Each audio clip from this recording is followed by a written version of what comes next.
Speaker? Straight to the chair. Straight to the chair. No, just call it. Committee of the Whole. Honourable members, I would like to call the committee to order. The committee has before it Bill number 50, Appropriation Supplementary Supply Act 2020. Are there any members wishing?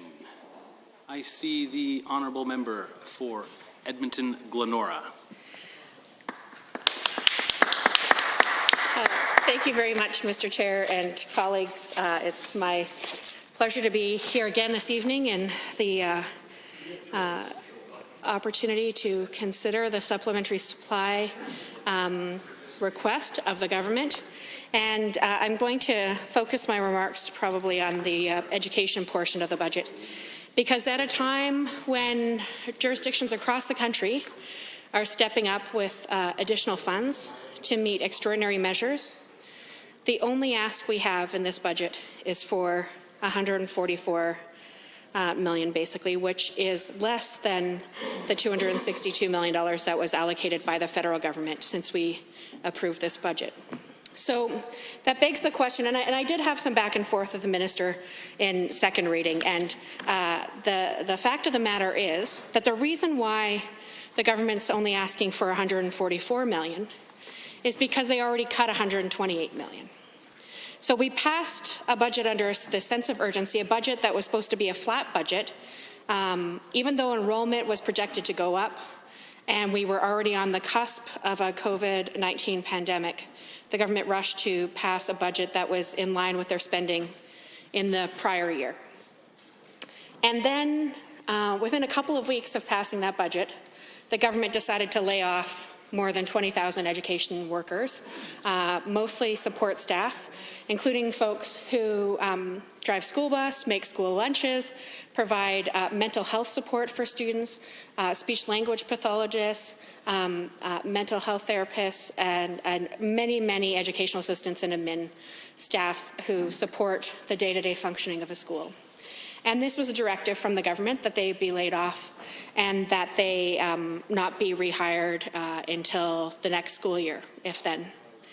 So that's why this is so much smaller than the federal allocation of $262 million. I imagine what most jurisdictions across Canada are doing is allocating the federal amount plus some additional funds from their own provincial budgets. But here what we're seeing is $262 less the $128 million that was already cut, plus the very small $10 million for sanitizer and masks, 2 standard masks per student and per staff member. So for the government to applaud its initiative here and applaud its efforts and congratulate itself on what I would say is far below the bare minimum. I would say what the bare minimum should have been is to take the budget and then add the federal money that got transferred to the province of Alberta to support students within Alberta. But instead what the government decided to do was to lay off more than 20,000 education support workers in the spring, try to download those costs onto Canadian people who've paid into employment insurance programs and other programs to offset their provincial budget. But who paid the real price, of course, are the students who lost those education support workers, the staff who were counting on that employment to be able to pay their mortgages. Here we are a few months later, and 1/5 of Alberta mortgage holders have gone into, have had to defer their mortgages because they aren't in a position to pay them. And it really speaks to the priorities of this government that here we are, the government's received a $262 million transfer, and they're allocating $144 because they've decided to lay people off early, and they were going to, be prudent fiscal managers by making kids go without their educational assistance, by cutting PUF program funding for children who are approximately 3, 4, and 5 years of age who need that early intervention, something that had been recognized and studied around the world because we were so successful at when students were diagnosed in the early years, 2 years, 8 months and up, we were able to do intensive, focused support, therapy, and investment in those children to make sure that by the time they completed kindergarten, when they started grade 1, which is the mandatory beginning of school in the province of Alberta, some of the gap had been made up, and in many cases, all of the gap, and they could learn alongside their peers without the struggles that they had in their early years. So that's one of the big areas that was addressed so negatively, that faced such severe cuts in the spring. But probably what is most offensive to parents whose kids were PUF funded is that the government keeps using talking points that don't reflect reality when it comes to what happened to that program. The government says it's an important program. Absolutely, it's an important program, but the government doesn't show that it's important because it's cut their funding. The government says it will continue. Sure, it continues for some of the 3- and 4-year-olds who are in a certain number of hours of funding, but for the 5-year-olds, no go. They're moved on to a different funding formula, one that the minister criticized, saying that there was such a big decline between the kindergarten funding and the grade 1 funding. So what does she do to make things better? She makes the decline between preschool and kindergarten. She backs it up a year, makes the gap even bigger. So now the gap between preschool and grade 1 supports is that much more significant. There was also the attempt to play a bit of a shell game. The government's favorite thing to say right now in education is it's apples and oranges. Well, it's not. Kids are kids, and money is money. So you can take the total dollars divided by the total number of kids, and guess what? There's a dramatic cut. Reports are somewhere between $400 and $600 being the average dollars per student. And the reason why they can't land on a specific hard number is because government's being intentionally coy with how they're reporting these things.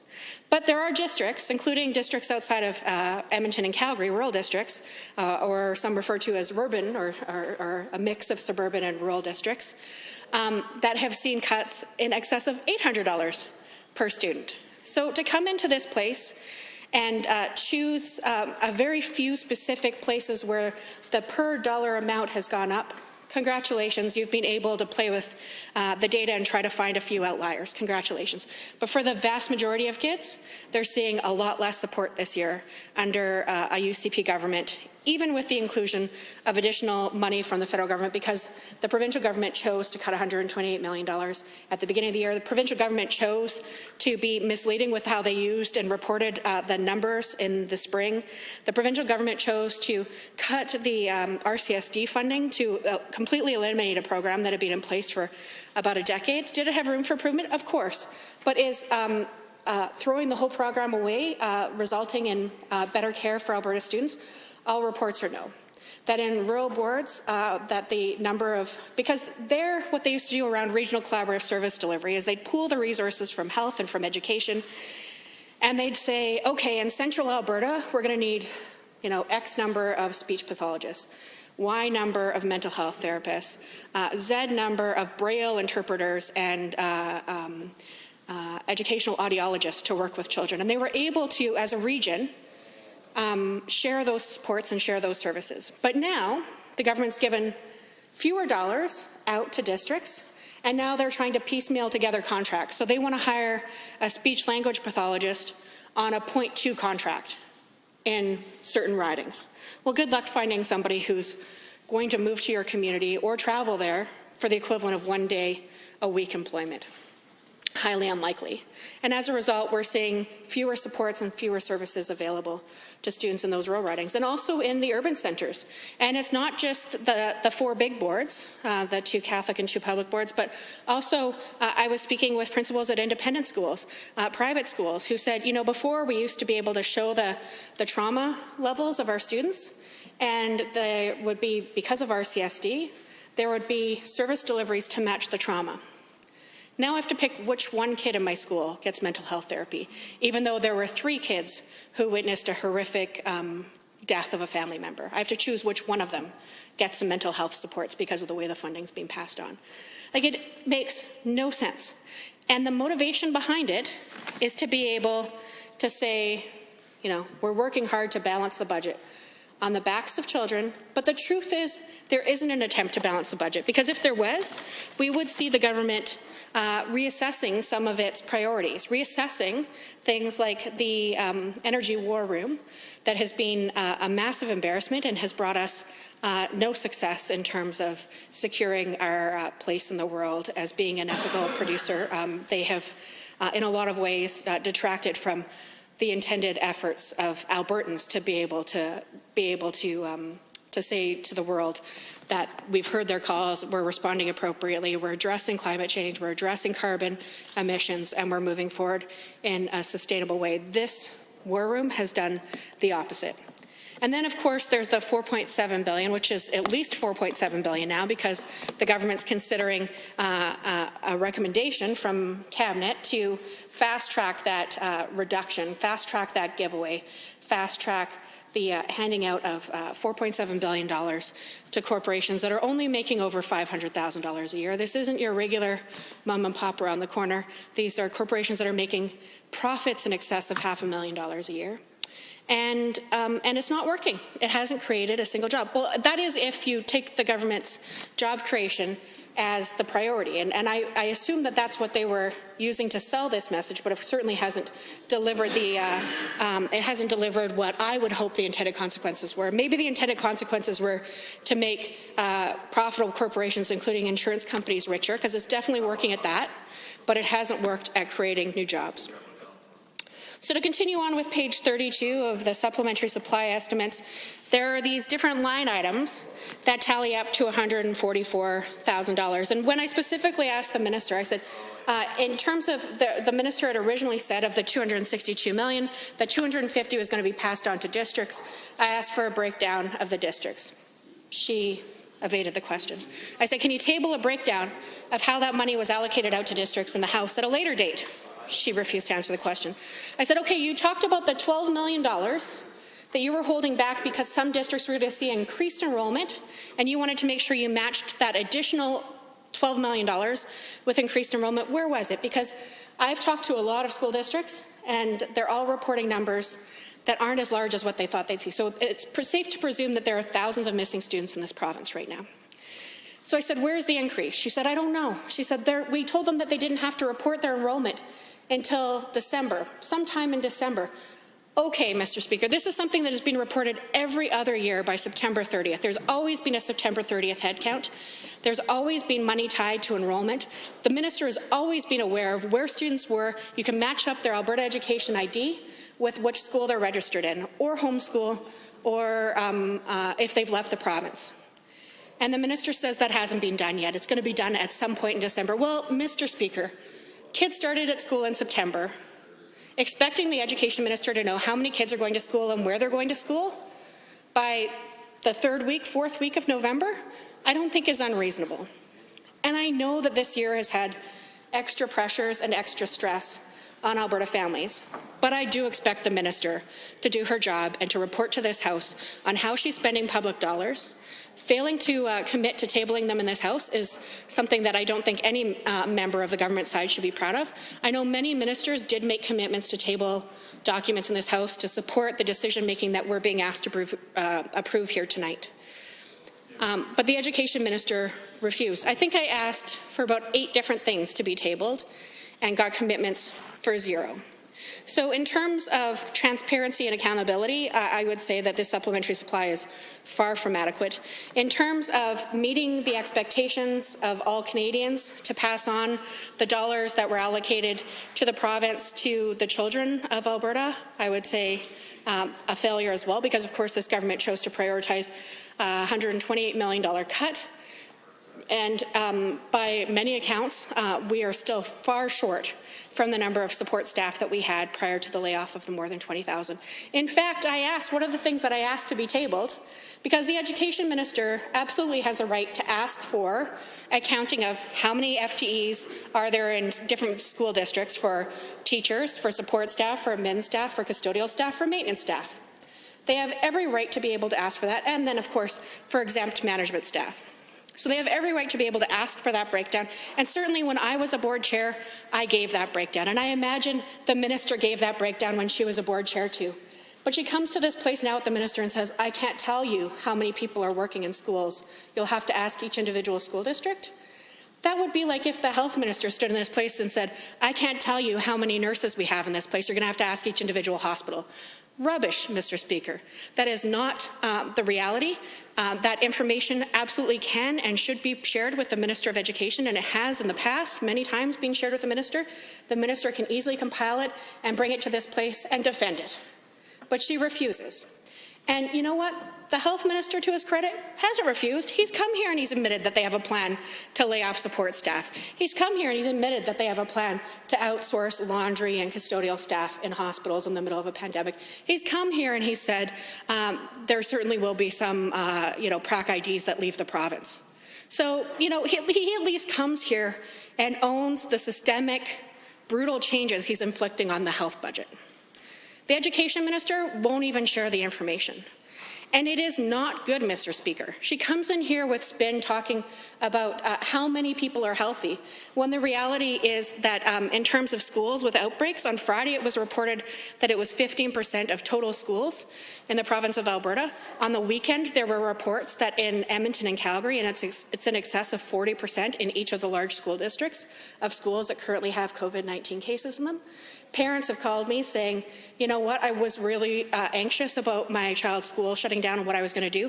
But then when Monday, Tuesday, Wednesday, Thursday, there were 2 cases in the school, 3 cases in the school, 2 more cases in the school, 3 more cases in the school, at least we know what the plan is now, and we can plan accordingly. The problem with this supplementary supply is we still don't know what the plan is, because the minister refuses to answer questions. She refuses to table evidence, and she refuses to stand by the attack that is evident when you actually start looking at these numbers and talking to people who are delivering education on the front lines. Never before in the history of Alberta have I seen teachers, admin staff, support staff, custodial staff as exhausted as they are right now. Never. Many have referred to this as June tired, but they've been June tired since the 3rd week of September. It's not sustainable, Mr. Speaker. And that's why, when the federal government finally stepped up with some new money at the end of the summer, I expected this government to pass every single dollar and to restore what they had promised us in the budget in the spring. But they have failed to do so. This is $144 million that's being asked to be distributed because they have already cut $128 million.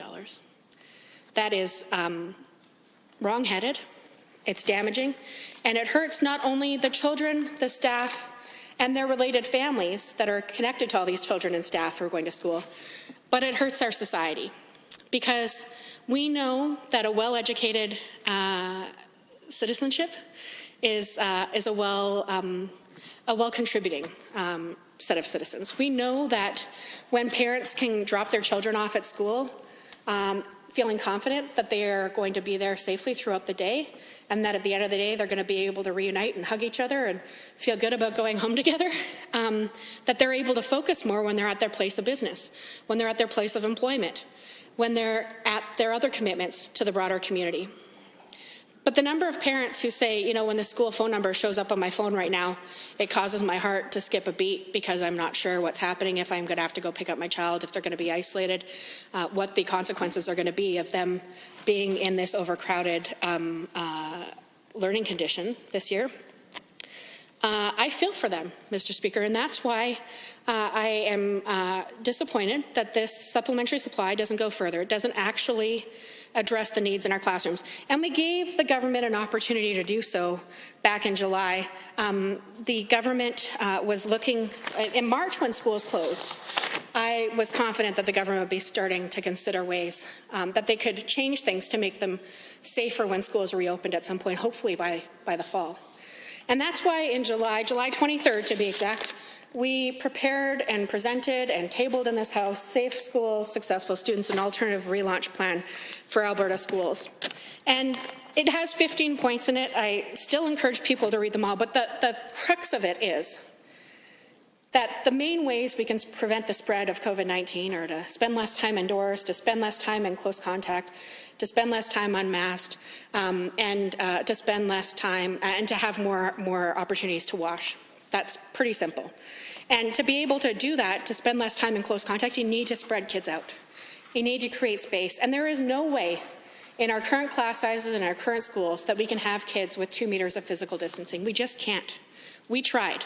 We measured out the space of classrooms that were built most recently in the last 5 years and tried to squeeze 30 desks in them. And 30 isn't even high anymore, Mr. Speaker. There are many, many classrooms that have over 30 students. We tried to put 30 students into an average class size, and we couldn't do it without there being desks within 1 meter of each other. That's how close they were. And that's why I say when kids go back to school in January, hopefully, that's the plan as it's outlined now, even the junior and senior high students who have been sent home to learn remotely, and then later elementary school students as well for the first bit in January. But when students go back, the government has an opportunity to get it right. They tried their plan. It didn't work. Outbreaks are at such record levels right now. And for people over there to say it worked, it didn't. If it did, you wouldn't be closing schools. If it did, you wouldn't see the outbreak rates as high as they are in schools. If it did, you wouldn't see the outbreaks as high as they are in our community. You wouldn't see ICU numbers that are approaching 100 beds in ICU. I know the Premier earlier said 60, but it's 100. Thank you, Honourable Member. Are there any members wishing to join debate on this bill? I see the Honourable Member for Calgary-Buffalo has risen. Continue debate. To continue debate. Thank you very much. Thank you to my colleague for her review of all of the issues with regard to the education supplement that's before us here. I want to do a similar thing, but not with education, but with municipal affairs. I want to start that off by some introductory comments, however. You know, it's always apparent as government goes into these things, previous governments go into these things, that you can't predict in your initial budget what your full expenses and revenues will be, and you need to supplement that. And this supplementary is you know, certainly one that touches on COVID-19 expenses. And there's other kinds of ways to stimulate the economy. It needs a great deal of stimulation at this time, Mr. Chair, because of the work that this government has been doing to not address the needs of Albertans and the businesses in Alberta. And I say that in particular to one area that I think is tragic and a shame, but we heard just the other day that $300 million is going to be left on the table, or currently being left on the table by this provincial government, and it would need $100 million of funds from Alberta to funnel $400 million to frontline workers in this province who have done extraordinary work to help Albertans get through and to deal with the effect of COVID in our hundreds and hundreds of communities across the province. And, you know, it's unfortunate that we're not seeing that supplementary line here. It'd probably be under Labour that would free up this $300 million from the federal government. Yeah. That is dearly needed at this time, and so much needed that you know, we could have seen a significant portion of that money, $400 million, enter our economy through the purchase of goods and services, through as I mentioned, the purchase of things that would improve the quality of life of Albertans, but yet the provincial government has seen fit to continue to stand up in this place and say they're doing all they can and they're addressing the needs of Albertans, and they're in negotiations with the federal government when every other province has seen a significant portion of those monies, either 100% of those monies or more than 50% of those monies dedicated to their own particular provinces, drawn down already, including the federal government's portion of that. But this government, I think it's $76 million. $76 million, where they could be seeing $400 million enter our economy and bolstering the needed, the businesses out there that need the investments from consumers. That we're not seeing that at this time. People are holding on to, sitting on their wallets, because they don't have confidence in the future at this point in time. And certainly this government is not giving them anything to feel confident in the future around. So further to a few things, I just want to recognize that supplementary amount for municipal affairs is approximately $1.3 billion, and about 600 million of that, 576 million of that is municipal operating support transfers, partially offset by, and here's another federal government $300 million, but it's just coincidental, $303 million, 244,000 transfer from the federal government under the Safe Restart Agreement. So what that really means, Mr. Chair, is that of the approximately $600 million in the most municipal operating support transfers, half of that is coming from the federal government. Also, the municipal stimulus program, what I think used to be called the MSI program, is down to $500 million, Mr. Speaker, and we know that that is helpful to municipalities so that they can, under approved conditions, under approved projects, spend those monies in their local community, invest those monies in their local community to address the needs of citizens around this province. Things like water treatment plant upgrades, things like municipal infrastructure that is not under transportation or is not under other programs. So those stimulus program funds will be invested across our province, and we know that municipalities have had a long history of getting great value for the addition of provincial dollars, leveraging those up with their own local tax-based dollars, and so that $500 million will be leveraged up several times.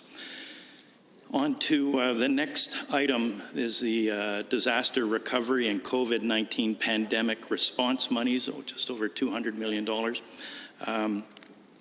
And no doubt some of those come from under the disaster recovery program. Some of those come from the federal government. The provincial government applies to the federal government for eligible disaster funds. And so that $157 million is accompanied by a portion of that would be federal in response to this. Again, you know, COVID-19 pandemic response costs are identified at $51 million. You know, the impact of COVID can't be underestimated in our community. All across this country, all across the world, we're seeing significant reductions to economic output as a result of COVID, and so some backfilling of those of the impact on municipalities is related to the $51 million. Federal gas tax fund is transferred from the federal government to the provincial, and then eligible communities get a portion of that, as well as the Canada Infrastructure Program. Again, it's federally funded. So a significant portion of all of this $1.3 billion comes straight from the federal transfers under different agreements. And then there's an important thing in Wood Buffalo wildfire, and continue to monitor the environmental public health after that wildfire, which was just trying to think of the size of that disaster relative to other disasters in Canada. It was very, very large. 88,000 people, as we know, had to evacuate their city and surrounding communities, and the government of the day, the NDP government, provided significant support for each individual, each family, and in terms of the flood mitigation and flood proofing work that was identified and is going on to this day in the regional municipality of Wood Buffalo. Those things were significant back then in terms of cost, and this $604,000 is a portion of an ongoing public health reporting plan in that community. I would say that the last financial transaction looks like it's for inventory, and that it's for the purchase of personal protective equipment related to COVID-19.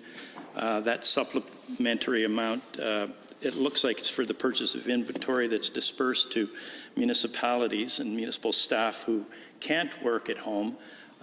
Many municipal staff are working at home across this province, and that's a good thing in terms of ensuring that the spread of the virus stays contained, though we know it's not at this time. It's not because the municipal staff are doing that spreading. As I said, many are working from home. Planning staff at the City of Calgary, other staff in municipalities all across the province. The challenge is their work is different. It takes longer to do when they can't meet face-to-face with colleagues. It takes longer to do when they have to transfer files, when they have to report on those things with each other. Typically, for instance, around the planning table, there would be multiple disciplines sitting around that table and kind of making decisions together. That can happen virtually, but it doesn't happen quickly virtually. The personal protective equipment is for those staff that can't work isolated or separated from other staff, those who are working in close proximity to one another, and many, many, many are still required to do that. You can't collect trash. You can't process it. In some places, there's recycling that goes on. You work in proximity to one another. You need personal protective equipment, and that $76 million is of benefit to that.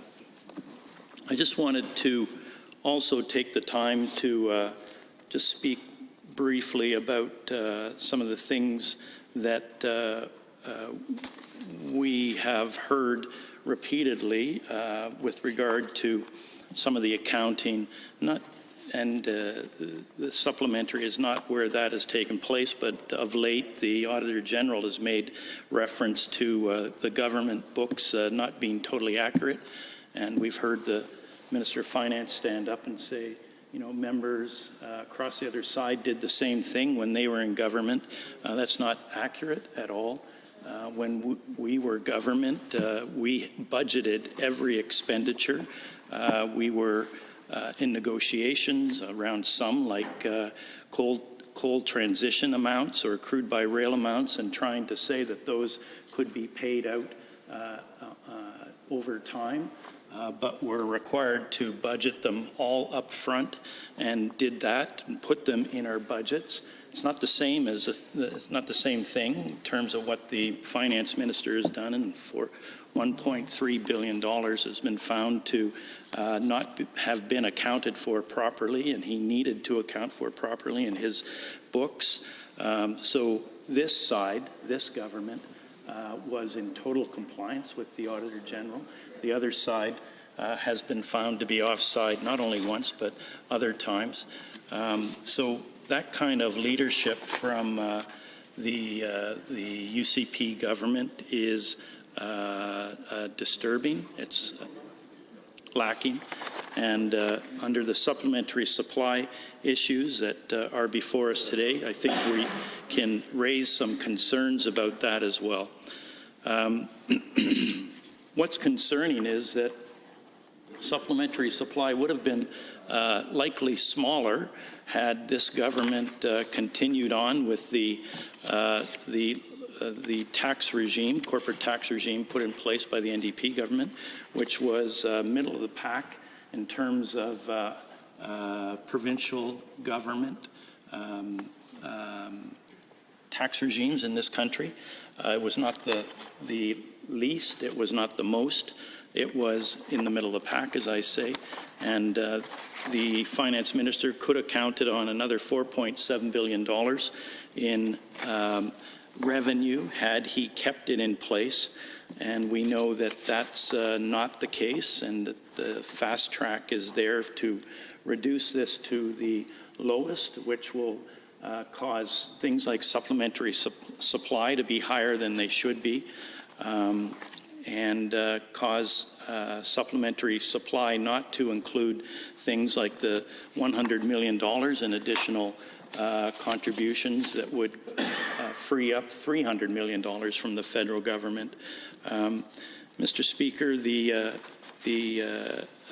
disdain shown for public sector workers, again, is something that, though it's not written in supplementary supply, it's identified in the second quarter update on page 10, and the context is that, public servants wouldn't be contributing to the economy. Nothing could be further from the truth. Of course, they do through the living of their lives and the caring for their families, that they invest all sorts of monies to do that, as well as taxes to the government of Alberta at the end of every year. We certainly, listening to my colleague talk about the Ministry of Education failings in terms of the supplementary supply before us here today, and mine with regard to municipal affairs. I think some of my other colleagues will be speaking to their particular critic areas, and we generally think there could have been a better job done by the government. Certainly understand why additional funds are needed during a pandemic, of course, which no one could have predicted. This supplementary supply takes on a different, more important meaning than usual supplementary supplies, but it also takes on some failings with regard to things that we know are eligible, Alberta is eligible for at the federal level, that don't show up in this supplementary supply. I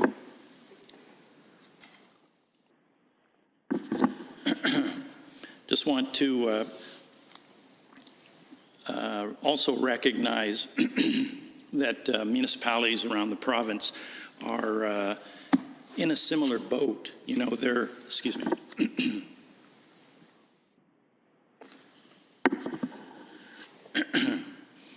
They are trying to work with a really uncertain future with regard to their revenues and the kinds of things that they can do. They've been resilient. I know the major urbans are looking closely at their budgets right now, and they're doing all they can to address the needs of their residents. But that doesn't come without some significant trade-offs, and the provincial government could be there to help bolster municipalities better with regard to the trade-offs that they are required to take.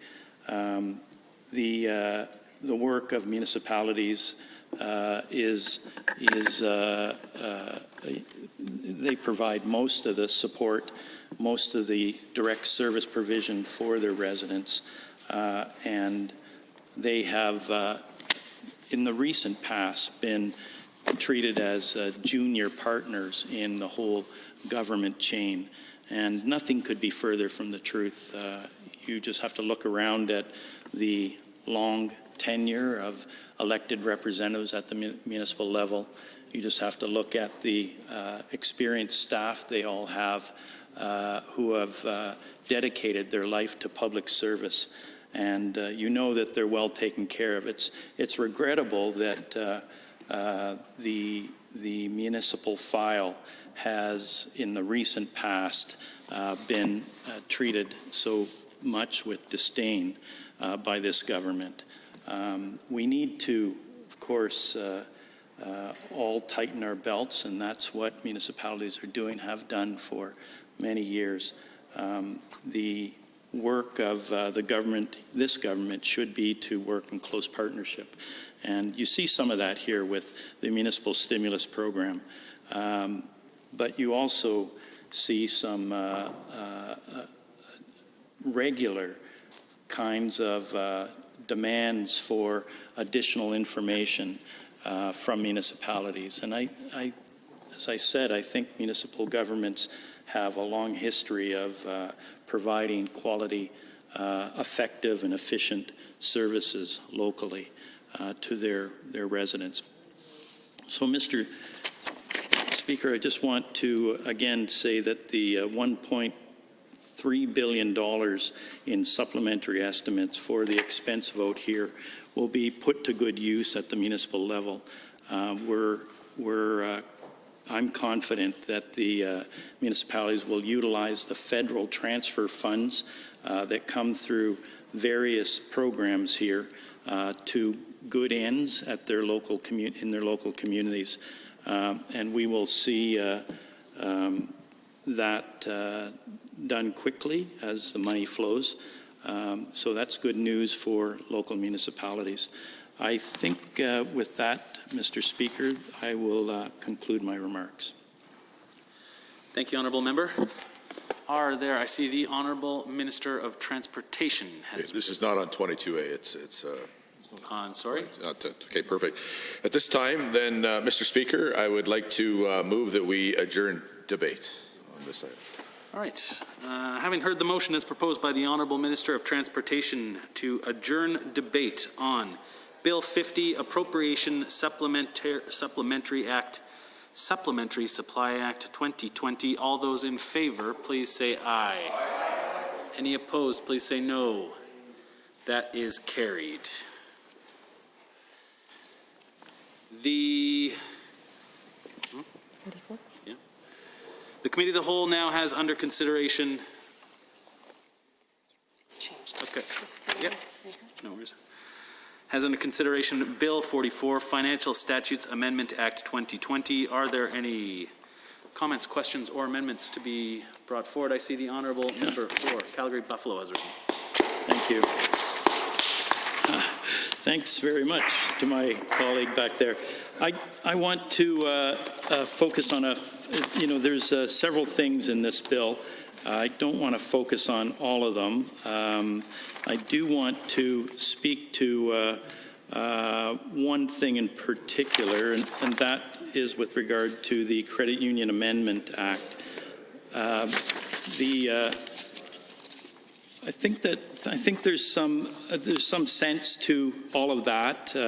It repeals part of what that Credit Union Amendment Act looks like it is doing is repealing a 2016 provision, which we worked with credit unions around to try and make it easier for them to sell life insurance, and those individuals, representatives that we're working with, sat down with members of the Treasury Board and Finance Administration to try and work through that portion of the amendment that's been being repealed now. And we know that and the challenge was, and I think I've spoke to this a little bit before, the challenge was that life insurance agencies throughout the province, particularly those in smaller areas, wanted to be on the same level as credit unions. A lot of communities throughout Alberta, smaller communities, there's a credit union, and there can be independent operators who sell life insurance in the community.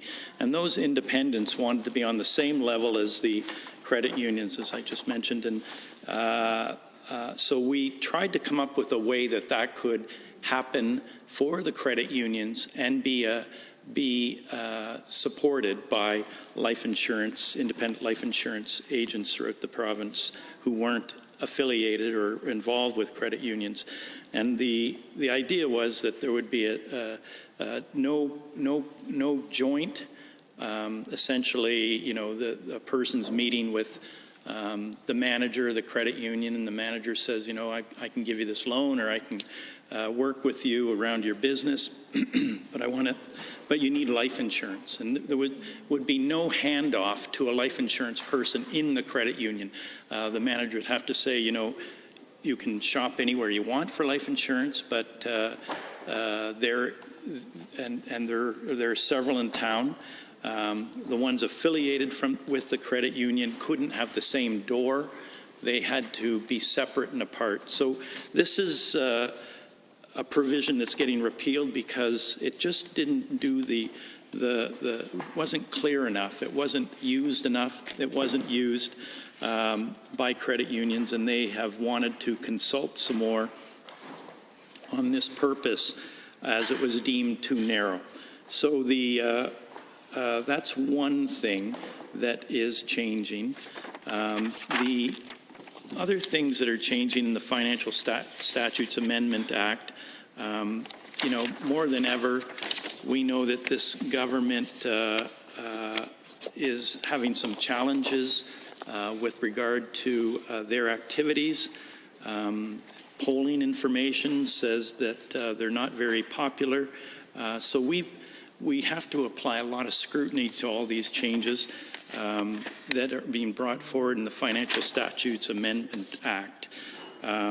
This is omnibus legislation, so it's taken me some time to go through all of these things.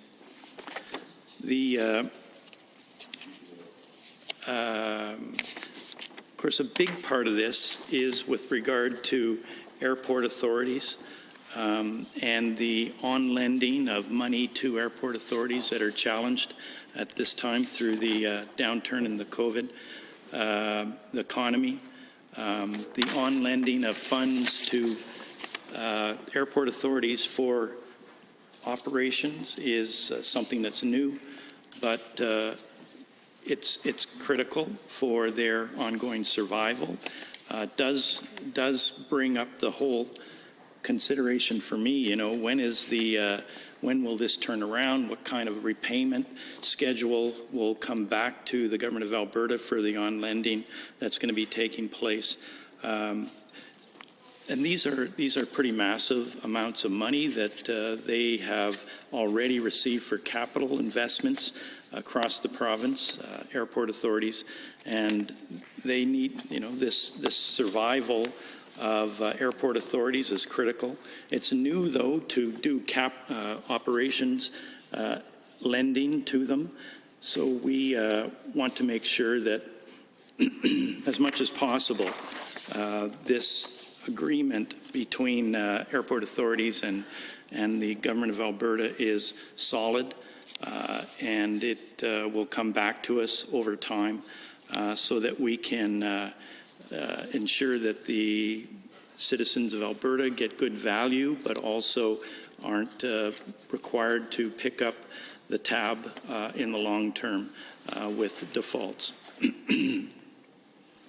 We want to ensure that, as with regard to other things in this bill, it's critical that we see any new authority come before this House so that we can have some decisions, you make some decisions together, understand, and have transparent sharing of information. I don't know about the airport authorities, if they've already missed payments with regard to their capital loans.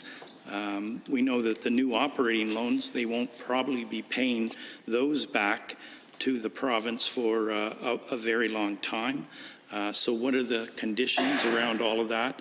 That would be interesting to know. The situation with regard to the Local Authorities Capital Financing Act is something that come to mind as well. You know, the government is asking for legal authority to give operational loans for the first time. As I said, those would be loans on top of loans, and the government should be direct with the public. Have any of the as I said, airport authorities missed capital payments to date. How much have they missed? Are they impaired? How do we know that that's reflected in the government statements that are before us? So Bill 44 has a lot of things in it that could be troubling if there's not full disclosure of that information.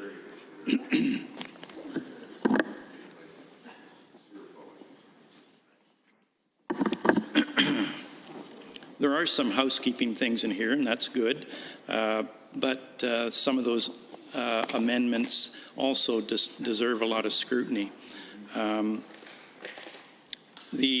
Reducing the size of the credit union deposit guarantee corporation, the board membership, it seems like it's largely housekeeping, but I'm certainly not aware of why it's being done. It's reducing the number of board members from 9 to 7 and keeping the same number that get appointed by Central, Credit Union Central at 2.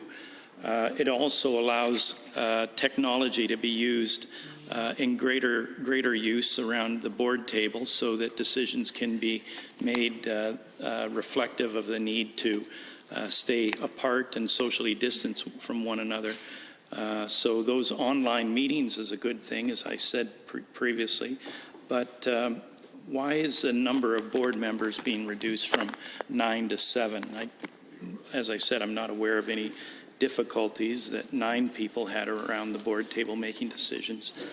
2 is fewer, and not sure that that would improve the efficiency and other things that are identified in this bill with regard to changes. The Financial Administration Act, I think there's mostly housekeeping changes there. It creates clarity around certain Crown corporations with regard to a commercial mandate, ATP. It doesn't need to be known as the Alberta Treasury branches anymore. It can be known as ATB, as they legally changed their name when I was Minister of Finance years ago. So that change, as I said, is somewhat housekeeping and in effect. The other aspect of Bill 44 that I just wanted to bring forward, the Financial Statutes Amendment Act 2020, we, of course, have asked a number of questions at previous readings of this bill. I don't think there's been a great deal of response with regard to the airport changes to the airport on loan of money for operations. We have asked questions. I've asked questions about any changes in CUDG, why those were made. I don't think I've received any answers with regard to all of that. Asked questions with regard to the credit union changes that are being made. I certainly understand the background to that and think that that's probably a good thing to reload and to look at again. The Financial Statutes Amendment Act, of course, make it clear that we need better reporting from the finance minister. As I mentioned in my previous speech with regard to the item on supplementary supply, the $1.6 billion in accounting errors in the first year of this government are pretty massive. And the finance minister has said repeatedly that this side did the same thing. That's not accurate at all. We worked with the solicitor, we worked with the Auditor General. And before coming up with finalizing our budget, we attended to those differences in opinion the Auditor General had with the approach that we were taking. As I said, there was crude by rail and coal transition questions that the Auditor General put to us that we wanted to expense a portion of over the year, over years going forward. And he said, no, you have to do that all in the year that you've made that decision. We put that into the budget, and that Auditor General was Merwin Sahir. I didn't, and officials didn't agree with the views, but we listened and did that. And so the Minister of Finance saying that we did the same things as he did is not accurate. Just want to underline that, what we did was in compliance with the Auditor General, and our expense, all of our expenses were in our budget when we brought that forward for those subsequent years. So those are some of the concerns I wanted to bring forward with regard to Bill 44, and I'll now take my seat, Mr. Chair, and wait for others to address this statute. Thank you, Honourable Member. Are there any other members? I see the Honourable Member for Edmonton Whitemud has risen. Thank you, Mr. Chair. It's a pleasure to rise and speak in Committee of the Whole on Bill 44, the Financial Statutes Amendment Act 2020. I think my colleagues have done a great job of talking a little bit about what's contained in this bill, and I'd like to go over that again just shortly as well, and just to speak about why it's very important for Albertans more than ever to have as much information as possible when we are making changes to legislation, but as well when we're talking about how well this government is making arrangements and giving itself authority to spend Albertans' money. Because frankly, Mr. Chair, I think Albertans have a lot of reason right now to demand greater transparency from this government around the use of their tax dollars and how it's being invested and spent. So it's important to give enough thought and consideration to those issues, particularly, and I know that my colleagues have mentioned it, but I think the recent Auditor General's report was a very eye-opening and alarming for a lot of Albertans, not only because it was showed that there were significant miscalculations and misaccounting, and I think that might be a generous interpretation of what happened, because I think for a lot of what took place with that Auditor General's report, the $1.6 billion that seemed to have been misaccounted for, unaccounted for, really called into question the integrity with which this government is making decisions, financial decisions about Albertans' dollars. And so I think most concerning for many of us was, for example, the lack of transparency and quite, let's be honest, there was some very inaccurate statements made by the government with respect on the crude by rail agreements and how it had been dealt with. And one of the things that was most troubling, I know even for a number of my constituents who raised this issue with me, even at the time, but certainly it was verified with respect to the Auditor General's report, was how how AISH payments were accounted for, and that in order to make their financial spending look a little bit better, and only for a short period of time, this government chose to prioritize how their books looked rather than really the health and well-being of people on AISH. We know that decision to push off payments, now we know, Mr. Chair, as a result of the Auditor General report, was really motivated by making their books look a little bit better, to make it look like they had less of a deficit for the previous year.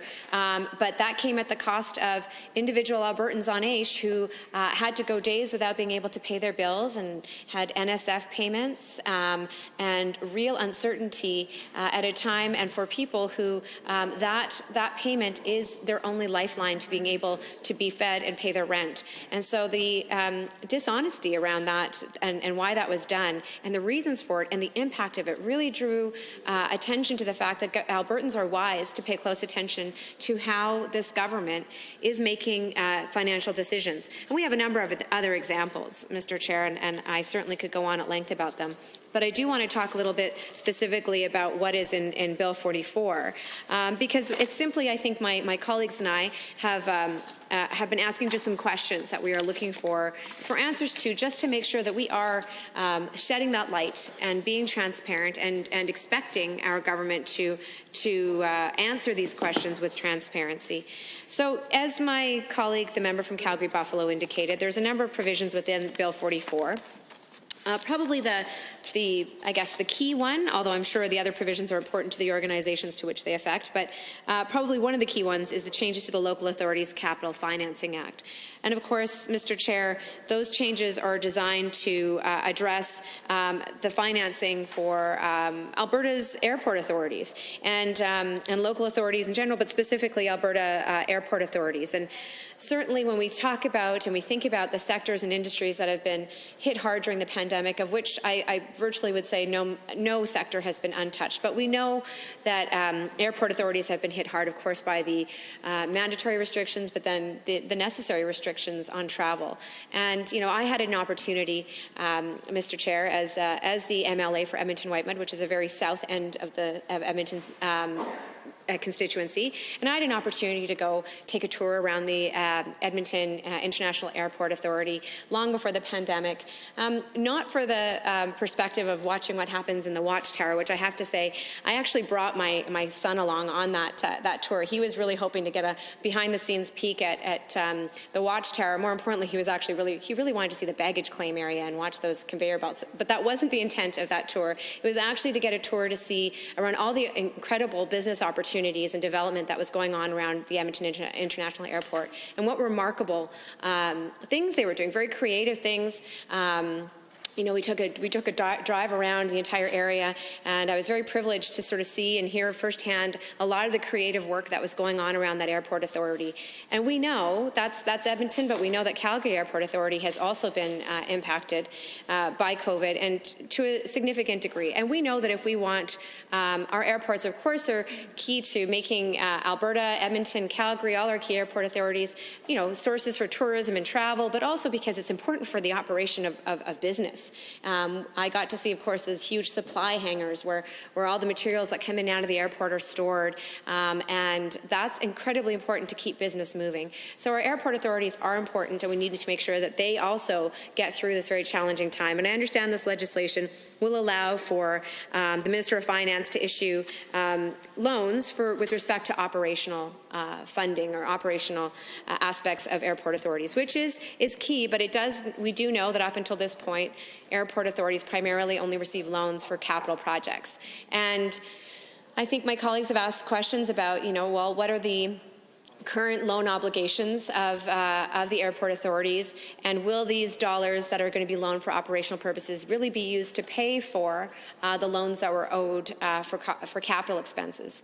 And if that's the case, and it is, of course, it is that idea of a loan on a loan, and we just want to make sure that it is important that the government has thought through not only whether that is a financial plan, but also as a precedent, perhaps, right? Because we know that there are a lot of situations and circumstances in which government might provide capital loans but don't provide operational loans. And so is there a precedent that's being set here, and are we making sure that all checks and balances are in place to make sure that, of course, Albertans want to see their airport authorities succeed? It's critical for our business and our tourism, but also we want to make sure our dollars are being spent effectively. So I think those are questions that are key. I understand that there are a number of other smaller changes, but of course no less significant to the organizations they affect, about housekeeping changes around the Credit Union Act, and of course changes to the ATB Financial Act. And as I understand it, currently, for example, ATB cannot access the Bank of Canada's standing term liquidity facility, unlike other banks, and this would actually grant access to that, which is, I believe, I trust my colleagues on this. For example, the member from Calgary-Buffalo and his role as finance minister, he's, I think, said that this is probably this is a useful amendment to the Act, and I believe that's probably the case. We know there's also some changes to the Financial Administration Act, primarily housekeeping changes, as well as to the Loan and Trust Corporations Act. So I should mention there's also some other changes around freedom of information, but really housekeeping things, because I think Albertans would definitely want to be very alive to any changes that are happening to the Freedom of Information and Protection of Privacy Act. As we know, there are changes currently being made under Bill 46 before this Legislative Assembly on the Health Information Act that were not properly consulted on. But I understand we need to be careful and place a careful eye on what's being brought forward by the government, and it doesn't appear at this time that the changes to the FOIP Act are anything other than housekeeping. Although for my 2 cents, Mr. Chair, I will say that there's certainly some changes within the FOIP Act that I believe would be welcome, but that's another story for another time. So certainly, I think my colleagues have done a great job of outlining some of the what we believe is the intent within Bill 44. Generally, in committee of the whole, you know, there's opportunity to hear from ministers and members from the other side to see if they want to flesh out some of those questions that we have. But I appreciate the opportunity, Mr. Chair, to give my lens and to give an approach to looking at Bill 44 because I think it's in the interest of all Albertans that we give careful scrutiny to all legislation before this Assembly. So thank you, Mr. Chair. With that, I'll take my seat. Thank you, Honourable Member. Are there any other members looking to join debate on Bill 44? Seeing none, I am prepared to ask the question. Are you ready for the question on Bill 44, Financial Statutes Amendment Act 2020? On the clauses of the bill, are you agreed? All those in favor, please say aye. Aye. Any opposed, please say no. That is carried. On the title and preamble, are you agreed? All those in favor, please say aye. Aye. Any opposed, please say no. That is carried. Shall the bill be reported? Are you agreed? All those in favor, please say aye. Aye. Any opposed, please say no. That is carried.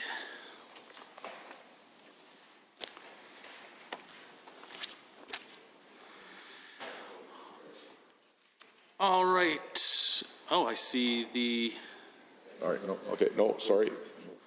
Okay, no worries. The Committee of the Whole has under consideration now Bill 43, Financing Alberta's Strategic Transportation Act. Are there any comments, questions, or amendments to be offered with regards to this bill? I see the Honourable Member for Edmonton Riverview has risen.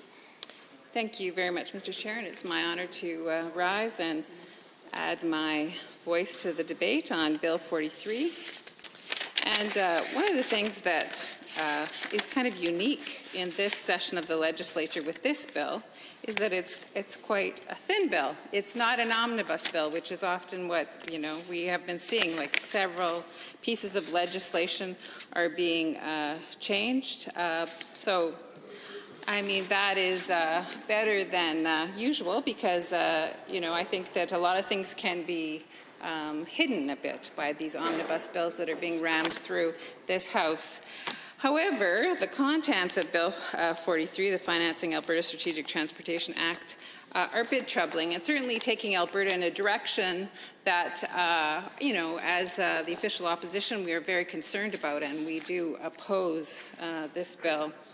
So this is enabling legislation is presented in this bill that allows the government to put tolls on new highway, and highway, we'll talk a little bit about the definition of a highway in a minute, infrastructure, and highways defined as any thoroughfare, street, road, trail, avenue, parkway, driveway, viaduct, lane, alley, square, bridge, causeway, trestleway, whether publicly or privately owned. So pretty much, you know, sort of any kind of mode of transportation can be tolled. I mean, I guess the caveat is just this new, it says this new piece, but of course we do know that new also includes, say you're widening, like for example, Deerfoot Trail in Calgary, if you're widening that, then they too become eligible, if that's the word to be used, to have tolls put on that.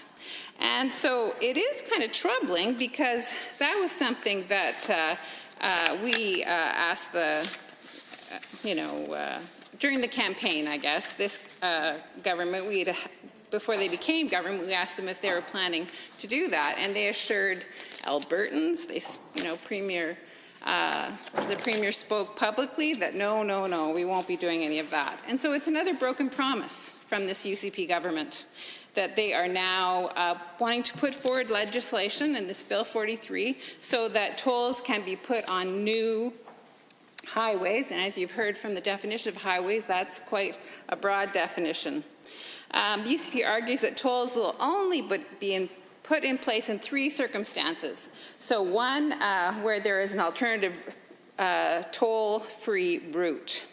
And so one must ask exactly what does that mean?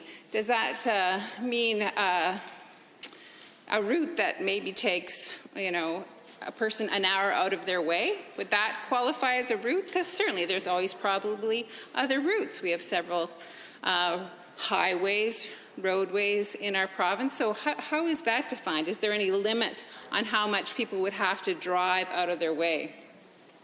So that's one of the things. I don't know if it has much merit if we don't have a limit on how much people can be inconvenienced just having another route, but how far out of people's way will that route have to take people? And tolls only on a new piece of infrastructure. I've already mentioned that, but that's the second thing that those are the 3 things in place for tolls. And then the third one is that tolls only will be on these new highways or new other infrastructure after community consultation. And so again, it's kind of like, well, what does that mean exactly? What do they mean by consultation? Because sadly, this government has shown repeatedly that consultation might mean sending out an email survey. And that's what they think consultation is. There's not much engagement. There's not much publicity, I guess, about wanting feedback from Albertans. Certainly that's been demonstrated time and time again with the legislation that's come through this session. And myself, I know I'm a member of the Alberta College of Social Workers. I'm a registered social worker in this province, and I mean, the consultation they did regarding Bill 46 was just completely laughable. There was hardly any at all, but that the UCP government says that was consultation. So, I mean, I guess I have concerns about them, really having an understanding, perhaps, and a willingness to really have a community consultation regarding this. And I mean, it is a completely new way of life. I mean, this isn't something that we've had in Alberta, and certainly we in the official opposition don't think that this is the way to go, to just people, driving around their communities, going different places in Alberta, that they should have to, bear the cost of this. I mean, we've talked repeatedly in this legislature about, being a government is about making decisions, and in those decisions you have choices. And so this government, right off the bat, had made a very significant decision, and that was the $4.7 billion corporate giveaway. And in this bill, they're making another decision, sort of putting the burden on regular Albertans to pay for the infrastructure. Certainly their corporate giveaway takes away, obviously, billions from their funds. And so they're making a decision for people to have to be responsible and pay tolls on the highways in their communities. And I feel like this is definitely going in the wrong direction. We already know, and this is a well-known fact, that Alberta has the greatest income inequality of any province in Canada.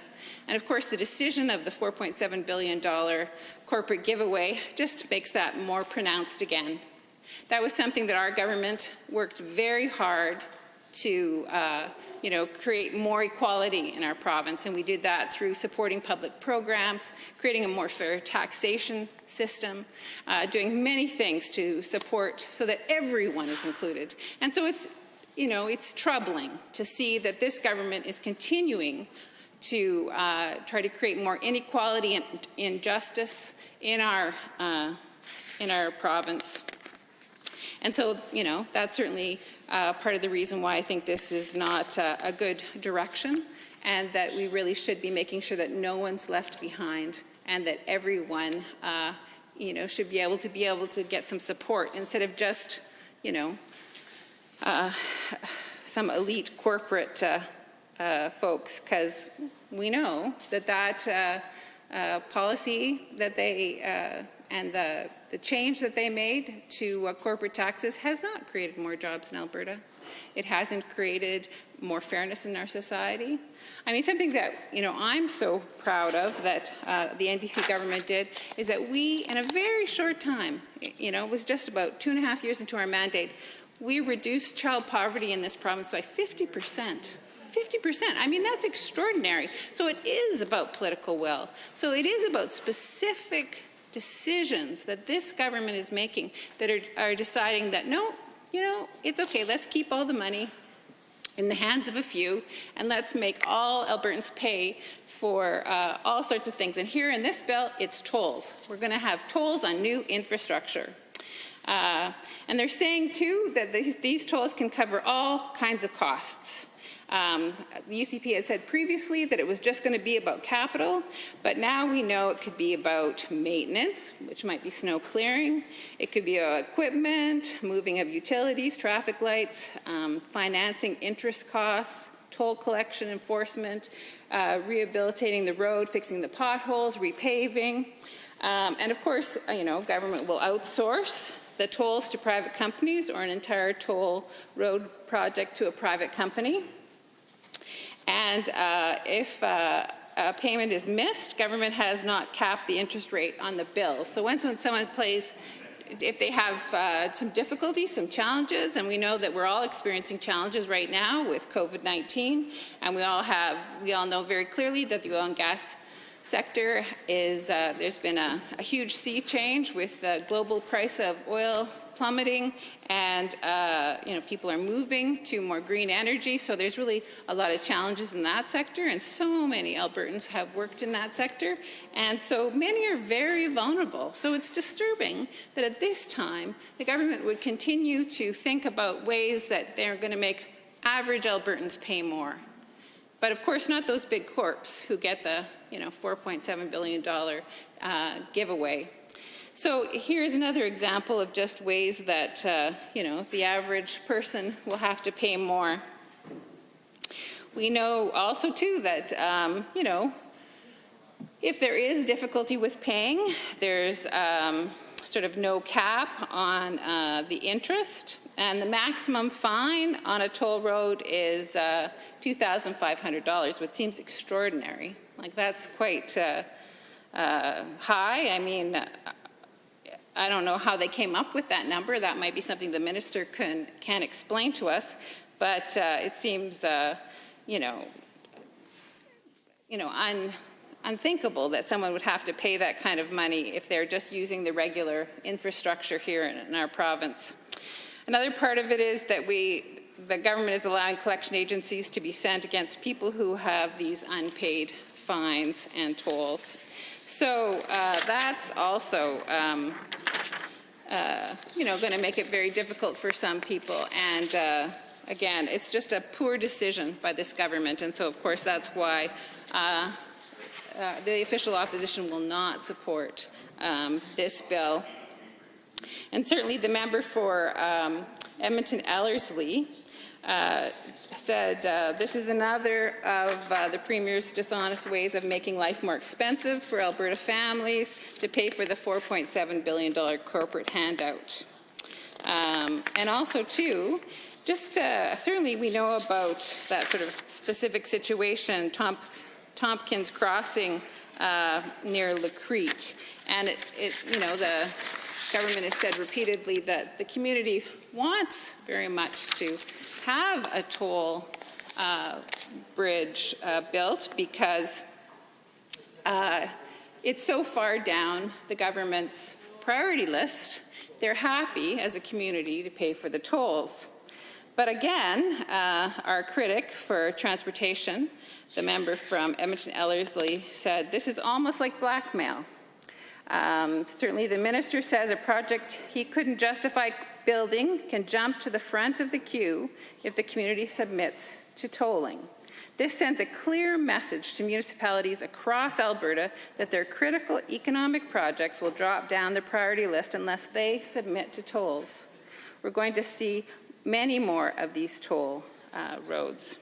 So that's very concerning that, that this government may decide that that's how it's going to happen. And so, again, more burden on the average Albertan instead of seeing that as part of communities, having funding and to have, different parts of the province sort of geographically have priority over others at different times. Certainly as the previous Minister of Seniors and Housing, there'd be communities that wanted a seniors facility, for example. But, Edmonton, Calgary had much more demand. They had more people and all of this stuff. But we didn't just ignore those small communities at all. We understood that they also needed to be supported. And we had a comprehensive plan so that rural Alberta could be supported. And we didn't say to them, oh, well, you have to, make sure that there's money for this and that and the other thing. We made sure that everybody was considered, even though it sometimes was a little bit like apples and oranges. But we cared about all of Alberta, and that meant the rural, I think 30% of my budget was in rural Alberta, which is kind of, appropriate considering that that's about 30% of the population, as Edmonton and Calgary each have about 30% or so.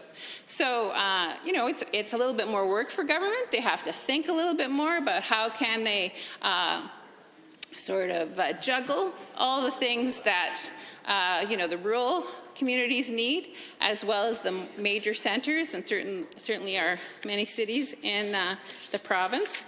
But certainly having tolls is not a way to make Alberta a more fair province. It's going to actually create more inequality, and that's something for me, as I've talked about before many times in the House, is one of the reasons I ran, is because I felt like there was a certain group of people who were always getting the support, and that there was many people that I served as a social worker, and certainly my lived experience as a single mom, I felt that it wasn't fair, and that there were certain people in certain types of work that would get more support. So I really am challenging this government to, when they make their decisions and when they sit around that the cabinet table or whatever other tables that the decisions are made, that they are remembering all Albertans and not just sort of a select few, that there is a diverse understanding. And I mean, that's one of the ways that you can make good decisions. If you do have some good diversity around that table, you have Indigenous representation, you have women around that table, you have different ethnic groups, you have different ages, you have representatives from the LGBTQ community. So that's really a very important way to make good policy, because you know what? There may be no malintent by the people around the table. They're making the decisions the best they can with their perspective, but they don't have the lived experience of, an Indigenous person, or, for example, from, in my perspective, from, being a single mom. What does that mean? How does that color my perspective? Well, you can't assume what I need. What's best is that you have people around the table making those decisions. So I would venture to say that didn't happen on this legislation development here, and that it was just the bit of the old boys club that made these decisions, and of course creating more inequality for our province, which is nothing that we should be proud of.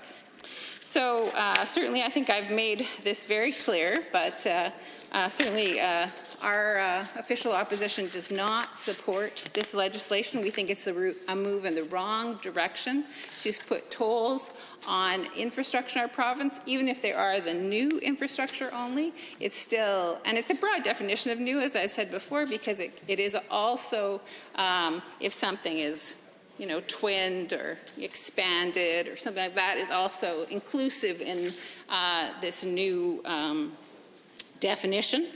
So I think that it's taking Albertans in the wrong direction. And I just, challenge the government to, not pass this legislation. I don't think it's going to serve Albertans. But, I hope the minister does get up and speak a little bit about some of the rationale for how come the UCP decided to go in this direction, because, as I've said previously during the campaign, they said they would not. So it is, incongruent. Maybe he can explain that incongruence a bit. That would be helpful. And then I guess the other question too, and I've already mentioned it, is why are the fines set at a maximum of $2,500? Like, where did that number come from? Isn't that kind of an extraordinary number, quite high? And why not cap those interest rates on fines, tolls, penalties, so that, people don't, it doesn't become totally impossible for Albertans to be able to pay. Also, why are there no consumer protections in this legislation? And also an explanation too about what they mean by consultation. Like, what, can he explain that a little bit more? Certainly, as I gave an example earlier about my professional college, what do they mean when they say that? Help us understand that, because certainly what's been demonstrated since this government took office is that they've been pretty cavalier about what consultation is, and it's not very robust, and certainly not very wide-ranging, and I think, any government, it's incumbent on them to really be responsible for reaching out to the stakeholders, reaching out to the people who are impacted by the legislation, and that having a sincere process that's not just, checking a box, that it's actually sincerely wanting to hear from Albertans regarding this is really quite important. And then also too, why are you allowing legislation for private toll operators to send collection agencies after people? I mean, is this a good idea? I can think that's only going to create hardship for Albertans and a bit of misery. Certainly as a government, I understand that, you represent the people, you want to be supportive of them, and this already is an extraordinary new move to like a new move away from how we've regularly been doing this thing. Thank you, Honourable Member. I see the Honourable Minister of Transportation has risen. Well, thank you, Mr. Chair. I'm happy to talk on Bill 43, a bill that we're very proud of. And I'm actually very pleased that the NDP is not in favor of it, because that really shows who's in touch with Albertans and who isn't.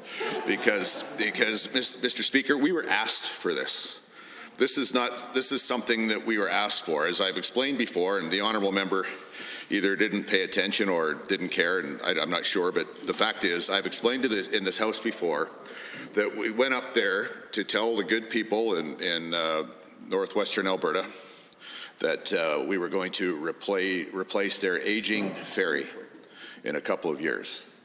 And they told me and my staff in no uncertain terms that they didn't want another ferry, and they demanded a bridge.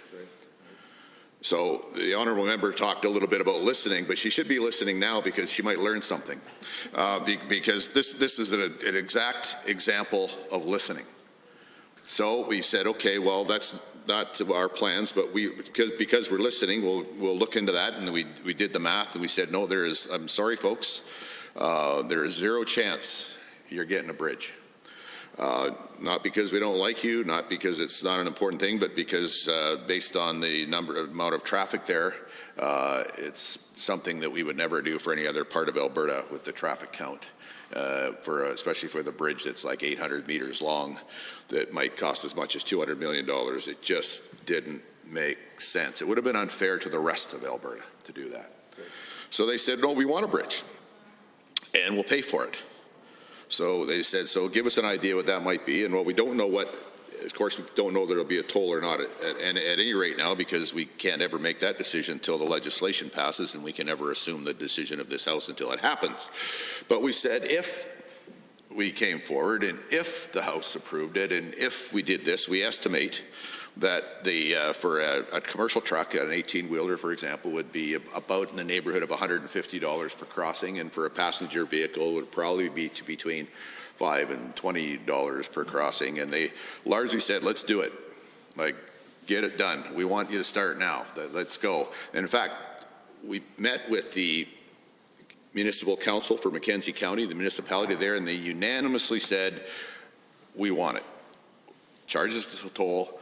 We want the bridge. And they sent a letter. We got a letter which we've tabled in this House that actually shows that the county wants it. So again, this is an example of us listening. Exactly the opposite of what the member that previously spoke said. So hopefully this is a learning opportunity for that member. And further, I know they have folks on the other side. Another reason I disagree with this is they seem to hate business. They always talk about the profitable corporations in Alberta as if they're evil. Well, Mr. Speaker, in many cases, they're the ones that provide us mere mortals jobs. It's a proud and honorable thing to have a job, no matter what work you do. You know, whether you're at the top of the pay chart or the bottom of the pay chart, all work has dignity, and it all matters, and it's all important. But a lot of those jobs are provided by the profitable corporations in this province, who should be thanked and not despised as they are by the people on the other side of the aisle. And further, Mr. Speaker, guess who's paying for this bridge if indeed we have a toll on it? It'll be the profitable corporations, because they're the ones that own the trucks that will be paying in the neighborhood of about $150. We don't know the exact number. It'll be the profitable corporations that'll be paying for this bridge. So the NDP talks about they hate doing anything for the profitable corporations, and they even hate it when you make them pay for infrastructure. I'm not sure what they like. They seem to hate a lot of things. I'm not sure what they like, but they hate a lot of things. I'm pretty sure of that. So, Mr. Speaker, we like everybody. We like the working people. We like the corporations profitable. We like the poor corporations unprofitable, although if they're unprofitable, there's no guarantee they're going to be around for a long time, but we like them anyways, because everybody that's trying to provide value and do work and create value in Alberta, we like, because that's the efforts, big and small, all matter. That's what makes this province great. This is a place where people can come and make efforts and make Alberta better by making those efforts, whether they're at the entry-level job with the lowest pay, or whether they're the most profitable corporation with the highest pay. All their efforts matter. It all helps build Alberta. It all helps make our province better, and we try to work with all of them. So this is a case where we're working with the profitable corporations that are probably paying, in most cases, something in the neighborhood of $150 to cross this bridge. And we also like the people that might be unemployed, for goodness sakes, or might have an entry-level job that might pay the $5 to $20 in their automobile to cross the bridge. We like them too. And while I'm sure you can find some people that don't like this idea, I was up there a couple times, and oh boy, did I get a strong message that whether they're the working people that matter so much, or whether they're the most profitable corporations, they in most cases in both areas want it. So the honourable member that just spoke was just actually really out of line. It's kind of suggested that we only listen to certain people. I'll tell you, we consulted with Indigenous brothers and sisters. We consulted with working people. We consulted with the municipal council. We consulted with the Chamber of Commerce. And again, I'm sure that you'll find somebody that doesn't like the idea, but I can assure you, because there's the vast majority do. So this is us listening, which would be a good lesson for the NDP. Because I know that when they were in government, the typical what they called listening was trot somebody into the minister's office. The minister would play video games for half an hour. They'd say, "Time's up. I can check the box, and you can go now." And they wouldn't get a word out of the minister in many cases. That's what passed for consultation in this province for their government for 4 years when the NDP and really I hear heckling from one of the people that was likely part of that, because I heard from lots of people in the business community that's what they got, because the NDP despised business. So we don't. We work with them. We work with working people, we work with business people, we work with Indigenous people, we work with unemployed people. We try to make Alberta better for everybody. And this legislation is an example of that work and of that listening. Because I'll take you, Mr. Speaker, and the honourable member back to, we had no intention of building a bridge. We were going to replace their aging ferry with a new ferry. And this is us listening. This is us giving Albertans what they want. And this is actually us letting some of the most profitable corporations in the area pay for the bridge because they want to. They told us they want to. So, Mr. Speaker, I'm sorry that the House had to listen to a bunch of nonsense, but I've tried to straighten out, I probably missed a few points, but I tried to straighten out some of it and let the House know that this is information that was born from listening to Albertans. In the form of the legislation, it lives from listening to Albertans.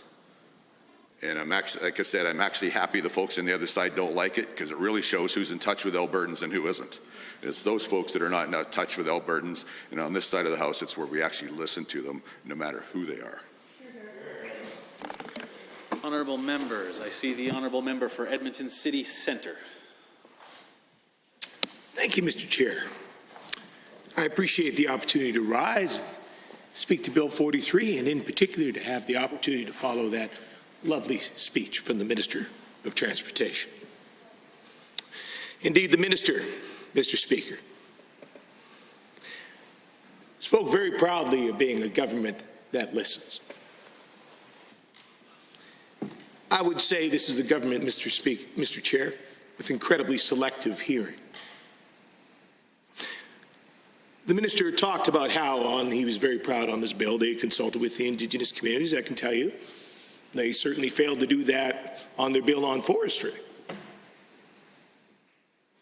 It's a government that says they like to listen. I can't tell you the number of healthcare workers or doctors or other frontline health providers who are on the front lines right now of COVID-19, who have written to my office or whom I have responded to when they CC'd me on their emails to their UCP MLAs, some of whom sit in cabinet, and have responded to me to say, thank you for responding because I never heard from my MLA. They have not responded to me. They have not gotten back to me.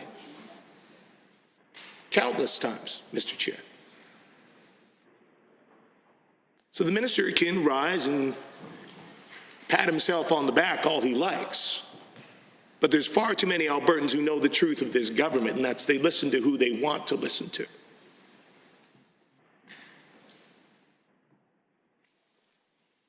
Now, on this bill in particular,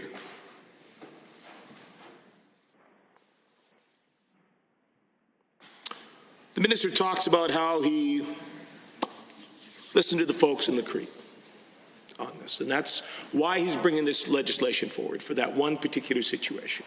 Well, the thing is, it goes far beyond that one situation in La Cree, Mr. Chair. And if that was simply the only situation that he wished to solve, there could have been many other ways to do that other than the sweeping power which this government is choosing to take for itself in Bill 43. Now, to be clear, Mr. Speaker, for a government that likes to pat itself on the back for listening and engaging in plain talk and being upfront with Albertans, this is a government which utterly failed to do so on this particular issue. Nowhere in the UCP election platform will you find the words toll road. Nowhere will you find mention that they were considering that as an option for any and all new transportation infrastructure in the province of Alberta. Indeed, when this was raised, when the Premier mused about alternative financing,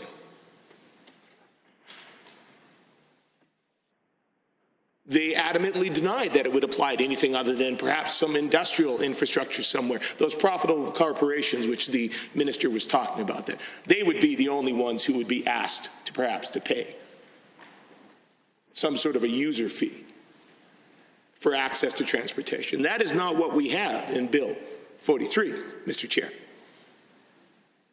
This goes well beyond any industrial infrastructure and indeed goes well beyond to charging everyday Albertans, potentially, for any new piece of infrastructure that this government decides.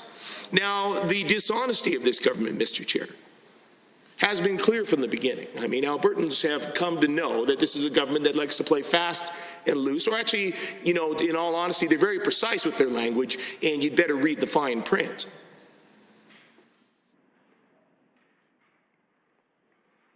You know, back when we're looking at, you know, they're using the term alternative financing, it's much like when the Premier promised that he would not actually touch the income tax rate in the province of Alberta.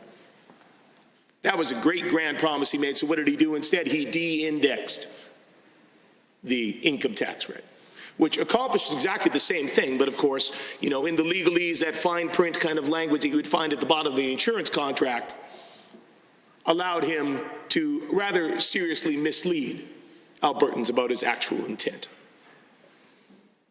Or allowed the government, I withdraw that. I would not refer to an individual as misleading, but certainly this government certainly did, and the UCP election platform certainly used language which misrepresented the intent of this government and what they have proceeded to do.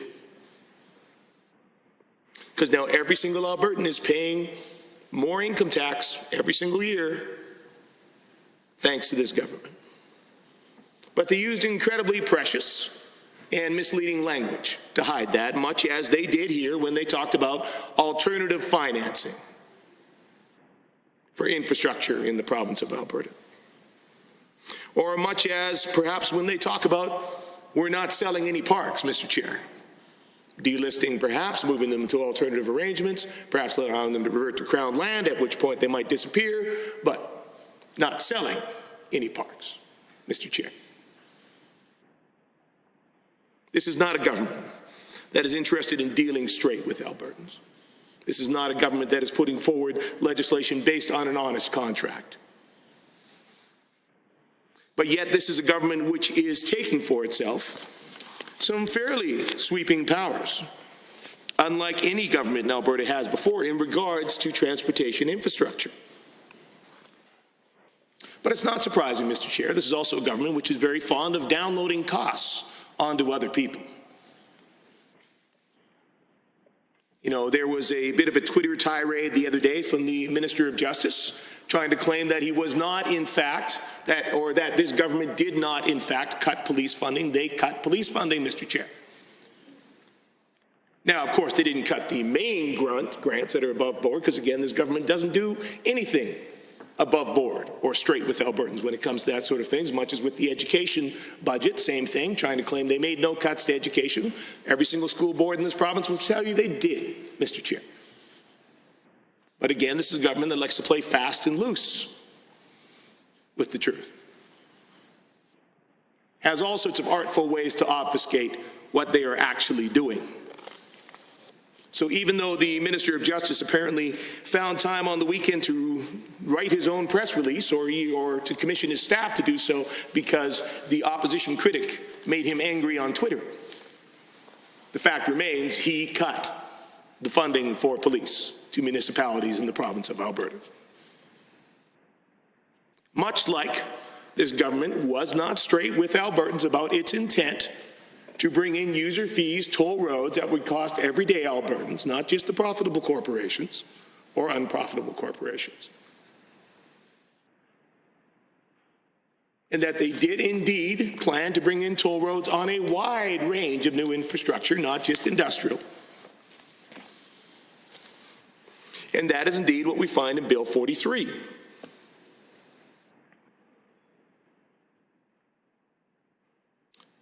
And yet, Mr. Chair, while this government is happy to download costs on other people,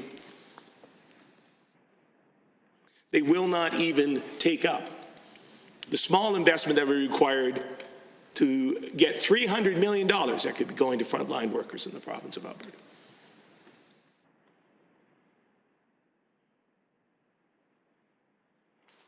So Bill 43. New enabling legislation, basically allowing this government to put tolls on any new highway infrastructure and defining that very broadly. Again, Mr. Chair, again, giving themselves some very broad and sweeping power. Now, in the hands of a trustworthy government, perhaps, even then, I think Albertans would have good reason to sort of stop and say, okay, well, what exactly are they enabling themselves to do? Because, again, to be clear, this is something that will drive up costs directly on Albertans. This is essentially another form of tax, a very localized one, Mr. Chair. But for a government which swore it would not raise any taxes to Albertans, that is precisely what it is doing here, however targeted it might be. In this case, they are allowing themselves to place that tax on any thoroughfare, any street, any road, any trail, avenue, parkway, driveway, Mr. Chair. Viaduct, lane, alley, square. I'm not aware that many vehicles travel across squares. Churchill Square downtown Edmonton here sees very little vehicle traffic, but they're giving themselves the ability to toll one. Bridges, causeways, trestleways, whether publicly or privately owned. That's extremely broad, Mr. Chair. And for a government which, as I have clearly outlined, is incredibly disingenuous with its language, far less than honest with its intents, and certainly has not been straightforward with Albertans about the kind of costs that it intends to download onto them. For this government to then take to itself this kind of sweeping range of definition, to drive up costs to locally and direct and very focused tax on Albertans. I think Albertans have good reason to question that. Now, of course, the government will argue that, well, we've put in some clear provisions to put some boundaries, some fences around what we are actually allowed to do with this legislation. So let's take a look at the limits, so to speak, that this government is putting on themselves with Bill 43. So they said, well, wherever there is an alternative and toll-free route, there will always be another way to get there, Mr. Chair. Now, I'm not sure that I trust this government to determine when that is indeed a reasonable thing. Not when it's headed by a premier which mused that, well, making changes to AISH wouldn't be onerous. That's the voice, Mr. Chair, of someone who has an incredible amount of privilege, utterly failing to understand the impact of his actions on those who have far, far, far less. And if this premier could make that kind of a judgment about some of the most vulnerable people in Alberta who are living below the poverty line, and say it was not onerous for him to, again, breaking a promise, a direct promise in his election campaign, choosing to de-index AISH from the cost of living, meaning that small increase that would just help offset the cost of living every year, taking that away. That is not onerous in his view, and that's the person who's going to decide when it's whether it's reasonable that there is an alternative and toll-free route in a particular area, Mr. Chair. So again, in the hands of a government which is so disingenuous with its language, which fails to play straight with Albertans on so many aspects of when it is driving up costs on them or on their local municipality, which in turn then drives up costs on them, as this government is also fond of doing, I do not trust them that when they say there is an alternative toll-free route, that for those who cannot afford that $5 to $20 per trip that the minister spoke about, that this government is going to offer them a reasonable alternative. Secondly,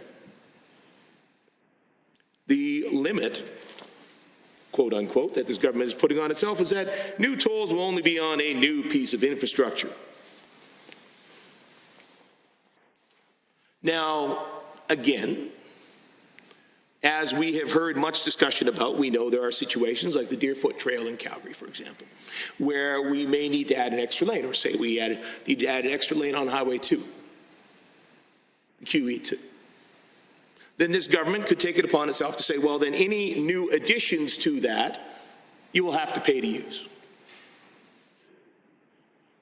Now, will there be equal maintenance on the old road and the new road? Well, that we don't know, Mr. Chair.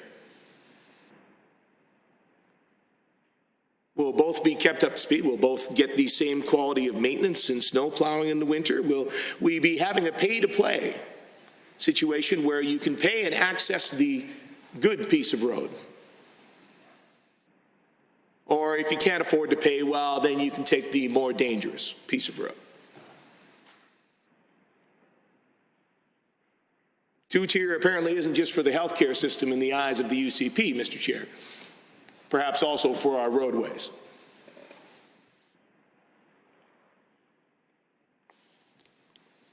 And lastly, this government says it will limit itself to only do this, only put in a tolled piece of infrastructure, a tolled thoroughfare, street, road, trail, avenue, parkway, driveway, viaduct, lane, alley, square, bridge, causeway, trestleway, whether publicly or privately owned, if they have engaged in community consultation. Now, the minister, again, took a little victory lap and gave himself a pat on the back for, in his view, the incredible quality of consultation under the UCP government. We have seen what consultation means to this government, Mr. Chair. I spoke at great length on Bill 47 about the incredibly brief window of extremely targeted consultation in which this government engaged this summer before it went forward making sweeping changes to OH&S, WCB, that will have serious effects on thousands of Albertan workers who were not included in this government's consultation. And indeed, we saw, going back to talking about parks in the province, we saw the quality of their recent town hall, Mr. Chair, where many Albertans who had tuned in saw their ability to ask questions shut down and instead saw government MLAs asking questions from constituents, quote unquote, Mr. Chair. We have seen the quality of consultation in which this government engages. We have seen the panels they put together for themselves, Mr. Chair, where they hire people to tell them what they already had decided they were going to do, where they pay people to tell them or get people to tell them what they want to hear. This is not a government, Mr. Chair, as I have outlined at some great detail, that is interested in honest engagement with the people of Alberta. This is a government that is deeply entrenched in ideology, that has already decided what they want to do or has already decided how they see the world, and has no interest in any Albertans who see it differently.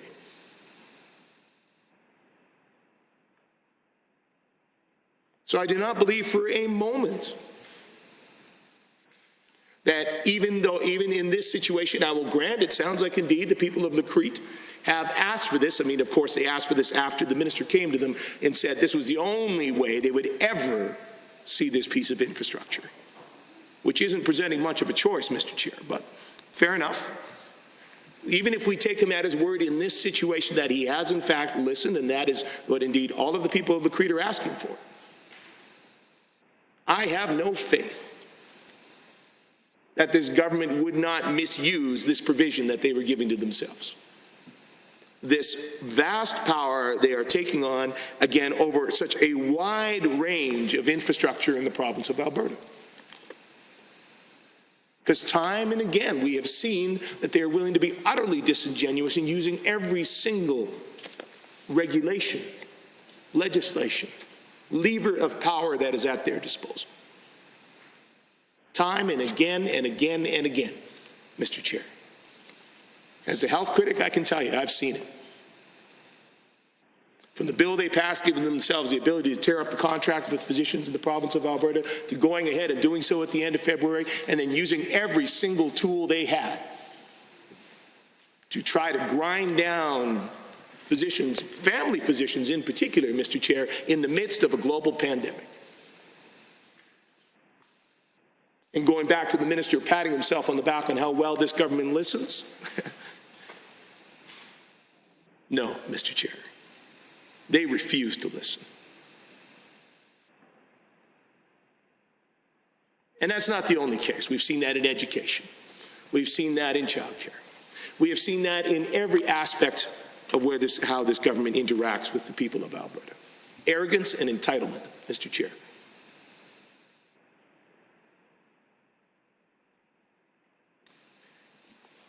And so with this bill,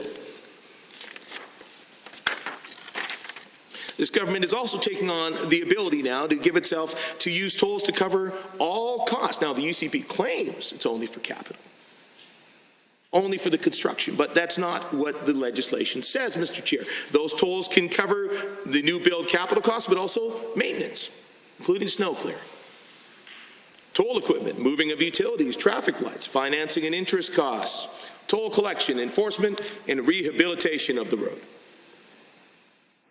So again, this government is giving itself vast power to impose further taxes on Albertans.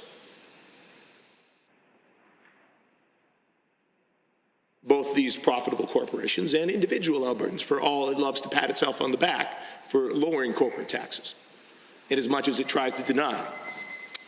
Thank you, Honourable Member. I believe the Honourable Member who caught my eye in this case is the Honourable Member for Calgary North. Thank you, Mr. Chair. I rise to speak in support of Bill 43, financing Alberta's Strategic Transportation Act proposed by my colleague, the Honourable Minister of Transportation. People get upset when they don't call. Alberta's recovery plan is a bold, ambitious, long-term strategy to build, diversify, and create tens of thousands of jobs. By building schools, roads, and other core infrastructures, we are benefiting our communities. By diversifying our economy and attracting investment within Canada's most competitive tax environment, we are putting Alberta on a path for a generation of growth. Alberta's government tabled Bill 43, the Financing Alberta Strategic Transportation Act, or FAST Act, to enable new or expanded transportation infrastructure projects by collecting user fee or tolls. Alberta has an extensive highway network, Mr. Chair, that requires significant investment to maintain and rehabilitate. About 64,000 lane kilometers of roads and almost 4,600 bridges and interchanges. The McKinnon report identified that maintenance and rehabilitation of existing infrastructure must be prioritized over new construction. Under Bill 43, Mr. Chair, the first project is the construction of a new Highway 697 bridge over Peace River to replace aging Lockheed Ferry. Support for the Highway 697 bridge project was identified through letters of support from Mackenzie County and Lockheed Chamber of Commerce, 2 in-person online engagement sessions, and follow-up telephone meetings with Indigenous communities unable to attend in person. A new bridge had not been identified in previous capital plan, Mr. Chair. However, Mackenzie County and Lockheed Chamber of Commerce have both advocated for a user fee to build the new bridge now. By building new roads and bridges now, user-financed construction will strengthen economic growth and competitiveness at a time when Albertans need it most. While the FAST Act explicitly forbids user fee on existing lanes and bridges, Mr. Chair, it will add to government-funded infrastructures, meaning faster commutes and less congestion while unleashing economic potential through speeding up commerce. Importantly, those Albertans who do not wish to pay user's fee will still have toll-free alternatives. If you do not want to pay a toll in Alberta, you will not have to pay a toll, period.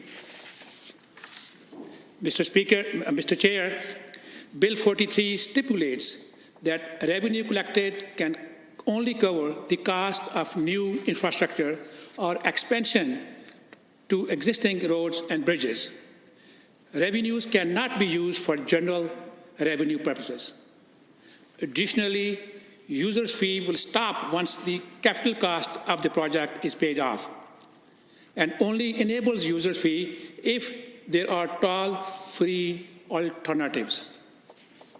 Bill 43 mandates that Albertans be engaged before a project can be built using user fee, Mr. Chair. Both criteria are entrenched in the legislation itself. User fees have been used successfully in many other jurisdictions within Canada, Mr. Chair, including the Coquihalla Highway in British Columbia, Highway 407 in Ontario, the Deschaux Bridge in Northwest Territories, and the Confederation Bridge between Prince Edward Island and New Brunswick. The Alberta government knows how important your time is, Mr. Chair. Every moment that can be cut from your commute or a trip is more time that you can devote to your priorities in life, enjoying the wonders of Alberta or spending more time with your families. Mr. Chair, we believe in giving Albertans a choice in travel. That's why we have introduced FAST Act to allow our government to build new expanded infrastructure funded by user fee. Again, the point in note here is, Mr. Speaker, at no point will you be required to pay a user fee. People can always continue to travel for free on existing roadways. However, it is worth noting, Mr. Chair, that only a user fee finance bridge could replace the unreliable seasonal ferry at Tompkins Landing. The Alberta government has worked collaboratively with our communities and industry to advance the request for a user fee to help offset an all-season Highway 697 bridge cost. Access to a permanent crossing would reduce wait times and increase productivity of our agricultural and trucking industry, Mr. Chair. The Lac Creek Chamber of Commerce supported a collaborative approach through user fee to fund the bridge. They are more than confident that this will be a significant win for the industry, residents, and our province. Under finance construction will strengthen, user finance construction will strengthen economic growth and competitiveness at a time when Albertans need it most, Mr. Chair. This initiative is all about providing new infrastructure options without raising taxes on Albertans to pay for it. Bill 43 will help support economic growth, create jobs across the Peace County, and further additional strategic transportation projects. This means faster commutes and less congestions while unleashing economic potential through speeding up commerce. Mr. Chair, Alberta's government has been transparent. We face fiscal reckoning. We need to find creative ways to build new infrastructure projects that would not otherwise be built or built faster. The use of user fee may accelerate capital spending in areas that support economic growth and trade. In summary, Mr. Chair, this bill proposes tolls with consultations of the users and provides alternatives for those who will not use the infrastructure. Thank you, Mr. Speaker. Thank you, Honourable Member. I see the Honourable Member for Edmonton South. Thank you, Mr. Chair. It's a pleasure to rise tonight and speak to the Bill 43, Financing Alberta Strategic Transportation Act. Mr. Speaker, I think that it's been very informative to hear from my colleagues here, particularly the Minister of Transportation and other government members, but also, of course, my colleagues here in the opposition as well. And I think that when we talk about the issues around toll roads, we talk about the issues around charging Albertans to use their infrastructure, charging Albertans to use their roads, and making every single Albertan pay more to get to work. I think that it's important that we note the government has spent quite a bit of time elaborating on how if an Albertan doesn't want to use a toll, they don't have to, right? And the government has said that many, many times in this place when we debate this bill. And indeed, the government has said that many, many times and made it a point that the opposition is incorrect because of that. And Mr. Speaker, I want to take the government at face value, right? I want to believe the government when they suggest this. I want to actually accept that the government intends for there to be alternative routes for Albertans to take. But I think it would be reasonable if we ensure those routes are reasonable. So at this point, Mr. Chair, I'd like to move an amendment, and I will have this sent over to the table before I continue.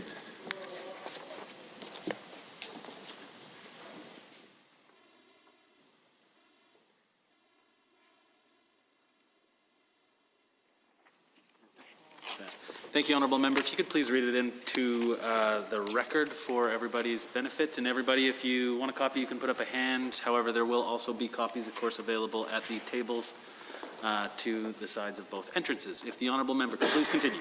Thank you, Mr. Chair. So I would move that the Bill 43, Financing Alberta's Strategic Transportation Act, be amended in Section 1 by striking out Clause H and substituting the following.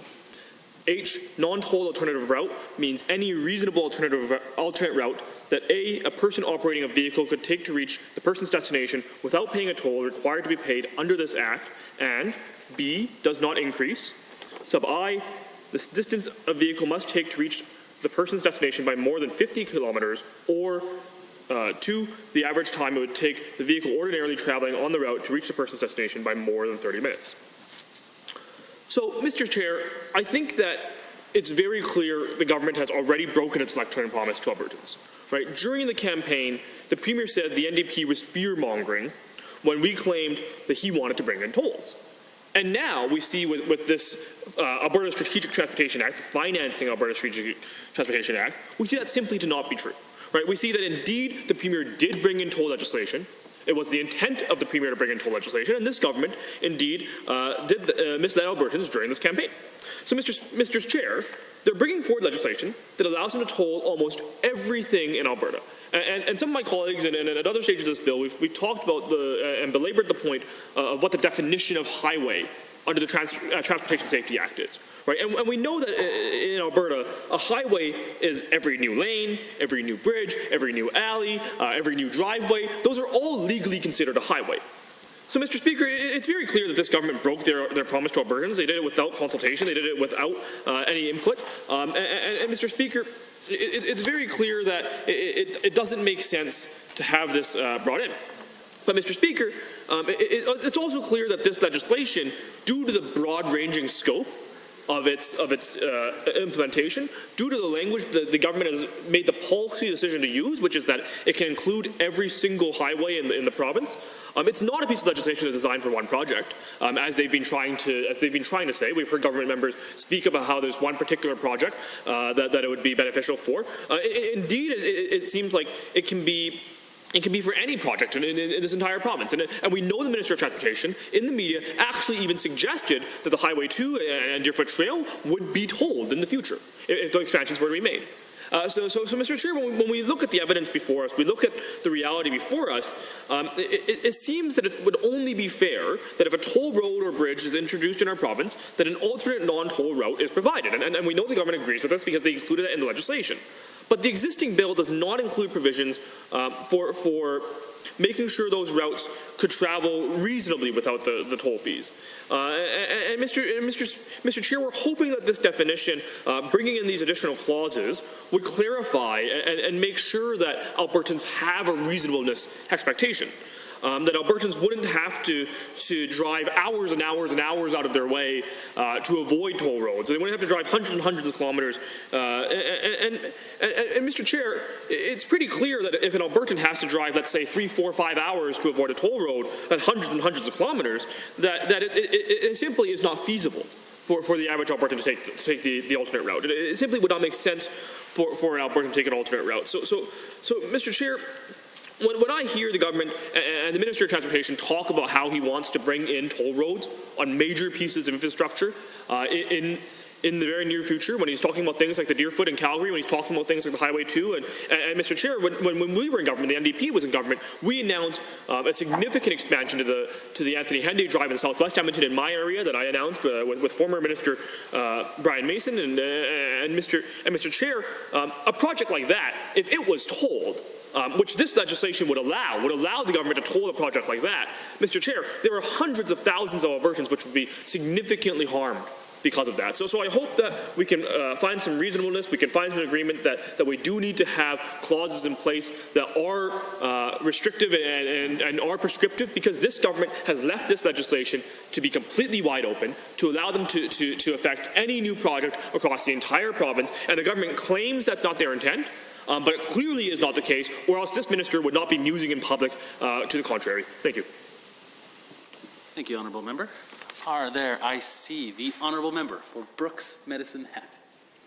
Yeah, Mr. Speaker, or Mr. Chair, I just wanted to offer some comments. Would I be able to see a copy of the amendment, please? Thank you.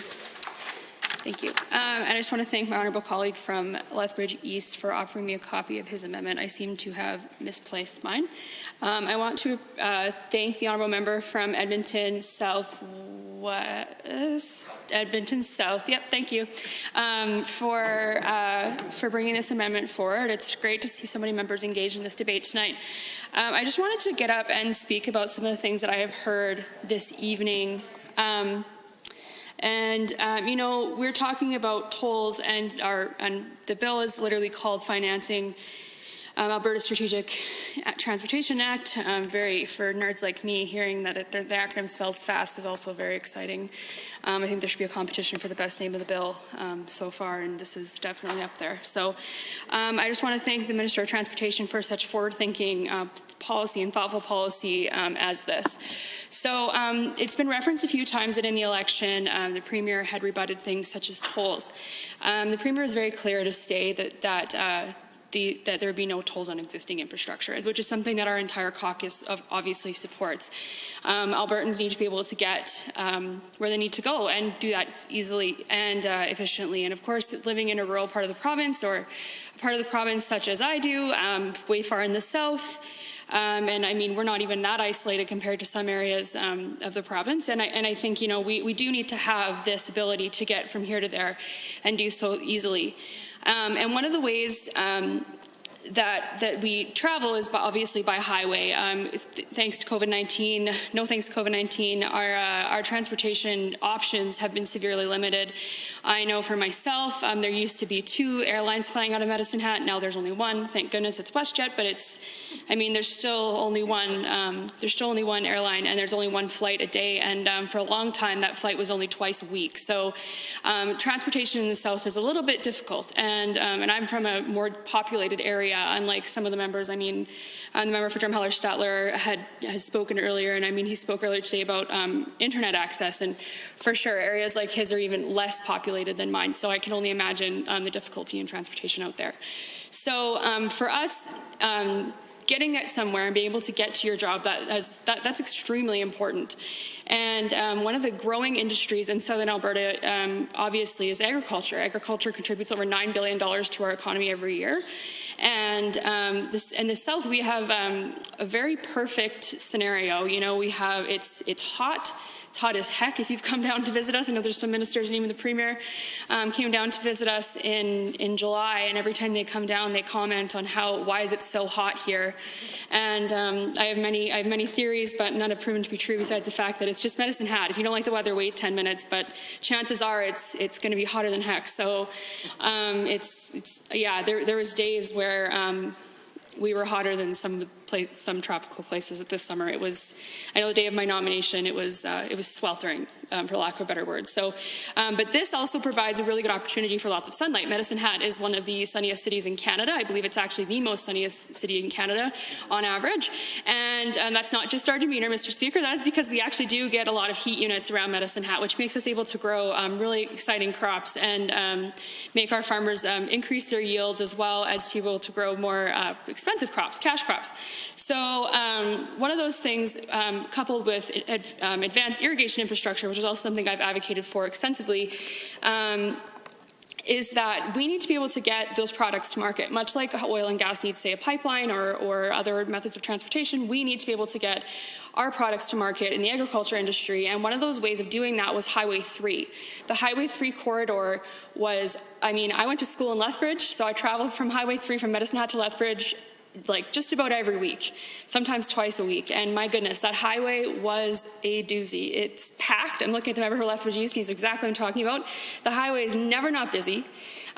There's many times in the year where you are lucky if you don't get stuck behind farm equipment, because chances are you're going to.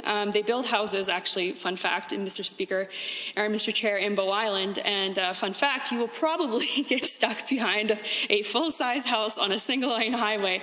So if you're thinking about if you're thinking as a trucker, somebody trying to move this essential product to the plant down the road or anywhere else, this is going to get really complicated. So, and in southern Alberta, we've often called ourselves a forgotten corner, especially southeast Alberta. We've through consecutive governments felt as though nobody really listens to us, and if we need something, we better do it ourselves because help's not coming. Now, I was surprised, I have to say, and I've said this to the Minister of Transportation, when he said, let's talk about Highway 3. And I was going, what the heck? To my knowledge, it wasn't on the government's list of priorities. And lo and behold, there was an announcement after the minister's extensive consultation. There was an announcement strategically to enhance our infrastructure, and this is not a toll road, might I add, but to expand Highway 3 between Burdett and Taber.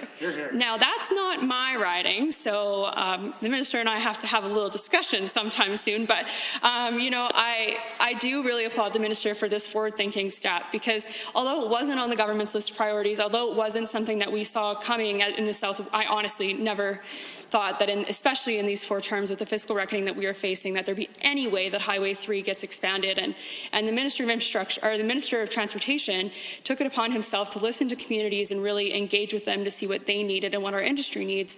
And that ultimately is diversifying the economy. We need to make sure that we are having the infrastructure to thrive, and then that's exactly what this minister did.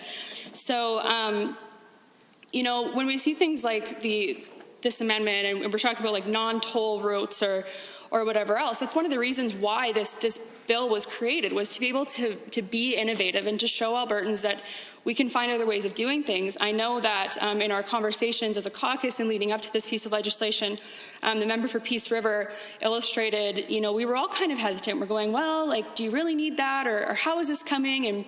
And the member and the minister presented to us and showed us, look, these members from Peace River, Mackenzie County, they need this bridge, and they're willing to pay for it. And at that point, the government would be, I believe, irresponsible not to explore those opportunities to try to find ways to lessen the burden on the Alberta taxpayer. We've heard a lot of pontificating about the importance of taxpayer dollars tonight, which I find ironic, given the record of the previous government. But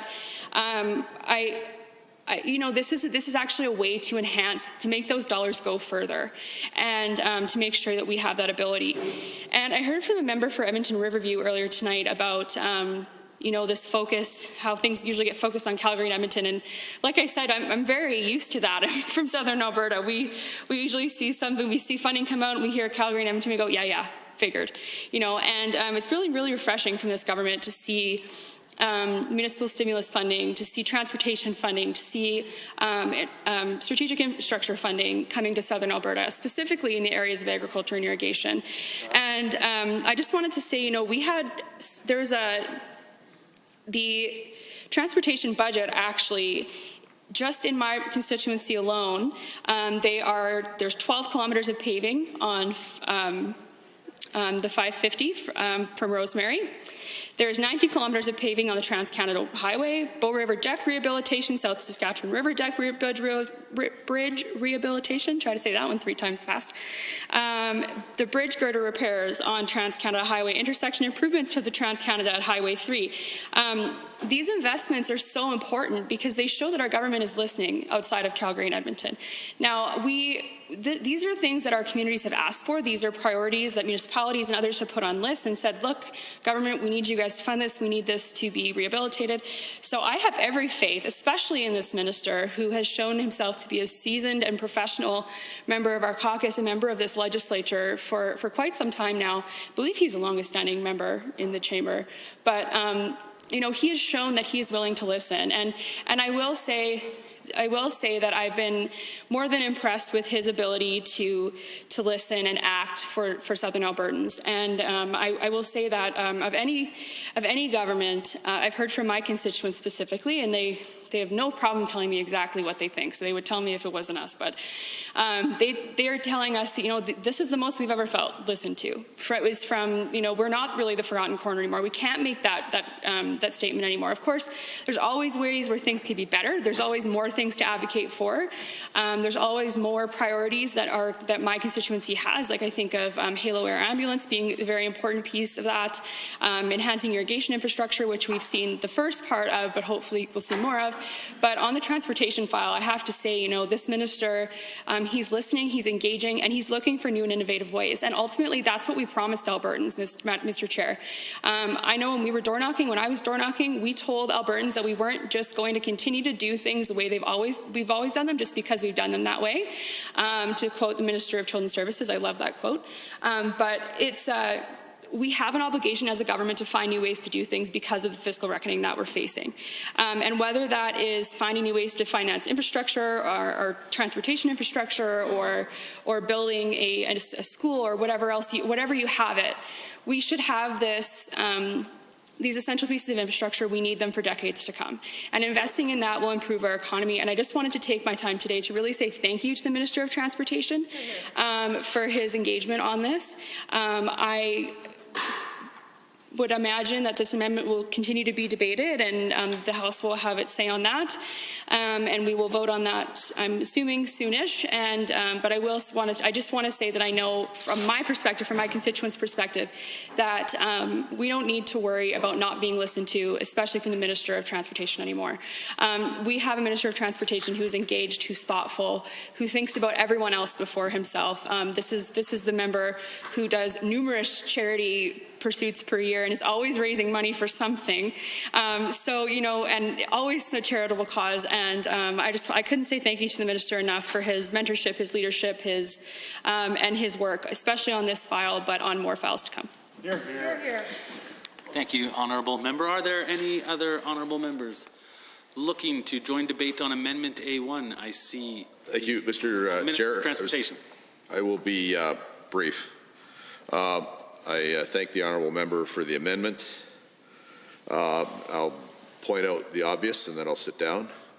The amendment includes things: the distance a vehicle must take to reach the person's destination by more than 50 kilometers or 30 minutes. I think I've repeated myself somewhere between a half a dozen and a dozen times that the alternative for the ferry is an hour-and-a-half drive and a lot more than 50 kilometers. So I think that tells us what we need to know. We couldn't possibly support this amendment. And it shouldn't surprise the honourable member that moved it, because I'm not sure it's a good idea to put artificial limits like that. Anyways, the legislation already has a lot of limits on what we're allowing ourselves to do. But this one would explicitly not allow us to do the bridge that actually inspired the legislation in the first place. So I actually expect the honourable member will probably understand that. He may not, but I'd be surprised if he doesn't, because it's pretty obvious that the project that inspired the legislation wouldn't be able to be built, I don't think, with this particular amendment. Thank you, Honourable Minister. Are there any other members looking to join debate on? I see the Honourable Member for Drayton Valley Devon has risen. Thank you, Mr. Chair. And again, I won't be long on this, but as a member of that represents a rural constituency, Drayton Valley Devon, one of the things that is unique about my constituency is that it literally goes from the very edge of Edmonton. The River Cree Casino is in my constituency and goes literally all the way just about to the Rocky Mountains.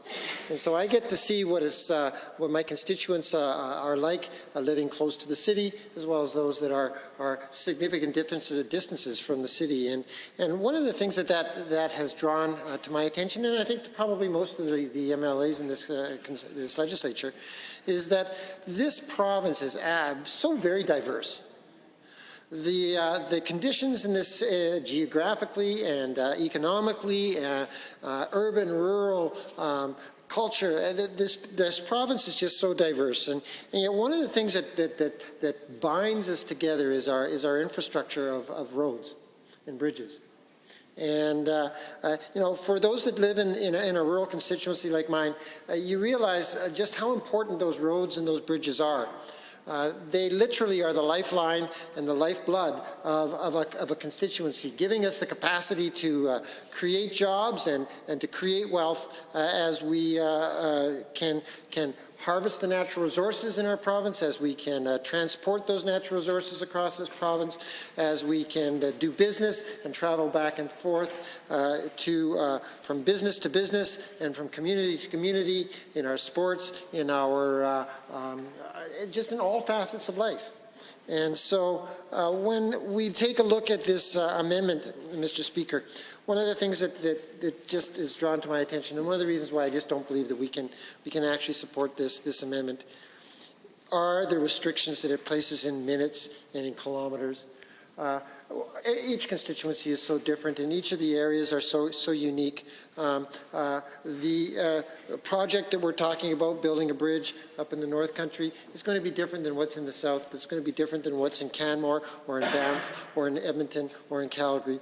And so to start placing specific numbers on kilometers or specific time limits on where you can have to be able to travel and the distances before you can have a toll, just is not going to fit the diversity of this province or our capacity to serve the constituents that elect us into this legislature. And so we need to use some common sense sometimes.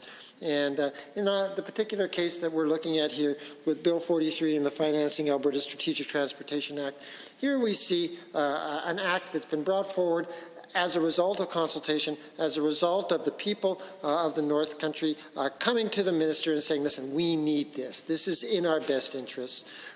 We're a government that tries to listen to our constituents, that tries to move forward in the government to meet those needs. We're going to do that with the fiscal realities that we face in as creative a way as we can. And this is one way, through Bill 43, of being able to help meet the needs of Albertans. And so I'll just finish my remarks, Mr. Chair, with the fact that I don't believe that this amendment is going to speak in the best interests of either my constituents or the citizens of Alberta. Thank you. Thank you, Honourable Member. Are there any other members wishing to join debate on Amendment A1? Seeing none. On Amendment A1 as proposed by the Honourable Member for Edmonton South, are you agreed? All those in favour, please say aye. Aye. Any opposed, please say no. No. That is defeated. Moving back to the main bill, Bill 43, Financing Alberta's Strategic Transportation Act. I see the Honourable Member for Edmonton South. Thank you, Mr. Speaker, and I appreciate the opportunity to rise and speak to Bill 43 again. I think certainly we've heard some fulsome debate around the issues around Bill 43 tonight and how the intent of Bill 43 was crafted around a particular project. And of course we know in this case that project is the Cree Bridge, which based on the introduction speech by the Minister of Transportation, I believe will be costing around $200 million for the project to be completed.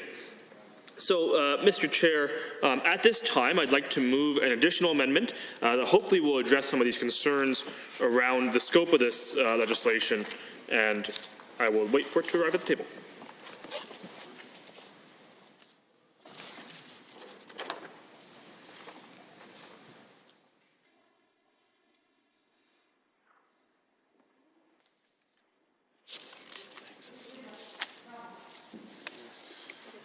Please read it in for the record. It's a quick one, and same procedure as previously with A1. And of course, there will be copies at the table as well, should you want them. Thank you. The honourable member, please continue. Thank you, Mr. Chair. I would move that Bill 43, the Financing Alberta Strategic Transportation Act, be amended by adding the following immediately after Section 17. Expiry. 18. This Act expires on December 31st, 2050. So, Mr. Chair, we've heard again and again from this government, from the minister himself, from government members, that this piece of legislation was inspired and created for one project, the Creek Bridge. And if it's indeed the case that the government and the members opposite are truthful in their intent and do believe that the enabling of this act is for the construction of that bridge, then I think it's reasonable to further limit the scope of the bill. Right now, the bill allows for any project at any time that is created to have a toll on it. And of course, we've talked extensively about the definition of highway, and basically it could be anything from a driveway to an alleyway, Mr. Chair. And I think that's quite restrictive. So I think that if the minister is indeed correct that we do want to support the creation of the Creek Bridge, and I'm looking at Hansard from his introductory speech here, Mr. Chair, he mentioned that the calculations done by the department on the length of payment based on the fee of $150 for commercial vehicles and $10 to $20 for a personal vehicle. The minister said it would take, and I'm quoting from Hansard here, in the neighborhood of $150 per crossing for a large commercial vehicle with a payback of 30 or more years, and for personal vehicle in the range of $10 to $20. End quote. So, Mr. Chair, the minister stated very clearly it would take 30 years for the bridge to be paid in full through tolls. This amendment puts an expiry in the Act 30 years from now, when the Creek Bridge will be paid off. So if the government's being truthful in their intent of the bill to allow for the creation of this bridge, then I think it's very obvious and very easy to accept this amendment. Instead, Mr. Chair, I think that if this bill is actually a cover and a ploy to open up the addition of tolls to any new lane, highway, bridge in the province from now until, well, the end of forever, then Mr. Chair, I think that the government will vote against this amendment. And I think very shortly we'll see here what their intent is. Because we know that this minister has mused publicly that roads such as Deerfoot and Highway 2 could be tolled. And Mr. Chair, I think that when the minister has said in this place that this legislation is intended only for the Creek Bridge at this time, then it should be very easy to accept this simple amendment. So I look forward to hearing from members of the House, and I look forward to Albertans having the opportunity to see the true agenda of this government's legislation. Thank you. Honourable member, we are on Amendment A2. I see the Honourable Minister of Transportation has risen. Thank you, Mr. Speaker. The honourable member, I suppose, is trying to be cute. Mr. Speaker, earlier this evening, the folks across seemed to not have their story straight. At one point, they say we're going to toll every road in Alberta, and there's no way to stop it. And then they said, including the member that just moved the amendment, I think said things about our direct intention to toll Deerfoot Trail and Highway 2. And then he said, as he moved this, that we said we were only going to do this bridge. So he's got about 4 stories going right now. So no matter what we do, he can say, I told you so, which is kind of, I suppose, a good political trick, is to take 3 or 4 sides of an issue. Then no matter what happens after that, you can say I was right. So I guess if you look at it that way, he'll probably claim he was right, because he's taken several sides to this issue already. Mr. Chair, we won't be supporting this. It's a silly it's a silly amendment. Even with the closing, the honourable member quoted me. He says that of Hansard. I'll take his word for that. He said that it could take, and any numbers I give would have to be an estimate, because of course the number of time to pay back a toll or a user fee under this legislation, of course, would depend upon the traffic numbers. So, Mr. Chair, if the traffic numbers are higher, then of course it would get paid off slower. If the traffic numbers are lower, or faster. If the traffic numbers were lower, it would get paid off slower. So, first of all, we never said there would never be another project. We said this legislation was really inspired and designed to accommodate this project, which Albertans asked for. And just the minister, the member kind of spiked his own amendment with the last sentence that he said it would be paid for in 30 or 40 years, and this would only allow 30 years. So I couldn't possibly support this. Thank you, Honourable Minister. Are there any members wishing to join debate on this amendment? I see the Honourable Member for Edmonton Manning has risen. Well, thank you, Mr. Chair. I felt the need to stand up because I keep hearing from the government House Leader over there, so the opposition House Leader decided to stand up as well. So in regards to this amendment and the fact that there is a sunshine clause recommended for this legislation to be done after 30 years, I think there's some pretty serious things that the government really needs to consider when it comes to tolls. So there's a couple things that I think even their base might be a little bit concerned with. First things would be, of course, the fact that toll booths are inconvenient, they can cause accidents, they cause a lot of waste. But the biggest thing is that they will actually potentially have to pay higher tolls over the years, depending on who is managing those tolls. And of course, as their base might be concerned with, the invasive surveillance that may be required to be monitoring vehicles that are going through those toll booths with license plates and looking at who is driving those vehicles. So I think that it would be great if the Honourable Minister would consider those things, and the fact that maybe Albertans won't be a big fan of having their vehicles photos taken as they're going through some of these toll booths. In addition to that, I think it's important to recognize that there is actually zero cost efficiency when it comes to toll booths. The reality of that is that it takes about 12 to 20% of the revenue from toll booths to build toll booths, and then to hire staff to monitor those toll booths, or if you're going to go to an automated system, the maintenance required on those toll booths. So you're spending 12 to 20% of your revenue coming out of tolls to maintain the booths themselves. On top of that, when you're looking at the fact that there would be, some people would decide to go on secondary roads. So rural Albertans, many of the members in this chamber have spoken up about how they represent rural seats. Well, I'm glad to hear that. I'm sure that many of those rural Albertans will be very concerned about their secondary highways and the fact that maybe members will be going off the major highways to avoid the tolls onto their secondary highways. And we know that the priority is going to be that the tolled highways are going to have maintenance and the secondary highways are not, because the tolls are where the money is going. So all of those rural Albertans that have secondary highways are now going to have more potholes and the requirement for more oil and more ash put on their secondary highways, because, again, they're not tolled, which means the revenue being created from those potentially are not going to be maintaining their secondary highways. So, again, rural Alberta significantly impacted. I think the other thing that they need to consider is, we're looking at the bridge that's going to be in northern Alberta. Well, primarily a lot of those, and we've heard this from the minister, are heavy haul vehicles that are transporting goods. The reality of it is that those heavy haul operators are going to pay the toll, absolutely. But guess what else happens? They get a corporate tax write-off that means they get to waive all of those toll fees, and so the government doesn't actually get that revenue. So who's paying? Average Albertans, people who are going from point A to point B. You are taxing Albertans, not corporates. Yeah, that is what a toll is. Thank you, Honourable Government House Leader. So you will admit you've now added another tax to Albertans for using highways that are related to the public good. So corporates gets to waive the taxes, waive the tolls, because of course they'll write it off. I love the creep, but you know what I don't think that is something that matters is the fact that the government shouldn't be telling them that the only way they're going to get a bridge is if their citizens are taxed for it. You're already increasing their personal taxes. Well, Honourable Member, the reality of it is you're not going to generate any income off of it.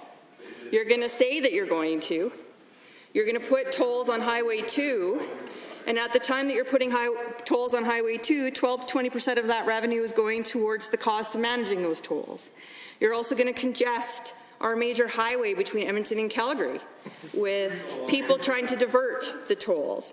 You're going to deteriorate your secondary highways in rural Alberta, so going around Airdrie, people going through Olds and not wanting to have to go on Highway 2. We see it all the time. They're going to... Well, that's great, government.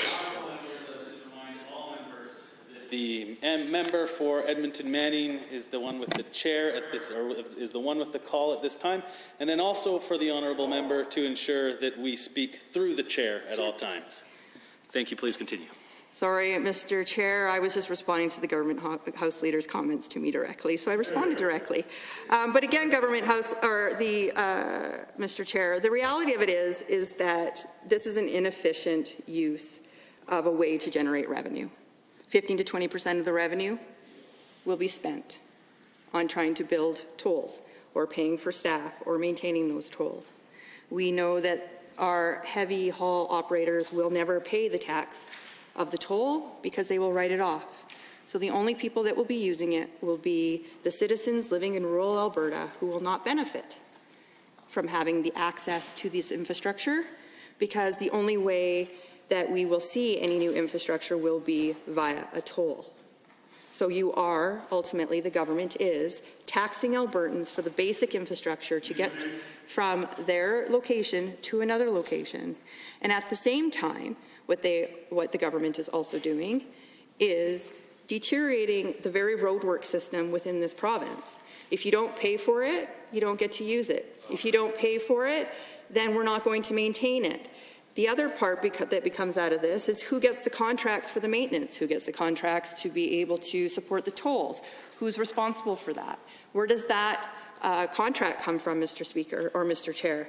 There are a lot of questions that arise out of tolls that the Honourable Minister doesn't want to have to answer, and the Honourable Government House Leader doesn't want to answer, because of the fact that we know that it is an inefficiency, it is a tax on Albertans, it actually does not generate the revenue, and all it is adding more money on the back, or taking more money off the backs of Albertans, which this government, during their campaign, indicated that they were going to make life more affordable for Albertans. This does not do that, and in fact, all it does is it holds municipalities hostage to have to negotiate a toll agreement with this government to build any new roadway infrastructure at the expense of the citizens of these areas.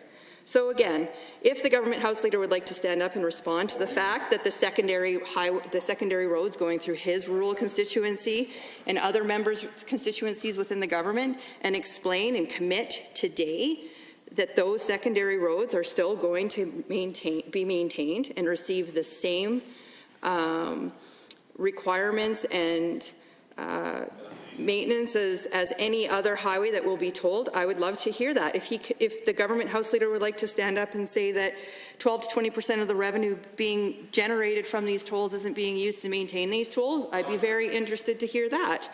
I would be also very interested to hear how much revenue, as the Honourable Minister of Transportation has indicated, that these heavy haul operators are going to be paying after they get the tax rebate where they don't actually have to pay the toll. I would be very interested, because all of the arguments I've heard from this government when it comes to the fiscal viability of these tolls doesn't hold water.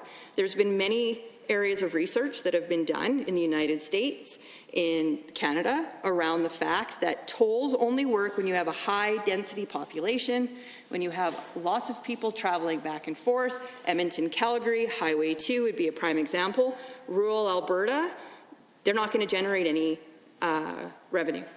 They're going to cost more to operate than they are to create.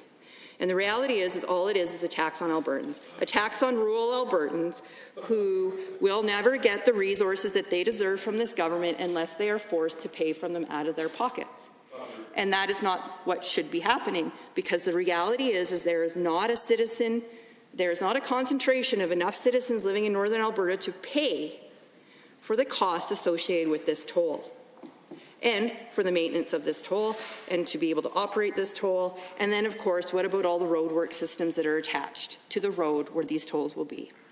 So again, I would really encourage the government to go back to rural Alberta, not just one spot, but all of their constituents, and do a cost analysis and tell me that they would support being taxed to transport from Medicine Hat to Calgary, to go from Edmonton to Calgary, to go from Rimbey Rocky Mountain House into Calgary, that they're willing to pay that toll, have their vehicles, have a surveillance done on their vehicles while they're passing through those tolls, because I'm sure the base in your party in the government's party would love to hear that. And let me know if the majority of Albertans actually support this, because I can tell you I'm hearing that they don't.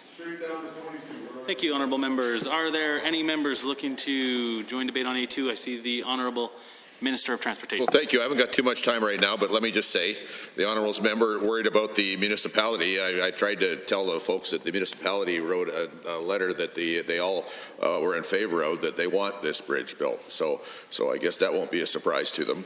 The industry wants it. It's a user fee. No, but then she says it doesn't save many money. Actually, they say it does, because it would actually cost more than $150 to send a person in a truck an hour and a half further around at the end of the day.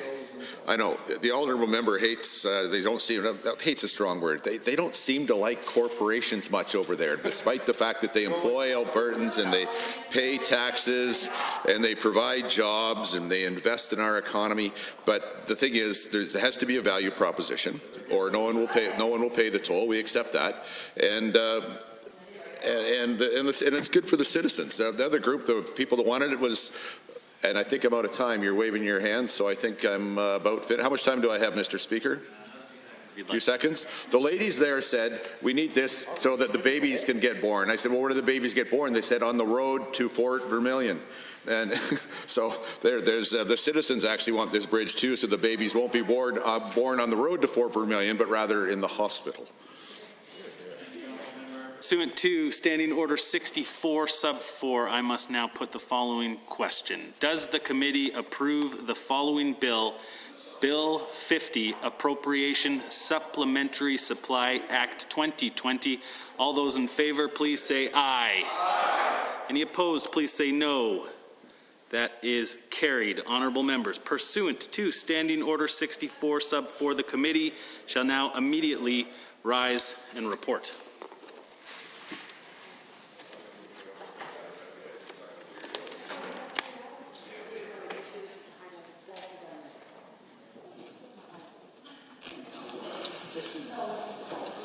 Oh, really?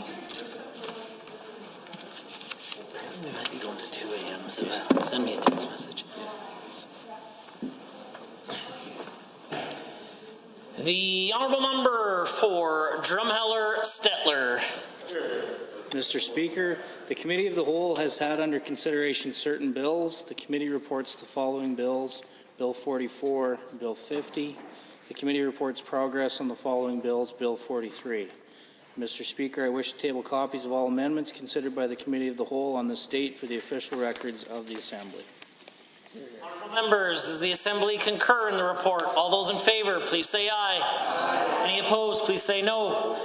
In my opinion, the ayes have it. That motion is carried and so ordered. The clerk. Under government motions, motion number 44, Honourable Mr. Nixon. The Honourable Government House. Well, thank you, Mr. Speaker. I rise to move Government Motion 44.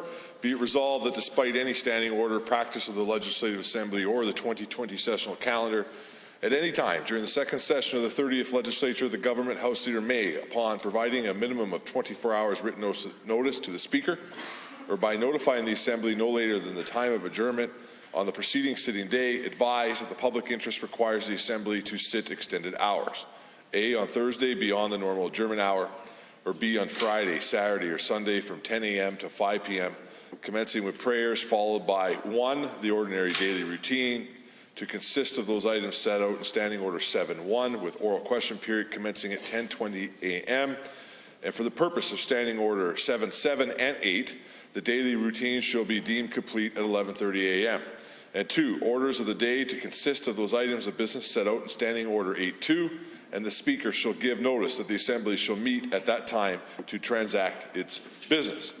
And B, I should say, and be it further resolved that the motion A take effect immediately upon passage, and B expires at 11:59 p.m. on Monday, February 8th, 2021, Mr. Speaker.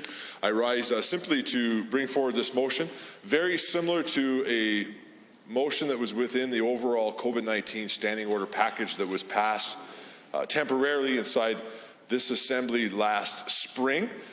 This is a component of that standing order package that we would like to carry over as what I perceive, Mr. Speaker, is the end of this session coming to an end. We'll see what takes place soon, but to be able to make sure that we have that standing order ability to be able to call back the Assembly as we deal with the state of emergency in the province if the House is required to meet over the weekend or at any other period of time to be able to conduct business or make decisions that the Chamber may be required to make during the state of emergency. The hope, Mr. Speaker, is that it would not be needed.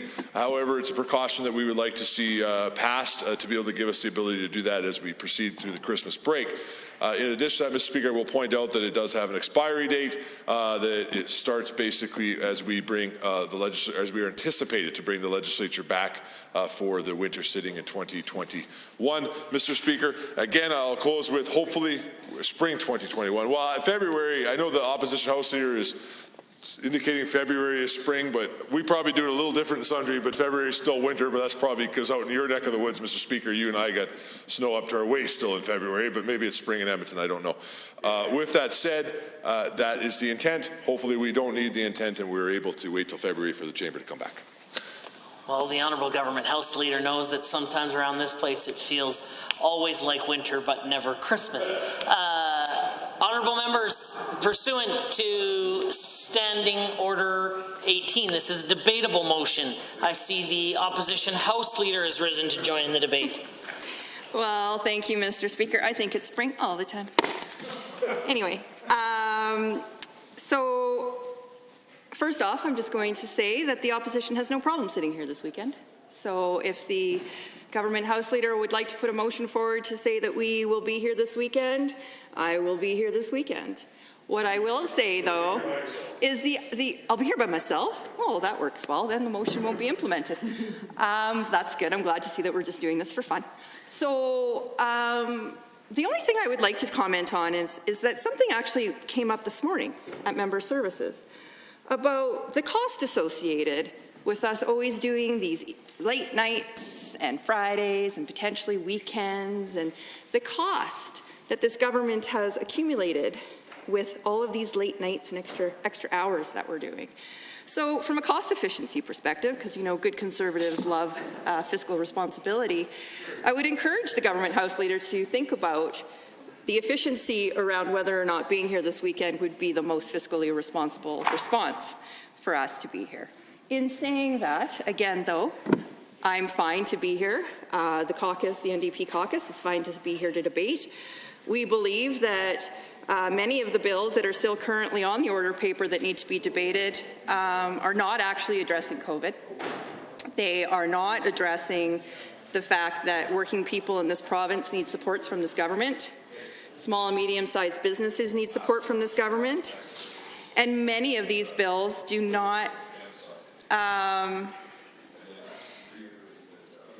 just waiting for the Government House Leader, that's all.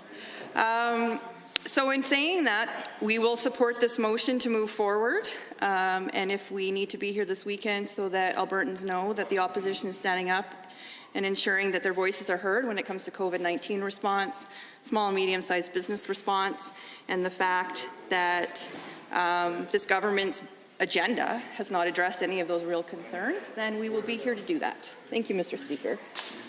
Members, are there others wishing to join in the debate? I see the Honourable Minister of Transportation has risen. Thank you. I was entertained by the Opposition House Leader's remarks. I guess to quote the former Government House Leader, friend of mine and friend of many of us here, Brian Mason, who once famously said, and while Brian and I never agreed on everything with each other, here's where we did largely agree. He used to say, the government decides when the session starts. the opposition largely decides when the session ends. So the honourable So to quote the NDP former House Leader and Transportation Minister, just as a matter of record, the government decides when the House starts sitting, and the opposition largely decides when the House ends sitting. So I guess to a certain degree, if the opposition House Leader is concerned about all the money being spent to operate this place, they know what to do. But far be it from me to tell them what to do, because they were elected here to make those decisions all by themselves, and we'll let them do that. Are there others? Seeing none, if there is no others wishing to join in the debate, I'm happy to have the Honourable Government House Leader close debate. Well, Mr. Speaker, I hesitate to rise to close debate, as I usually do not do it, but I just think that it'd be fair to respond to a couple comments by the opposition House Leader, and to reiterate for the record, Mr. Speaker, that the intention is not to use this motion to call weekend sittings, but to be in place where the House could be called back to make democratic decisions that they have to while we are dealing with an unprecedented state of an emergency, Mr. Speaker. Also, through you to all members of the chamber, to let them know there's no intention to sit this weekend, so I don't know if the opposition House Leader was just being hopeful that she got to spend some time inside the chamber again this weekend. It's also rich for the official opposition to express their concerns at the length of time that this place sits, when they spent a significant portion of their day trying to filibuster a bill that is against genocide, Mr. Speaker, and continues to stand inside this legislature repeatedly filibustering legislation, Mr. Speaker, as the Honourable Transportation Minister and the Honourable Deputy House Leader points out. If the opposition is worried about the cost of this chamber sitting, Mr. Speaker, and I will point out democracy does cost money sometimes, certainly, Mr. Speaker, but if they're worried about the overall cost of how often this chamber sits, I would suggest they stop filibustering every piece of legislation that they see. Honourable members, having heard the motion as proposed by the Honourable Government House Leader, does the Assembly agree to the motion, Government Motion 44? All those in favour, please say aye. Any opposed, please say no. In my opinion, the ayes have it. That motion is carried and so ordered. Under Government Bills and Orders for third reading, Bill 40, Forests Growing Alberta's Forest Sector Amendment Act 2020. Honourable Mr. Dreeshen. The Honourable Minister of Forestry and Agriculture. I like how you say that. I rise today to move third reading of Bill 40, Growing Alberta's Forest Sector Act 2020. When I first learned that it had been 5 decades since the Forest Act was updated, I really was surprised, Mr. Speaker. Surprised that our third largest resource sector in Alberta, which has changed dramatically over the last 50 years, did not have legislation to remain current. This year, amongst all the challenges that we have faced, forestry has continued to lead our economic recovery. Now, before I dive into the specifics of the bill, I would like to address some of the concerns brought up by the members opposite. I've heard them talk without end about economic analysis, but Mr. Speaker, we had actually spoke directly to foresters. These are the people that work with this legislation every single day and know what barriers are actually standing in their way. Lumberjacks, yes, as the Transportation Minister so rightly points out, they are the experts, Mr. Speaker. They told us that these changes would actually support them. They told us that by increasing the harvest control period, that they would actually have greater flexibility, which would, for one, allow them to maximize their economic benefits, that would create an environment where they can respond to market changes here in the province, and they can better respond to factors out of their control, like wildfire impacts to mountain pine beetle and etc.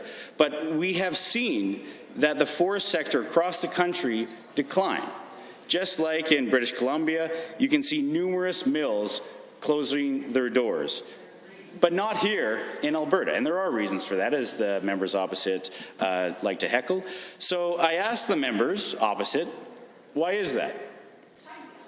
Maybe because we actually listen to the needs of our foresters here in Alberta. Or maybe it's because we support them in maintaining a strong and healthy forest sector. But, Mr. Speaker, the bottom line is that our forest sector supports thousands of jobs and continues to grow, creating even more opportunities for Albertans. And we, as a government, Mr. Speaker, will do everything we can to make sure our forest sector is sustainable and that these changes will help them in their economic growth. And forestry, Mr. Speaker, is a critical part to our economy.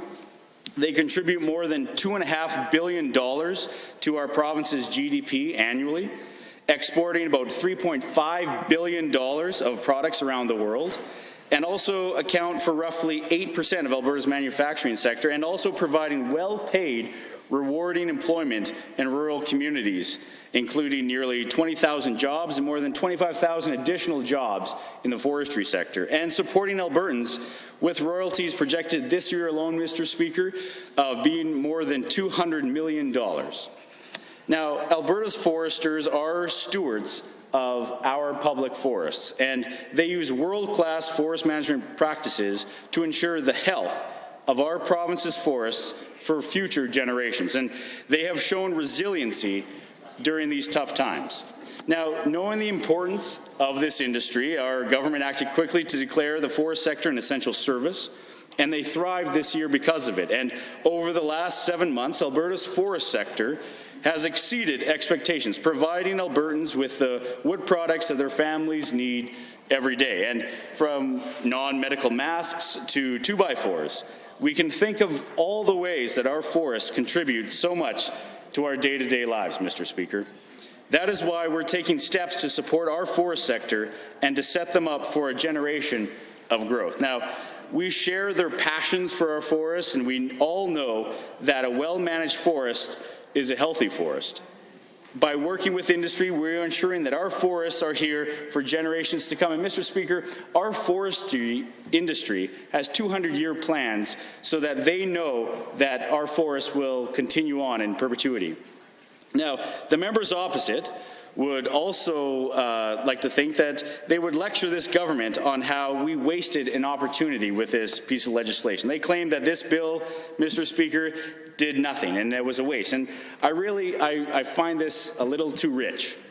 When the NDP had the opportunity, they didn't act to update the Forest Act. They knew it was out of date, over 50 years, it hadn't been modernized, and yet they did nothing. But what they did do, Mr. Speaker, was to bring in barrier upon barrier in an attempt to protect, I will use that in quotations, Mr. Speaker, our forests.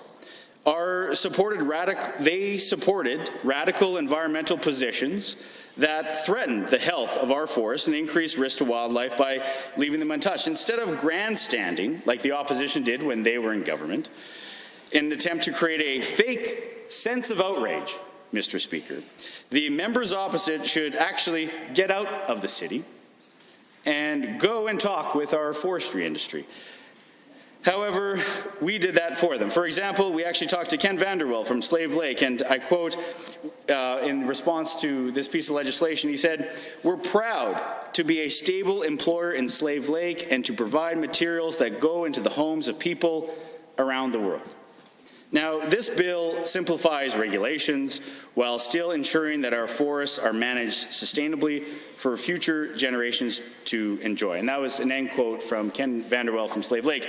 Now, this is just one of the nearly 100% support from the forestry industry that supports the amendments in this piece of legislation. Now, in regards to Indigenous consultation, I want to state for the record that proposed amendments in Bill 40, in this bill, Mr. Speaker, will still require Indigenous and community consultation in the development of forest management plans and general development plans for foresters to harvest here in Alberta. Alberta's government takes seriously our constitutional duty to consult Indigenous peoples when making decisions about Crown land development. Now, Mr. Speaker, in recent weeks, we saw a decision came out in regards to tariffs placed on our lumber here in Canada. Now, while we are optimistic for the favorable decision that resulted, we know we mustn't be complacent. That is why one of the first changes we sought was to enhance the transparency of our timber dues and our administrative fees. This will help strengthen our province's lumber dispute with the United States by clearly showing how timber dues here in Alberta are calculated.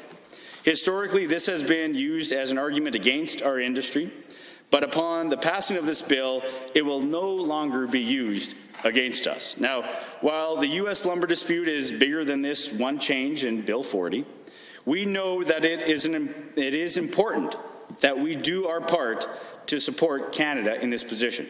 Fortunately, Alberta foresters were able to celebrate a huge victory as tariffs on Canadian products were cut, and by 2 foresters here within the province actually had their tariffs reduced from this decision. Now, Alberta's foresters are world leaders and deserve fair value for their products, and we have also brought forward changes that will support long-term timber supply and will reduce regulatory burden. By phasing out redundant licenses, we are saving government and industry time and money. This will supplement our Forest Job Action Plan, which we ran on as a government, and which will include an increase of an annual allowable cut of about 33%, Mr. Speaker. To date, we have already achieved an increase of 13% of that 33%, and we will consult with our partners on how we can achieve the remaining 20%. This goal requires that we also take action to expand market access for our foresters here in Alberta. And as part of our sector strategy, part of our government's economic recovery strategy, we have added 4 trade officers to strategic locations around the world, which will highlight and promote the high-quality products that we have here in Alberta. And with this in mind, Mr. Speaker, I am so honored to move third reading of Bill 40, the Growing Alberta's Forest Sector Amendment Act. And these changes, Mr. Speaker, will empower our forest sector by enhancing competitiveness, providing additional flexibility to respond to market factors, and also by ensuring the long-term health and sustainability for our forests. Thank you very much, Mr. Speaker. Honourable members, the Minister of Agriculture and Forestry has moved third reading of Bill 40, Forests, Growing Alberta's Forest Sector Amendment Act 2020. Is there anyone else wishing to join in the debate? The official opposition House Leader. Well, thank you, Mr. Speaker. That was interesting, to say the least. I'm not quite sure how the minister managed to incorporate his bill into what this government continues to talk about fear and smear when that's not the case. We've actually supported his bill through all of the stages, so I'm not quite sure why we had to go down that route. In addition to that, Mr. Speaker, given that we will soon be on December the 1st, I'm disappointed in the minister that he has not talked a single time about Christmas trees and why it is that the forestry industry hasn't done anything with the Christmas trees. But that's fine. The issue that I do have, though, is that the government continues to speak about we should leave Edmonton and we should learn about the forestry industry in Alberta and we should learn all about what's going on. Yes, Minister, but what the minister forgets is that my family are all involved in the forestry industry. They all work in the sector or have worked in the sector. My dad now is retired, but my brother continues to work selling heavy-duty machinery for the forestry industry and has been seen in some places maybe talking to governments about how they're managing the forestry industry in different areas. So he has a lovely sweatshirt actually that says forestry feeds his family. So it's not something where the NDP has no idea about what's going on in the forestry industry. I've spent a lot of time when we were in government with the Minister of Agriculture going to AFPA events and talking to sawmill operators, to different organizations. I had a motion in the legislature specific to pine beetle when we were in government, because we in this party recognize, and I personally recognize, the importance of the forestry industry. So I do feel it's a little bit disingenuous to hear the minister stand and say that the NDP has not done anything to support the forestry industry. Again, if we look at the votes that have occurred in this House on this bill specifically, we have voted in favor of this bill. So there's no real need to turn the conversation into a divisive conversation. I think we all recognize that forestry is important. That we know that without the forestry industry, we wouldn't have many of the products that we have. When COVID first hit and everybody needed toilet paper, that was because of the forestry industry. We wouldn't have had toilet paper without the forestry industry. There's lots of things that we recognize.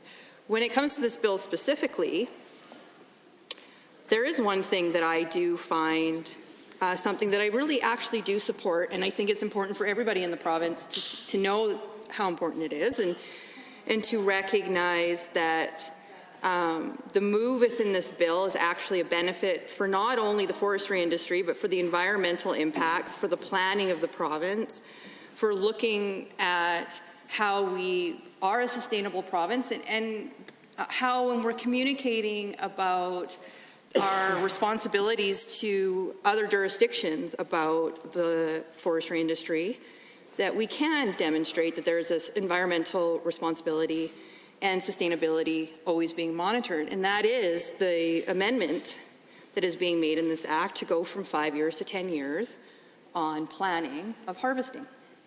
I believe that a 10-year harvesting contract is important.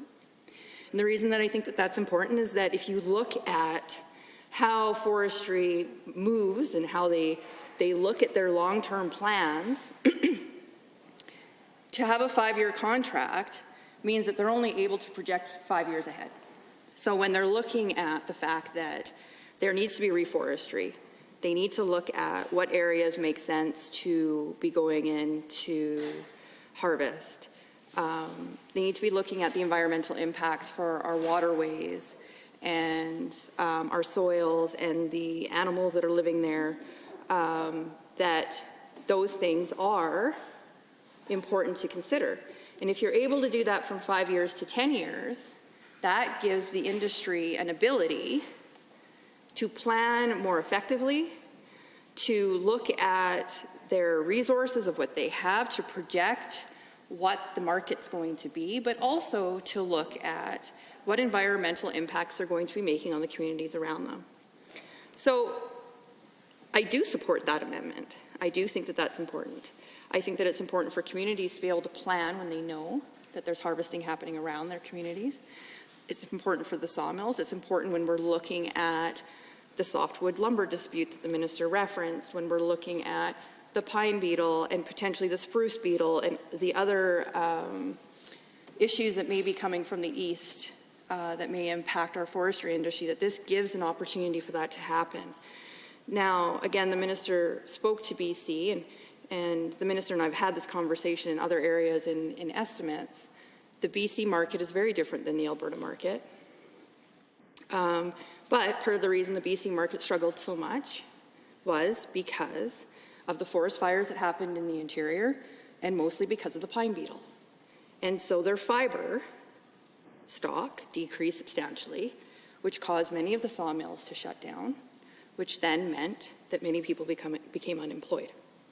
Now, in saying that, this is why I have continuously encouraged, both when we were in government, and I will continue to encourage the minister, that we have to address the pine beetle issue in this province. Yes, it's in the national parks. It's moving in the national parks. We now see it all the way down in Medicine Hat, which is interesting. And it is spreading across the province. The issue with that is that we are going to have a fiber problem. And so I would encourage the minister that as he's looking at these bills and these recommendations and talking about being an advocate for the industry, that he work with the federal government, not fight the federal government, on making sure that we are addressing the pine beetle and the spruce beetle that is potentially coming to this province to ensure that we have a healthy fiber stock. Because if we don't, it won't matter what the bill says. If we don't have the fiber, then the industry won't survive. We saw it in the interior of BC. The island would be a different conversation. But definitely on the BC side of the national parks, they had forest fires and pine beetle. We see that in Jasper. We see it moving into Hinton.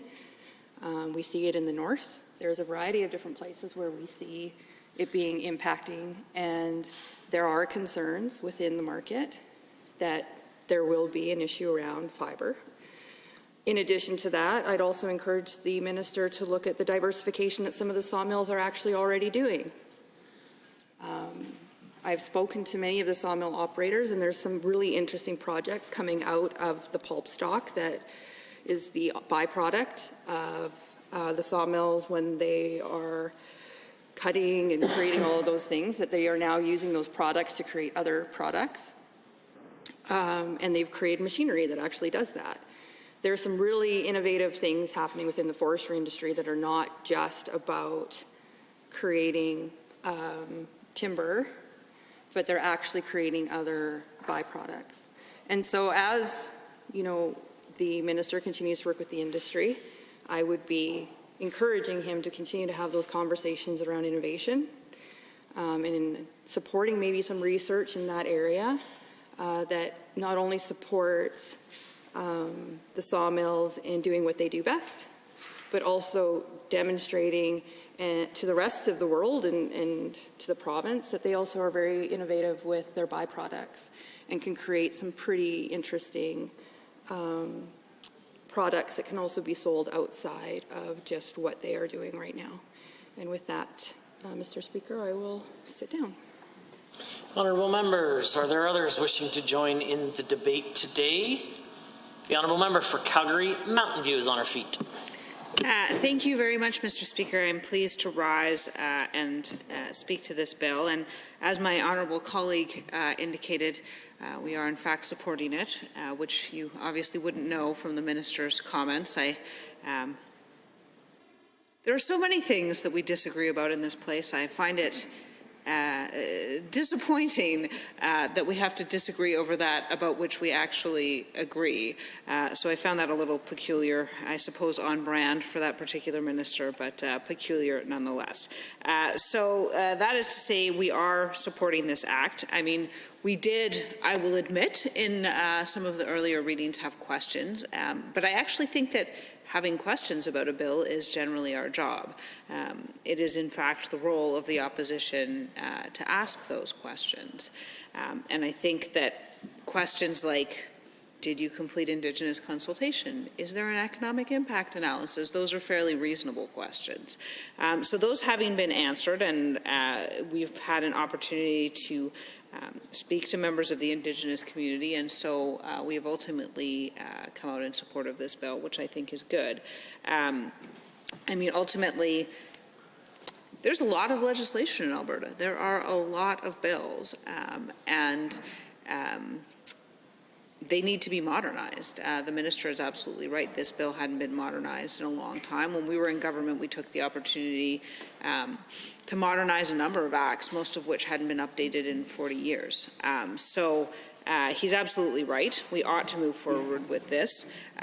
It does appear generally that there is support for this, and I think that that's good. We need, especially right now at this time in Alberta, to be supporting all the jobs that we can. Because we have been through unprecedented job losses. The last 18 months have been incredibly hard on Albertans,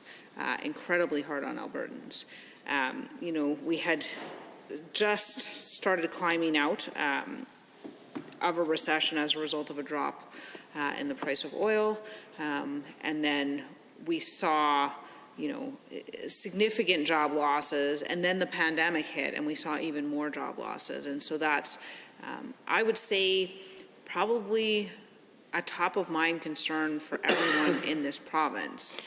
Even people who are still working, everyone knows someone who's found themselves in that position.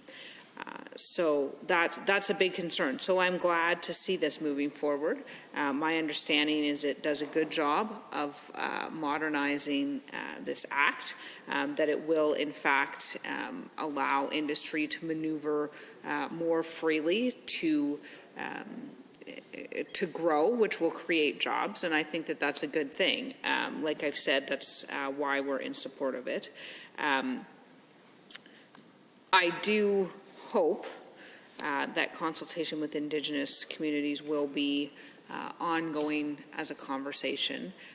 It's important to do this consultation not just on the individual projects, but on the acts themselves. They certainly know when we came into government, one of the first steps we took was to repeal an act, not from this government, obviously because they're new, but from a previous Conservative government that had been passed without consultation with Indigenous people. And it was interesting, actually, when I came in, because it was intended, the intent of that government of that day, the old Progressive Conservative government, had been to help Indigenous communities. They had actually had their hearts in the right places, but they failed to do any consultation, and as a result, the bill was sort of loudly and resoundingly rejected by First Nations throughout this province. And so that was one of the things we repealed early on. And consultation, as I understand, on that is still ongoing. The issue at issue in that particular bill was about how a First Nation, many people may not be aware of this, and it affects forestry as well. So when a proponent comes forward with any sort of project, oil and gas projects, forestry projects, if it's within the traditional territory of a First Nation, they have a right to be consulted. And as a result of that, they're provided with an enormous amount of documentation that sort of explains what the impact of those projects will be. And so when those impacts are made clear, they have to analyze it. And a lot of First Nations were very concerned because they didn't have the capacity within the nation to analyze it, and they often didn't have the capacity to analyze it within the sort of time frames provided by the Aboriginal Consultation Office at that time. And so that was a big concern, and it was a real problem that previous government was trying to address. And it is, to my understanding, a real problem that continues to exist even to this day. And it's a challenging problem. It's a challenging problem. I'm hopeful that it will meet a resolution at some point, but it's a complicated issue. That's really all that has to be said about it. So I'm glad to hear the minister indicate that consultation has been done. I'm glad to know that this bill, by and large, has support. With that, I think we're very willing to support it. Again, because, like I said, a modernization of the Act generally allows things to function more efficiently, and when things function more efficiently, you get growth, and when you get growth, you often get jobs, and that is, at the end of the day, what people are looking for.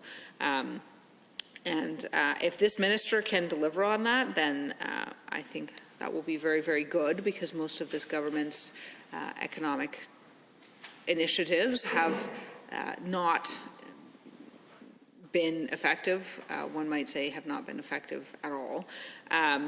So I'm happy to see this.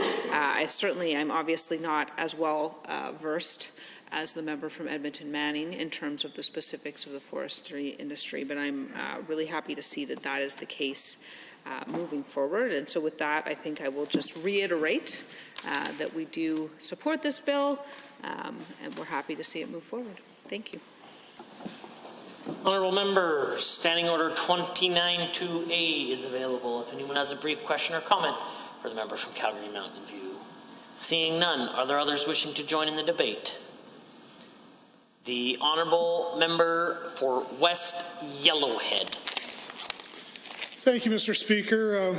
It's actually been rather entertaining during the readings of this act to listen to the NDP talk about forestry. Sort of awkward and like a fish out of water, mind you, but I guess it'd be like me standing here and trying to tell them how to stage a sit-in. That said, I appreciate the member from Edmonton Manning growing up in Campbell River and having some family history with forestry, and so it is good to know that some of their members are aware of what actually goes on in the sector.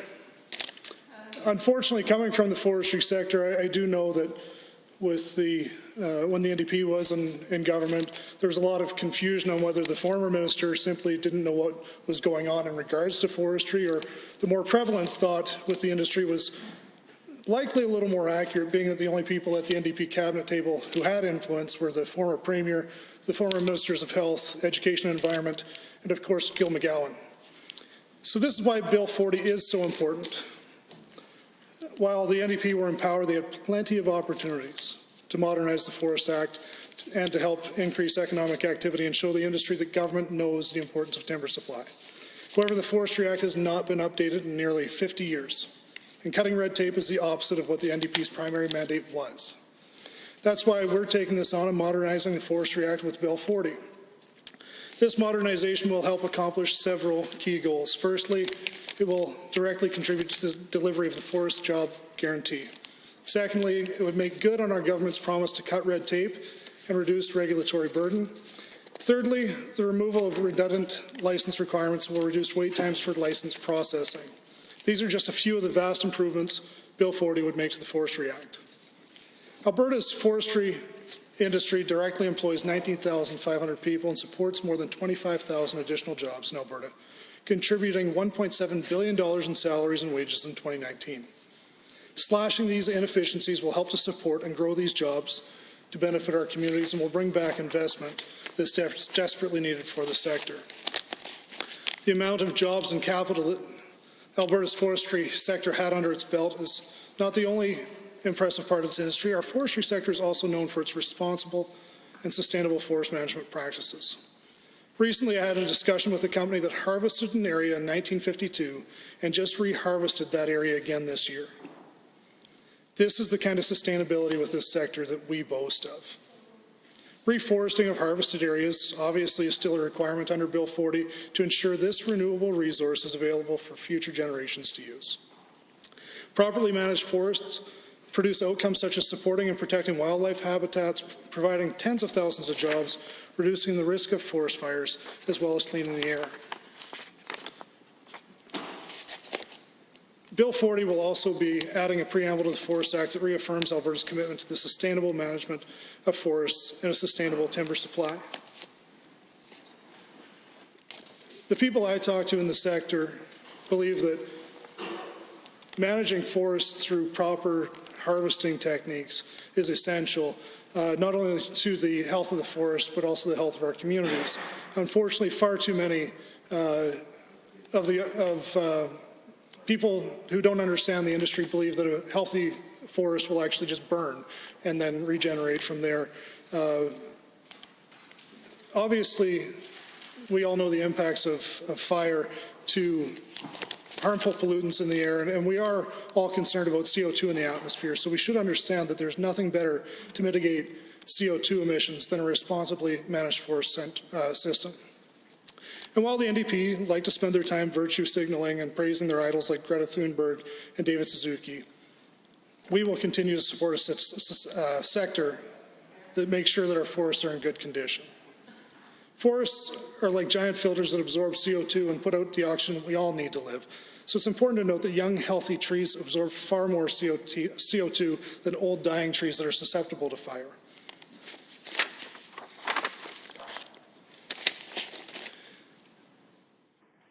If the NDP, as they say, are so concerned about the effects of carbon emissions and knowing that responsibly managed forest is key to mitigating carbon emissions, then perhaps they wouldn't have cut the budget for pine beetle mitigation from $30 million to $25 million, leaving our forests much more susceptible to fire. By cutting this funding and sitting idle as the federal government did nothing, not only did this allow the pine beetles to spread, it also put our forests and our communities at risk. Cutting the forestry budget was not the only thing the NDP has done to damage our forestry sector. Mr. Speaker, my experience is in forestry. I've worked in the industry for 14 years. I spent 5 years in forestry in British Columbia and another 9 years in Alberta. And during all those years, I've never seen so much uncertainty in this sector as I saw from 2015 to 2019. My 5 years in BC, I witnessed firsthand major uncertainty caused by the softwood lumber agreement with the U.S. And during this time, we saw raw logs leave the region one truck after another to go across the border to the United States to be processed. And still during that time of angst, that uncertainty cannot compare for the 4 years under the NDP. I've had numerous conversations with people who refused to invest capital into our forestry sector, specifically because the NDP were in power. Their 4 years was a reign of terror for our sector, and had they been granted another 4 years, it would have turned into a reign of destruction. Maybe this is partly because, according to police surveillance, the Y2Y were helping to inform the land management decisions of the NDP's former Minister of Environment. From what I understand, the former NDP government didn't just meet with Y2Y, they also met with other activist groups like Eco-Justice Warriors and Extinction Rebellion to help inform their decisions in what to do with our industries and how to stifle the development and investment potential that the forestry sector had to offer. Undoing all the damage they have managed to inflict on our forest industry will not be easy, but Bill 40 is taking some of the right steps to make that happen. Allowing for important actions such as increasing transparency for how dues are calculated, will empower our province and put us in a better trade position in the ongoing softwood lumber dispute. The amendments proposed in Bill 40 will enable our forest industry to be competitive by allowing more timely updates to the timber dues collected from forest companies. In addition to this bill, our Minister of Agriculture and Forestry has been extremely proactive in meeting with the representatives of the forest sector and community leaders. I've noticed his extensive engagement personally, and I know that the industry has been very pleased with his willingness to hear their perspectives, and my communities have been extremely engaged in the process. They've been rather open with me that they are actually feeling today like they have a voice in government, which is something they haven't had for a number of years.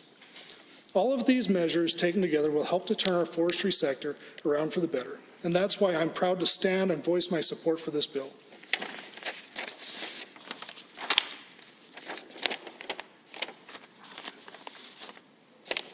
Mr. Speaker, I've heard various members say that our government hadn't done any analysis on what the results of this bill will be. I'm proud to report from the industry reps and community leaders that I've talked to that we need to simply do the exact opposite of what the NDP did to their companies and communities, and they'll have a chance to survive. I want to thank the Minister of Agriculture and Forestry for bringing this bill and for being so engaged with our forestry sector and being adamant that he is going to ensure that our communities have a future. Thank you, Mr. Speaker. Honourable Member, Standing Order 29-2A is available. I see the Honourable Member for Edmonton Manning. Well, thank you, Mr. Speaker. So I feel like last week we were having this conversation about decorum in the House and how it would be really nice if we could just collaborate when we can collaborate and disagree when we disagree.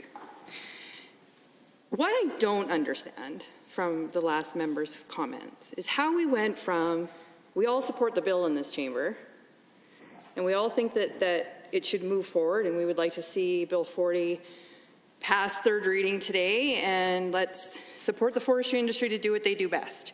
To what just came out of the member's mouth around going after some of our members of caucus. I don't understand why we cannot have a respectful debate in this chamber when we agree. Why does it have to get to the level of starting to make comments about members in the chamber on a bill that we agree? The government says that it's, you know, the tone of the NDP and like they're the ones that are doing this, and we hear this all the time from the government side, and yet on a bill that we all agree on, that I personally just stood up and said nice things about, and my colleagues have said things about, and we've voted in favor through all the stages, to have a member of the government decide to stand and then make comments about individual members of this caucus and to deliberately try to create an environment that is not collaborative makes no sense to me. Not under a bill that we all agree on. If we disagreed, you know what, sometimes tempers increase and sometimes we say things and we start engaging and we try to get responses from people because for some reason that is part of the environment that we work in when we disagree. It is very uncommon, though, that when we are all collaborating together and we are all supporting a bill, that that's the level that it has to go to. It doesn't make any sense. I thought that after last week, we got into a place where we were all coming to understand that we can communicate and have respect for each other when we agree. We can also try to disagree at times and try to still be respectful when we disagree, and that the tone would be changing over the next few weeks. We all support this bill. So I just would really like to encourage for the rest of the night, I mean, we've got some while to go still, that we get to a place where we can actually just talk about the contents of these bills and not about each other. And that's all I'm going to say. Honourable members, is there anyone else wishing to join in the debate or Standing Order 2928? The Honourable Member for Spruce Grove Stony Plain. Thank you, Mr. Speaker. How much time do I have? Minute 55. Okay, excellent. It's an absolute pleasure, obviously, to speak to a couple minutes to this bill as put forth by the Minister of Forestry and Agriculture. You know, over the weekend I had the pleasure, Mr. Speaker, of driving through the member of West Yellowhead, and I could see quite clearly as you drive through that riding as I was going to Jasper, why the member is so passionate about trees and the forest, and you really sense an entrepreneurial spirit out there. And when I was 18 years old, coming out of high school, I had the option to either go to acting school in Montreal, Mr. Speaker, or else I was going to get into forestry or get into oil exploration.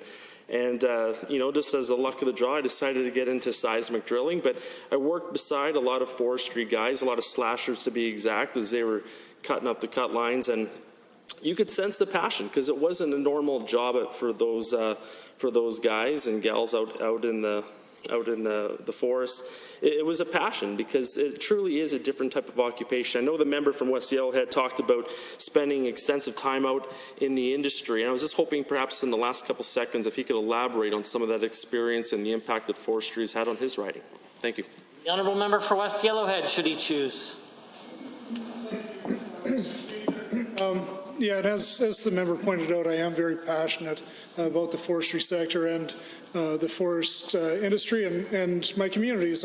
And heaven forbid I would ever say anything that would be deemed inappropriate in this assembly, but I have been saving up for about 6 years watching what was transpiring while I was feeding my family with a paycheck coming from that sector. And so I did feel the need to bring to light some of those issues that I was seeing firsthand. Thank you, Mr. Honourable Speaker. members, we are on the bill. Is there anyone else wishing to speak to it? Seeing none, I am prepared to call on the Honourable Minister of Forestry to close debate, should he choose to do so. Thank you, Mr. Speaker. I wish to close debate on Bill 40. The Honourable, the Minister of Agriculture and Forestry has moved third reading of Bill 40, Forests, Growing Alberta's Forest Sector Amendment Act 2020. All those in favour of the motion for third reading, please say aye. Any opposed, please say no. In my opinion, the ayes have it. That motion is carried and so ordered. Bill 40, Forest Growing Alberta's Forest Sector Amendment Act 2020 is now read a third time. Under Government Bills and Orders for third reading, Bill 38, Justice Statutes Amendment Act 2020, Honourable Mr. Madu. The Honourable, the Deputy Government House Leader and the Minister of Transportation has risen on behalf of the Minister. Mr. Speaker, you are correct. I rise on behalf of the Minister of Justice and Solicitor General to move third reading of Bill 38, the Justice Statutes Amendment Act 2020. The Justice Statutes Amendment Act contains proposed changes to 6 pieces of legislation: the Police Act, the Provincial Offences Procedures Act, the Jury Act, the Referendum Act, the Queen's Counsel Act, and the Victims Restitution and Compensation Payment Act. The amendments would recognize First Nations police services and police commissions in the legislation, modernize the jury selection process, streamline court procedures, access and flexibility, expand Queen's Counsel qualification requirements, reduce red tape, and make minor housekeeping changes. For the Police Act, first I'd like to address changes to the Police Act. First Nations policing is currently not included in the Police Act. This is wrong. especially as First Nations policing has been around in Alberta for more than 2 decades. While the Police Act did come into force before First Nations policing was a reality in the province, this submission has yet to be rectified. So, an unequal standing for those police services and commissions compared to their municipal counterparts persists to this day. Bill 38 contains 2 sets of amendments to the Police Act. The first is a critical step in providing recognition and equity for First Nations police services and commissions, and showing our commitment to fair access to police services for all Albertans. Declaring First Nations police services as equivalent to municipal police services in legislation will boost police officers' morale and give First Nations police chiefs the power to appoint their own officers. First Nations police services have told us that being excluded has created a lack of equity in the legislation. The second change to the Police Act is technical and minor. It is to simply update population references for communities and bring them in line with prior changes to regulations under the Municipal Government Act. In other words, we're making sure we use the same source, Treasury Board and Finance, for population figures as the rest of the ministries. The Provincial Offences Procedures Act. Next, there are 5 amendments proposed for the Provincial Offences Procedure Act. The Act sets out the, quote, how-to for enforcing provincial and municipal bylaw offences. 2 amendments would streamline procedures for law enforcement in order to save time and resources.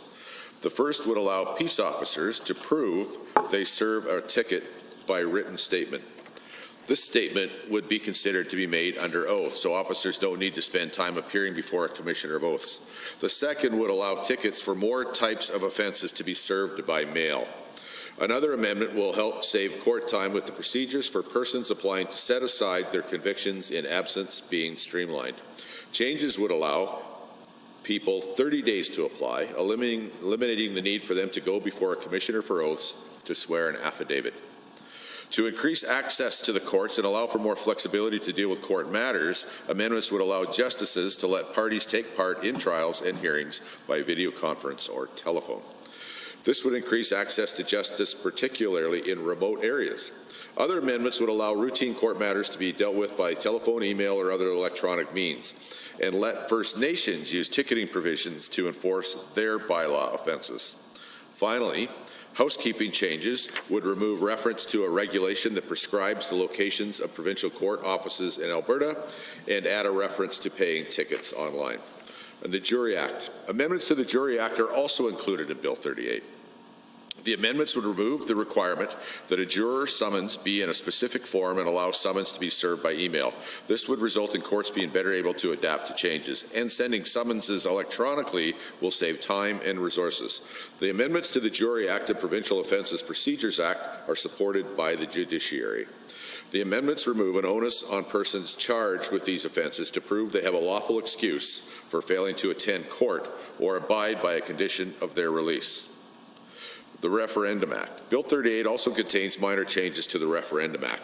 We passed the Referendum Act because Albertans should have a direct say on important matters that affect their day-to-day lives. Referendums enhance democracy and enable real debate on specific issues, which involve all citizens, not just politicians and the media. A minor change to the Act would allow referendums and Senate elections to be held at the same time during a municipal election. Holding a referendum as part of municipal elections will allow for efficiencies to cover costs. Again, I want to thank my office, not my office, but the Minister of Justice's office, for monitoring the opposition's legitimate questions during debate. And I'm pleased to provide those answers. The Fair Deal panel was a massive consultation by Alberta's government, and we heard loud and clear from tens of thousands of Albertans that they want a direct say on important matters, and this legislation will set the stage for that. There could be government-led initiatives, and discussions about other types of initiatives and how Albertans can get more involved are ongoing. The Queen's Counsel Act. Amendments to the Queen's Counsel Act would allow us to recognize and celebrate the contributions of more exceptional lawyers with diverse backgrounds. Right now, the Queen's Counsel Act restricts appointments to those who are entitled to practice in the Superior Courts of the United Kingdom of Great Britain, Northern Ireland, or Canada for at least 10 years. This excludes some members of the Law Society of Alberta who make valuable contributions in our province. The proposed amendments would expand qualification requirements to include almost all Commonwealth jurisdictions, those that incorporate or use common law as the basis in whole or part for their legal system. Right now, there's no set amount of time a lawyer has to be entitled to practice in Alberta to be eligible for a Queen's Counsel appointment. Amendments in Bill 38 would require lawyers entitled to practice in a superior court in a Commonwealth jurisdiction other than Canada to have been entitled to practice for at least a 10-year period, including in Alberta for a minimum of 5 years to be considered for an appointment. This would impose a new restriction on those entitled to practice in the United Kingdom, as these lawyers would also have to practice in Alberta for at least 5 years. Other provinces have minimum practice requirements in their jurisdictions. Moving on to the final change, we have an opportunity to reduce red tape. We are proposing to automatically revoke a QC appointment when a lawyer is disbarred or resigns in the face of discipline and is deemed to have been disbarred. This would replace the current route of requiring the Lieutenant Governor to revoke the QC appointment. On the Victims Restitution and Compensation Payment Act, finally, amendments to the Victims Restitution and Compensation Payment Act would take away more criminals' tools of their trade and their profits. Doing so helps reduce crime and increase community safety. Expanding the offenses that are eligible for civil forfeiture would help deter a larger variety of crimes. The changes in Bill 38 would let the government use proceeds of crime to recover the cost of running the civil forfeiture program instead of relying on taxpayers as in the past. Make no mistake, though, the government will still use the proceeds of crime fund grants for community crime prevention and victims of crime initiatives. In addition, we will use the proceeds of crime for law enforcement grants. These would be available to police agencies and would ultimately help police reduce crime and deter criminals in Alberta communities. And it would allow us to strike the right balance between support for law enforcement and support for community groups. The changes to this act also support red tape reduction by getting rid of never-used portions of the act and reflect supports to victims now provided through restitution recovery program. And this will bring Alberta's legislation in line with other provinces and disincentivize criminals from relocating proceeds of crime committed in other jurisdictions to Alberta. To conclude, I want to emphasize that the amendments in the Justice Statutes Amendment Act would help us streamline and modernize the jury selection process and some court procedures, provide greater access to justice, and allow us to recognize First Nations police services and even more Alberta lawyers. Thank you, Mr. Speaker. Honourable members, are there others wishing to speak? The Honourable Member for Calgary Mountain View has the call. Thank you very much, Mr. Speaker. I'm pleased to rise and speak to this bill. There are a number of different changes in this bill, and as is the case with bills that touch on multiple acts, sometimes called omnibus bill. I don't know if this one quite rises to that level, but it can be challenging for an opposition caucus because there are things one supports and things one doesn't. So I think it's worth starting with what I support, which is the changes to First Nation policing. This is a really good thing to move forward for a number of reasons. It allows them to be sort of recognized as full members, and it is the case currently that all First Nation services have to meet the same standards. So you have officers who are required to meet the same standards, who are doing the same job, but the services themselves are encumbered because they are not recognized under the Police Act. And those services, it's difficult because they're not able to appoint their own officers. They have to go to the government to do that, and so that's problematic. And there's a number of other things they're not allowed to do sort of in terms of redeploying their budgets. And so this, in my last set of sort of round of consultations with the police chiefs for the three chiefs of the First Nation services, this was probably their top priority. So I would like to congratulate the government on that. Hopefully my congratulating of the government will not cause the member for West Yellowhead to rise once again and talk extensively about what a terrible person I am. But yes, we'll see. We'll see. Perhaps he'll come back in and have more nasty things to say about people in this chamber.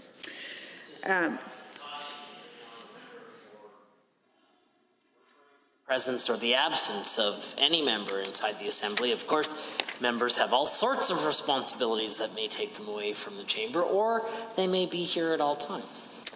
They do indeed, and it certainly wasn't my intention to comment on his presence or absence, simply his deeply, deeply inappropriate comments. Probably the worst I've ever seen in this place. That's saying quite a lot. All right, so returning to the bill.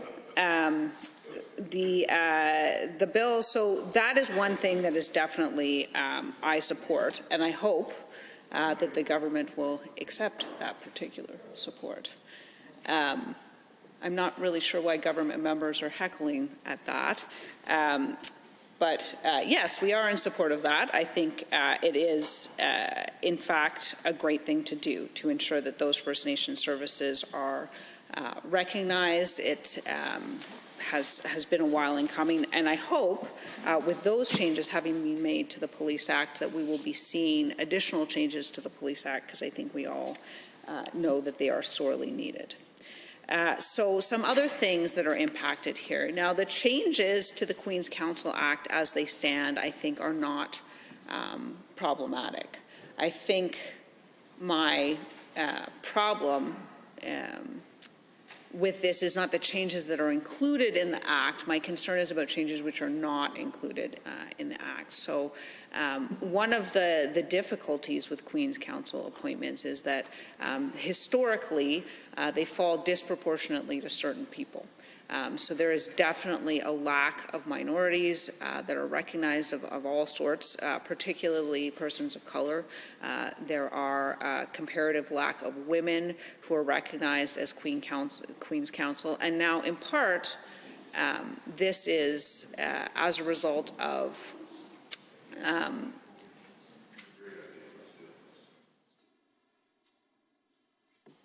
sorry, I'm not really sure what the conversations are about. In part, this is as a result of the fact that the legal profession itself at senior levels suffers from similarly challenging problems. So when you see people graduating from law school, you see women graduating actually usually more than 50%. It's usually more than 50% women coming out of law school, and that's been the case for at least a decade. But 10 years out, you don't see that many women in practice anymore. And that's something that I think the profession has to wrestle with. And I think when you're making any sort of appointment, you should be concerned about what the demographics on that appointment are. And I know members in this place have suggested that the problem is a lack of merit amongst those underrepresented groups. I don't believe that to be the case. In fact, I think there's probably pretty good evidence to support that that is not the problem that is occurring here. And so I think my concern is that the changes made, I don't necessarily feel that they will address that, which is, in my view, the sort of largest concern with the Queen's Counsel appointments. That is the underrepresentation of persons of color and the underrepresentations of women. But the changes themselves are something I don't think that I object to. So there's a number of other changes in this Act, and the only other one I wanted to touch on were changes to the civil forfeiture. Well, so it will be called the Civil Forfeiture Act following this bill. It was previously called the Victims Compensation and Restitution, not to be confused with the Victims of Crime Act. So I'm actually really glad that they're changing the title, because it was a very confusing title and it caused people to get confused between the two acts. I'll start by saying I'm really glad they're changing the title of the act, because everyone knows, I mean, across the country, they're called Civil Forfeiture Acts, right? So everyone knows what that is, and this will be an improvement. I'm a tiny bit conflicted about those changes. And the reason I'm conflicted is because civil forfeiture is extremely effective. It's a very effective means of curbing crime, and so that's why it's allowable. The concern that always arises is that if you allow police services to be funded from the Civil Forfeiture Fund, and that's not currently the case. So currently, the monies in the civil forfeiture grant go out. There's sort of a call for grants, and it can be either groups that are doing crime prevention initiatives or groups that are supporting victims, but it cannot be police groups. And so this will change that so it can go towards policing.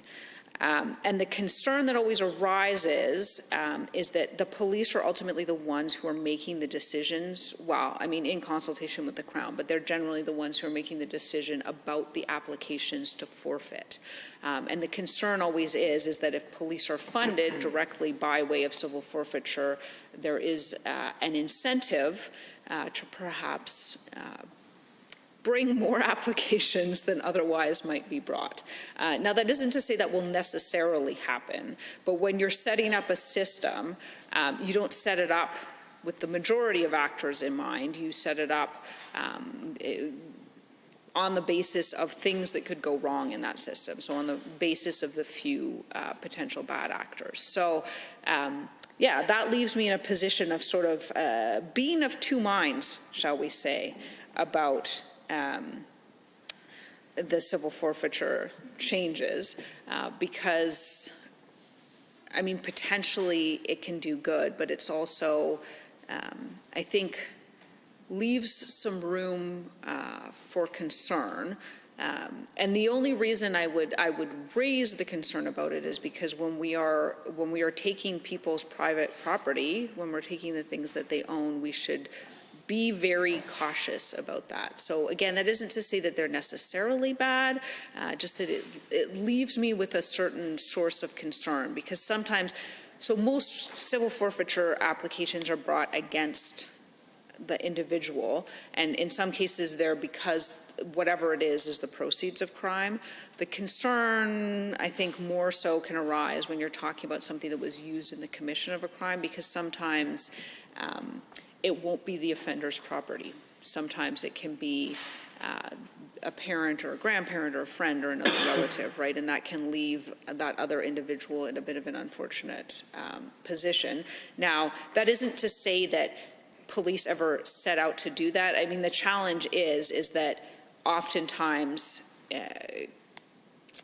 people who have obtained funds by unlawful means, shall we say, will deliberately purchase things and put those things in the names of other people, of other relatives of theirs, right? So it's a difficult position that police find themselves in when they're making these decisions, because it's difficult to know whether the property is rightfully the other person's, or whether it perhaps has been moved into the other person's name in an attempt to circumvent exactly that. So with that, I think I will say that overall, I think we're ultimately supportive of this bill. I wish my colleague from Calgary-McCall put forward a number of what I think are very, very thoughtful amendments. I wish that some of those amendments had been accepted, but they were not. And so that leaves us in a position where we're in favor of some of the bill and not in favor of other portions of the bill. But I think on the whole, for me, I'm supportive of it because I think the changes to First Nations policing are overdue and warranted, and I think they're very, very important. And so I would like to thank the Minister for bringing those changes forward, and I think with that I will take my seat. Honourable members, are there others? Seeing none, I'm prepared to call the question or allow the Minister of Transportation on behalf of the Minister of Justice to close debate. Closed, Your Worship. Or not Your Worship. Geez, I'm having a brain cramp here. Mr. Speaker. Just don't call me the Mayor of Calgary and we'll still be friends. The Honourable, the Minister of Transportation, on behalf of the Honourable, the Minister of Justice and the Solicitor General, has moved third reading of Bill 38, the Justice Statutes Amendment Act 2020. All those in favour of the motion for third reading, please say aye. Aye. Any opposed, please say no. In my opinion, the ayes have it. That motion is carried and so ordered, and a division has been called. Call in the members.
Honourable members, a division has been called on third reading of Bill 38, Justice Statutes Amendment Act 2020. All those in favour of the motion for third reading, please rise.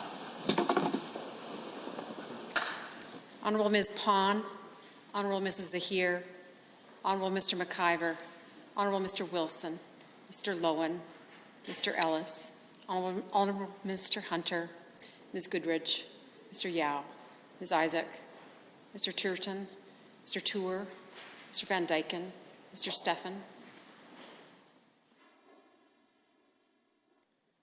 Ms. Sweet, Mr. Yazin, Ms. Furr, Mr. Shepherd, Ms. Ganley, Member Ceci, Ms. Pancholi, Ms. Sigurdsson, Mr. Dang, Mr. Long. Are there any opposed? Please rise.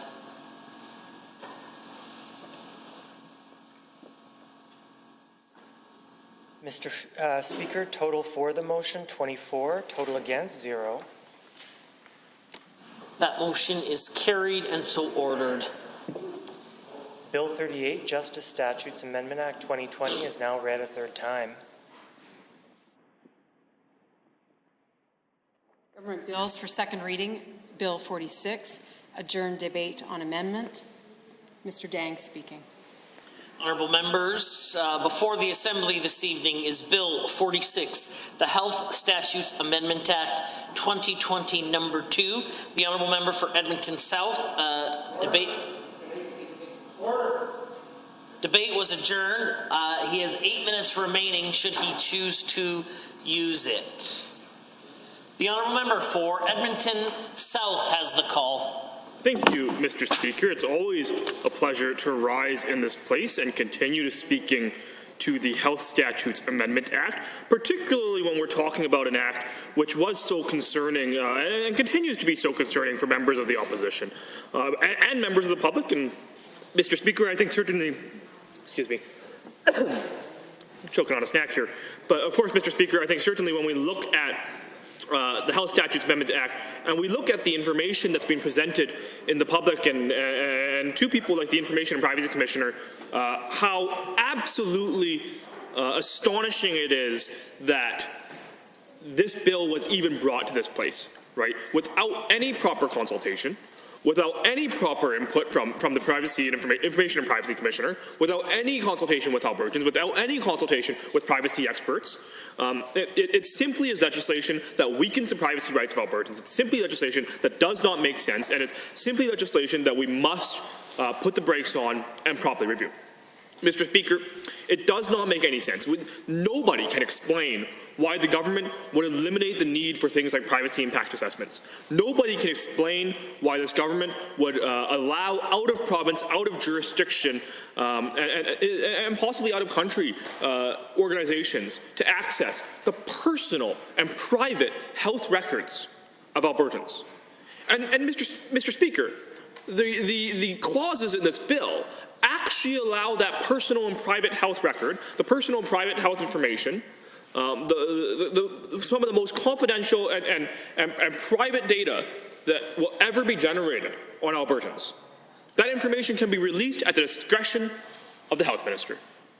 The health minister who, Mr. Speaker, has the discretion of somebody who would yell at a physician on their driveway.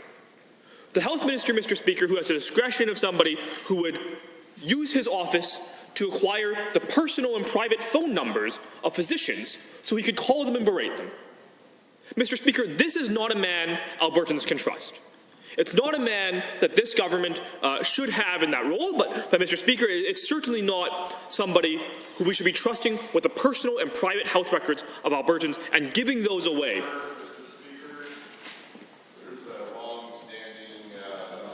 Here where people want to make disparaging suggestions. They make it about the party or the group and not an individual. I believe that the honourable member just crossed that line about 3 times in a row. Are there any members from looking for a response? I see the honourable member for Edmonton South has risen to respond. Thank you, Mr. Speaker. I would certainly withdraw and say I should have been speaking about the government.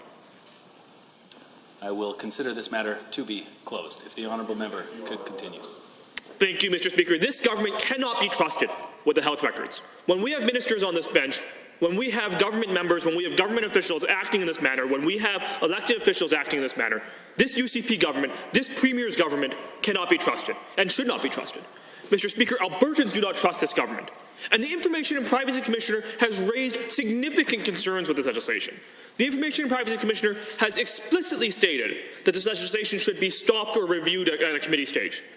Mr. Speaker, has explicitly stated that this legislation is inadequate, that this legislation is perhaps the only legislation in the world that is actually diminishing and reducing personal protections for information and privacy.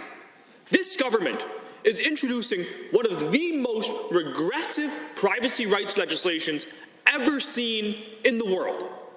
Mr. Speaker, it's simply shocking that this government is so lackluster, is so willing to degrade the rights of Albertans, degrade the information and privacy rights of Albertans, to release their information to foreign organizations without their consent, to release their information to even out-of-country, out-of-province organizations without their consent, Mr. Speaker. It's simply shocking because without having done robust consultation, without having introduced any safeguards, without having introduced any measures or talked to any experts, this is an absolute overreach. This is an absolute overreach of the information that Albertans are going to have to give up. Mr. Speaker, it simply does not make sense. The minister misled this. The government acted and told this assembly that they had consulted with the privacy commissioner. Why did the privacy commissioner come out and say that was not true? Mr. Speaker, the government had stated that the Privacy Commissioner was consulted, and the Privacy Commissioner released a letter in a very unusual, and as you know, Mr. Speaker, and as members of this Assembly know, the Privacy Commissioner is an independent officer of the legislature. One of the highest safeguards we have for Albertans' privacy rights. Why would the Information and Privacy Commissioner release a letter saying that she was not consulted, that the government had done an inadequate job? Mr. Speaker, it simply does not make sense. And it does not make sense because this government did not do the work required. This government did not take the steps required to ensure that we would have the privacy enforcement mechanism, to have the appropriate steps in place. And Mr. Speaker, one of the most concerning points raised by the Information Privacy Commissioner, one of the most concerning points made was that any privacy law introduced in Alberta, anything introduced by this minister, by this government, by this legislature, if the information was released out of jurisdiction, would have no effect. We would not have the rights. We would not have the jurisdiction to go and defend Albertans' privacy because of that. Because of this legislation, this government is actually telling Albertans that their information can be sold or given off to foreign corporations. That is what this government is suggesting. It is absolutely shocking, Mr. Speaker. It doesn't make any sense. It doesn't make any sense. It is unfair to Albertans. It really is Americanizing our healthcare system, Mr. Speaker. And in the midst of a global pandemic, when we should be trying to ensure that Albertans' safety and information privacy is at the forefront, when we are seeing Albertans needing to access healthcare in unique ways that we have never seen before. We saw the health minister, for example, activate telephone billing codes earlier this year at the beginning of the pandemic, Mr. Speaker. When we're seeing Albertans access health records in unique and new ways, it makes no sense that we would be the only jurisdiction in the world that is making it easier to give away Albertans' private information, to give away Albertans' health records, to give access to foreign corporations Albertans' health records without their consent. Mr. Speaker, I've spoken in this place about it before, but the GDPR, the General Data Protection Regulation in the European Union, is considered by privacy and information experts to be the gold standard in how we should be dealing with privacy information. And one of the tenets of the GDPR, one of the core principles of the GDPR is informed consent. But Mr. Speaker, what this legislation does not provide that. It says that Albertans' health records, their medical health records, can be released without that. It can be released at the discretion of this minister. The minister who again berated a doctor on their driveway, who again accessed health records to call physicians who had criticized him on social media. Mr. Speaker, it doesn't make any sense. When other jurisdictions around the world, whether it's here in Canada, we've seen the federal government even do hearings with social media companies and request hearings with social media companies. We've seen this happen in many United States jurisdictions, whether it's the United States federal or state level jurisdictions, also introduce new privacy regulation. Mr. Speaker, we have seen across the world that information privacy is at the forefront right now, that introducing stronger information privacy safeguards is at the forefront right now. And Mr. Speaker, it simply is not the case that we are seeing this here in Alberta. It simply does not make sense because this government is reducing those restrictions. Thank you. Thank you, Honourable Member. 29-2A is available. Should there be any takers for questions or comments? Seen none. Are there any members wishing to join debate? I see the Honourable Member for Edmonton Whitemud has risen. Thank you, Mr. Speaker. It's a pleasure to rise on Bill 46, the Health Statutes Amendment Act 2020. I understand that we're speaking to a referral brought forward by my colleague, the member from Edmonton City Centre, to refer this bill to committee for further review. And Mr. Speaker, you know, we've had a number of bills come through this legislature since at least the time that I was elected, and I can tell you that there is this bill is there cannot be a clearer bill where there is a requirement for this to go back to committee for review. The reason, Mr. Speaker, is quite clear. We've talked about it a number of times, but the government made it very clear that they were not interested in seeking the input of perhaps one of the most qualified individuals who is an independent officer of this legislature, which is the Information and Privacy Commissioner, on legislation that significantly impacts the privacy and protection of health information of Albertans. It honestly, Mr. Speaker, quite honestly baffles me why this government would not seek the advice and recommendation and insight and expertise from the Information and Privacy Commissioner on legislation that directly relates to her roles and responsibilities with respect to protecting health information in Alberta.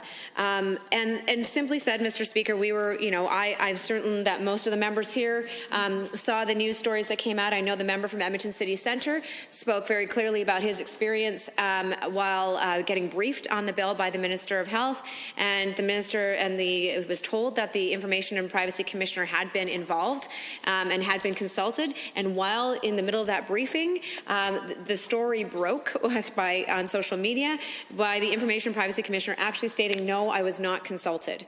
And Mr. Speaker, this does not mean, of course, that consultation, we know, is a process, and it's a process by which perhaps the Information and Privacy Commissioner might not have had all her views and recommendations accepted, but certainly to caution the Minister of Health and the government with respect to perhaps unforeseen circumstances and advise as to how to interpret certain provisions. This is key, and this is. I've heard that the response from the Minister of Health and the government as to why they didn't consult was that they're claiming that they're not permitted to share copies of the bill and draft legislation before it's tabled in the legislature, but that is certainly not what is required to do proper consultation. And I can give an example directly, Mr. Speaker, because having been an opposition critic on a bill that is currently still before this legislature, which is Bill 39, the Child Care Licensing Act, I know very well that a number of stakeholders were told ahead of time, these are the policy directions in which we're going. It wasn't the draft legislation, but I know that stakeholders actually were given clear indication from the ministry as to what would be within the proposed legislation. So certainly that is it's the nature that governments have done all the time with respect to consultation on legislation. They provide an indication of potential policy directives, options even perhaps, and seek input as to whether or not to pursue those or not, or what concerns might be raised by those policy directions. So that is a poor excuse, Mr. Speaker, for this government's failure to consult with the Information and Privacy Commissioner. Now, I spent some time, Mr. Speaker, going through the detailed letter, and perhaps it's been tabled already by one of my colleagues, and if it is not, I would be pleased to table this letter in the legislature, which is a letter dated November 13th, 2020, from the Office of the Information and Privacy Commissioner with respect to Bill 46, the Health Statutes Amendment Act. And I took some time, Mr. Speaker, and I went through the concerns that the Information and Privacy Commissioner outlined. And quite honestly, these are concerns that should have been put before and had the opportunity to be put before this government before Bill 46 was drafted. And it's clear that they were not. Now, I want to highlight some of the key concerns that the Information and Privacy Commissioner outlined in this letter, because these are the things that Bill 46 should have at least considered or addressed. Now, as we know, and several members in this House have already spoken to what the health information is within Bill 46 that's being shared, and it's primarily that information that's contained within NetCare. NetCare being this, database of patient information that can be accessed by care providers, and that health information, of course, naturally, Mr. Speaker, one of the reasons why we have separate legislation governing specifically health information is because of the unique privacy concerns and the deeply personal nature of health information. And the very essence of any good privacy legislation is to really, and it should be the essence of how government approaches all personal information which it manages, is to balance the need for the proper use and disclosure of personal information and health information with, of course, the fundamental privacy rights of those individuals.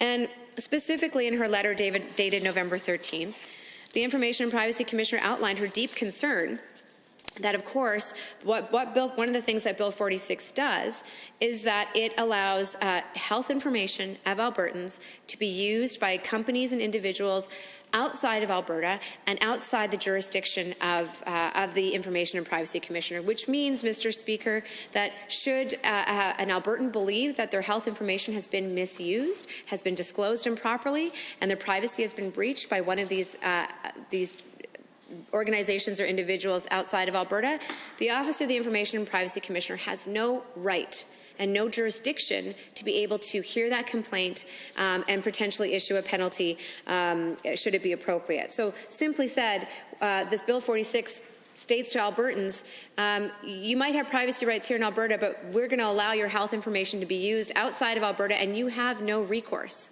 And that's what the Information and Privacy Commissioner outlined. She said, she is and will remain strongly opposed to any expanded access and use that does not include a robust privacy and security assessment and consultation on increasing risk with commensurate, updated, and enhanced controls that reasonably mitigate such risk. Transparency is critical in this regard. And that's essentially the importance of privacy legislation, balancing that. You cannot provide greater access, particularly to individuals outside the jurisdiction of Alberta and outside the jurisdiction of the Information and Privacy Commissioner without putting in additional safeguards and measures to protect the privacy of Albertans' health information. But on the contrary, we see that Bill 46 goes even further.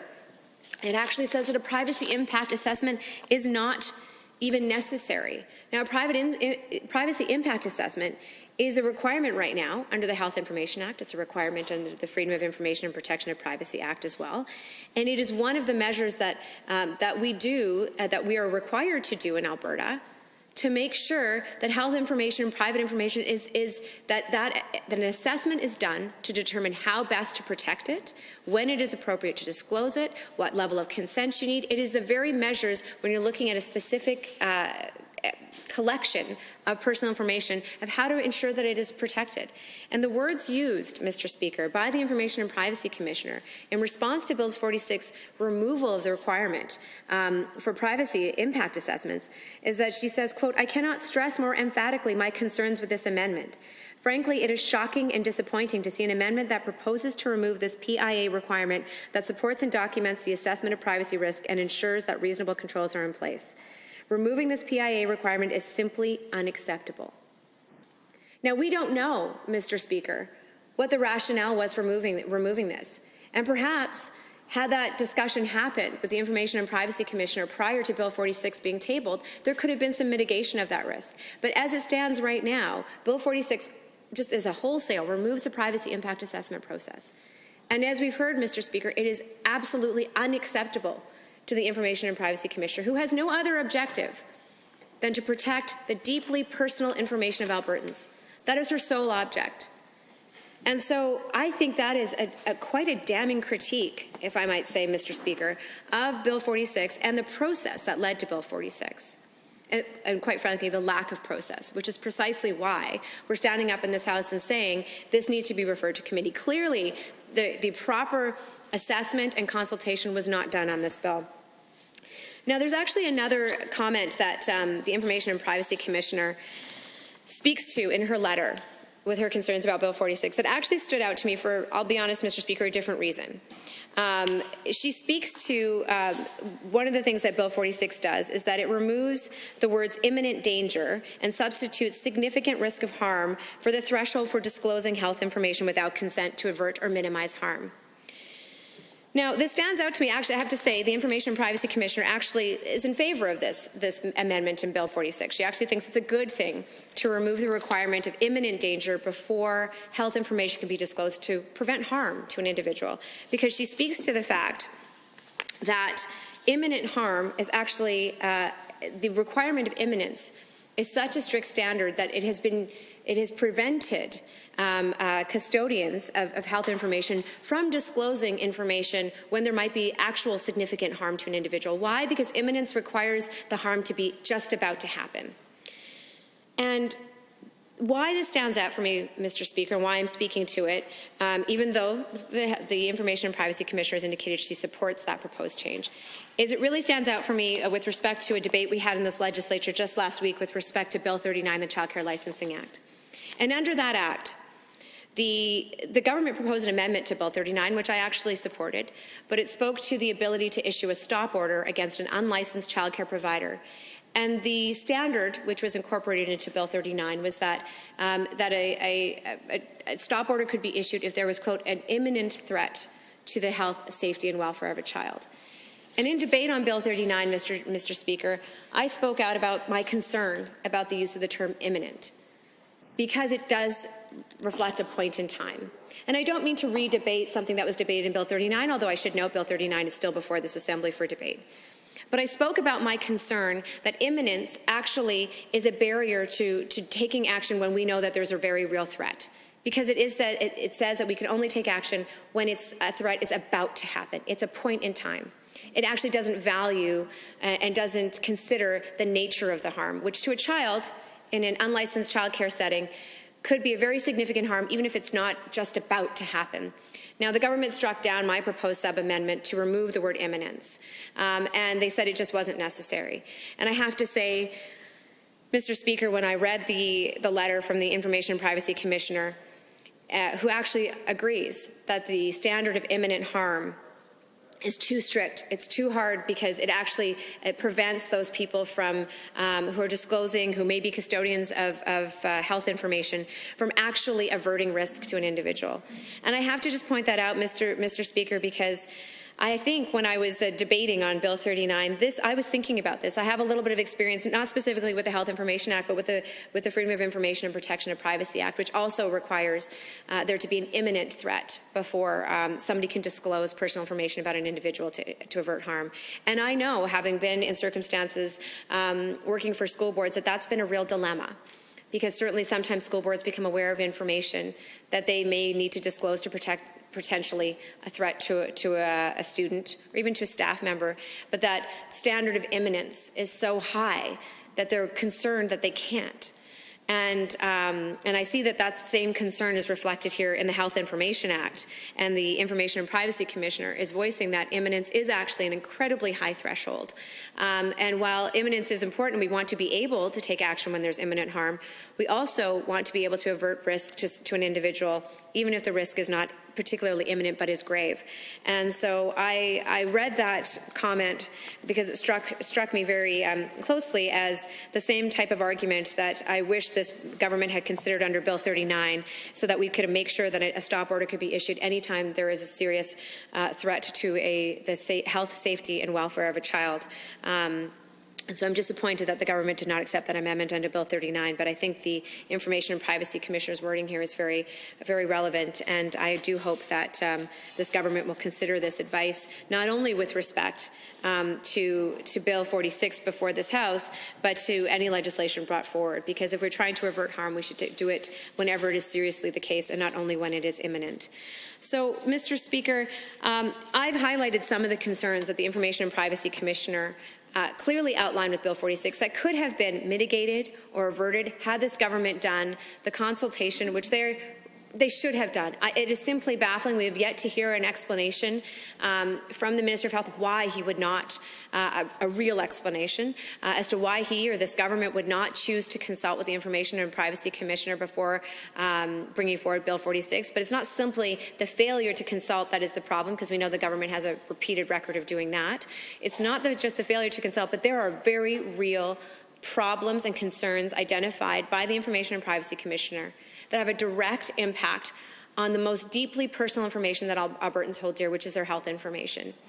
And so I do encourage the members of this government to take the time, if they want to make changes that are to benefit Albertans, to take the time and do this right, and go back to committee and have consultation. Let's hear from the Information and Privacy Commissioner, and let's find out ways that we can amend this bill so that it better reflects the protection of privacy that Albertans expect with respect to their deeply personal health information. Thank you, Mr. Speaker.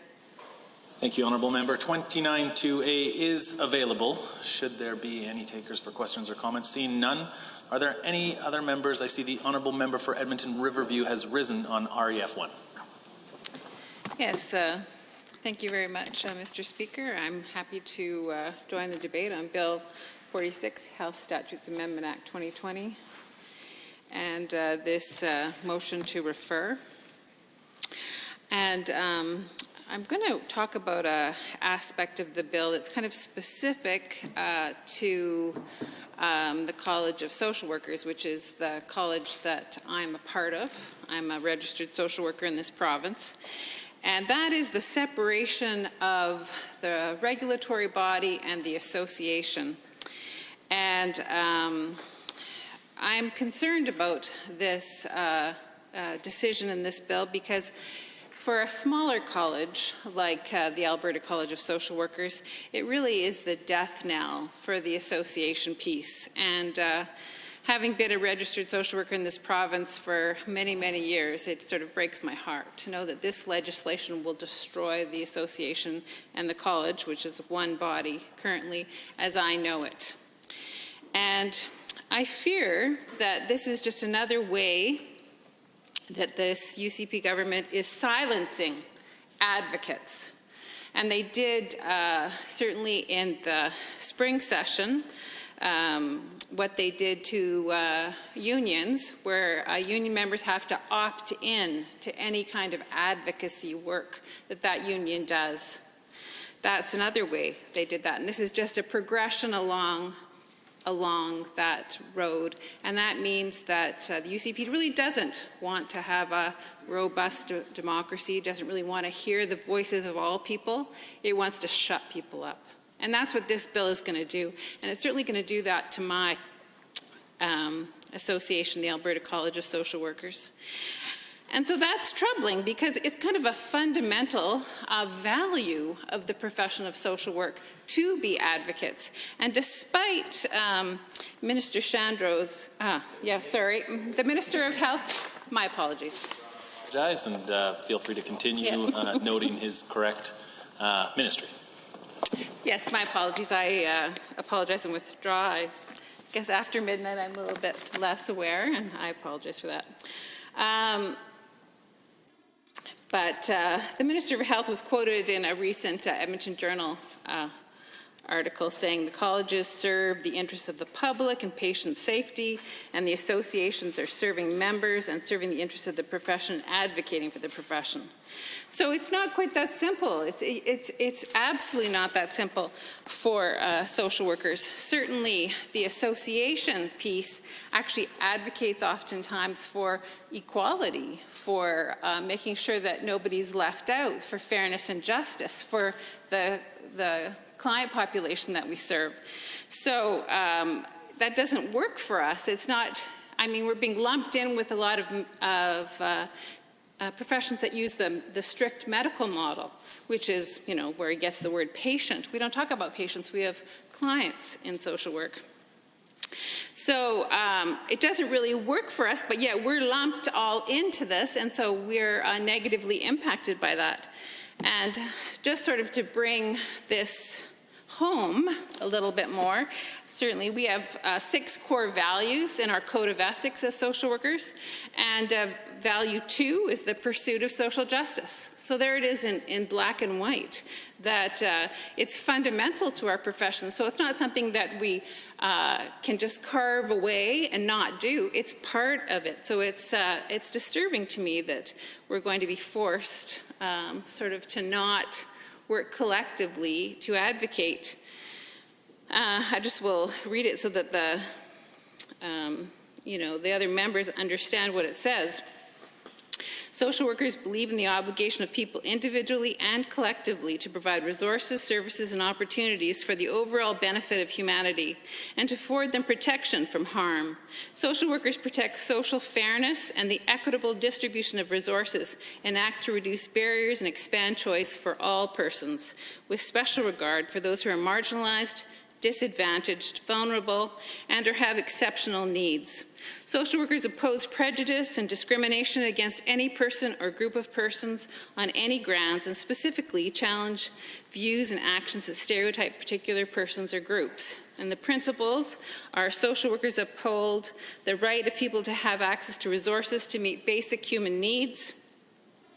Social workers advocate for fair and equitable access to public services and benefits. Social workers advocate for equal treatment and protection under the law and challenge injustices, especially injustices that affect the vulnerable and disadvantaged. Social workers promote social development and environmental management in the interests of all people. So it's just a fundamental part of being a social worker is that you are an advocate. You are an advocate for the collective good. So the minister saying that, well, that's different, you're just advocating for the profession itself. No, we're not. We're advocating for the people we serve. And so us having to separate means that part of our obligation as social workers, as part of our code of ethics demands of us, is going to be taken away. Certainly we talk in social work a lot about the dual purpose. It is that we call it, sort of the micro and the macro. The micro is the individual service to, maybe it's an individual, it could be a family system, it could be a larger community. And the macro, which is sort of looking at sort of larger societal policies, programs, that kind of thing. I mean, certainly our work here in this chamber, we're creating policy that's province-wide. So that's sort of a macro. Certainly, I see myself as a social worker in macro practice. But it's never either or, one or the other. It's always and both. And it feels like, or it's demonstrated in this legislation, how misunderstood the social work profession is by our health minister. Because to do this, it is like a false separation. It's impossible. It's incumbent on us as social workers. We must integrate both the micro and the macro. It's not one or the other. And so this separation of college and association will be, it really destroys the whole way we as a profession practice. Before I was elected, I used to teach at the university. I used to teach social policy to social workers. And, I always shared this story of to my students to help them sort of understand that, because a lot of times when people come into the profession or people don't know much about social work, they just think it's, oh, you just help people. That's what you do. But it's much more complex than that, of course. And so one of the stories that I used to tell them is that I think a good way to think about this is that I'm, one afternoon, it's a beautiful afternoon, it's summertime, I'm walking along the North Saskatchewan River, and the sun is shining, the birds are singing, and it's a beautiful day. And then all of a sudden I hear, help, help. And I look, and there's someone in the river, and they're drowning. And I'm, oh my God. So I run, and I'm able to catch them, get them out of the water, and I get to save them. And they're so grateful to me. They're very thankful for what I've done. And I say, are you okay? Is everything okay? Yeah, I'm fine now, thank you. I don't know what I would have done if you weren't here, but, I'm fine now. And so then they go on their way, and it's a beautiful day. And so I'm, that was kind of strange. But I decide to just continue on my walk on the way. And so there I start walking again and think, whoa, that's never happened before. And then, again, I hear someone yelling, help, help. And again, I turn and I see that someone else is drowning. And again, I go and I help them out of the water. I'm able to save them. And again, they're very grateful to me, and they say, I don't know what I would have done without you. And then they say, I'm fine, and they go on their way. And then I'm just sort of like, wow, can you imagine that happened twice in one day? And so I continue on my walk, and then a third time it happens. But this time, I don't go save them. I go upstream, and I find out who's throwing them in. And of course, you never do that. You always do and both. You save that person, but you create great policies so they don't have to be saved in the first place. And so that's the thing in social work. We do both, not just either or, one or the other. And that's something the Minister of Health doesn't get. And so this separation of the organization, saying that the association is only taking care of their own interests, that's not true at all. We care very much about the people we serve. I mean, it's why I became a politician, because I felt like I needed to be in a position to make more decisions, because I 44 years of Conservative government, and I lived through all of those, I felt, I was mad as hell, I'll just say that. And it was time that things changed and that people were supported. And I was very honored to be part of the first NDP government in this province that changed things dramatically, and I had the opportunity to put $1.2 billion into affordable housing, do tremendous things to create equality in this province. And it's very disturbing to watch this current government sort of destroy all that and make, inequality even greater.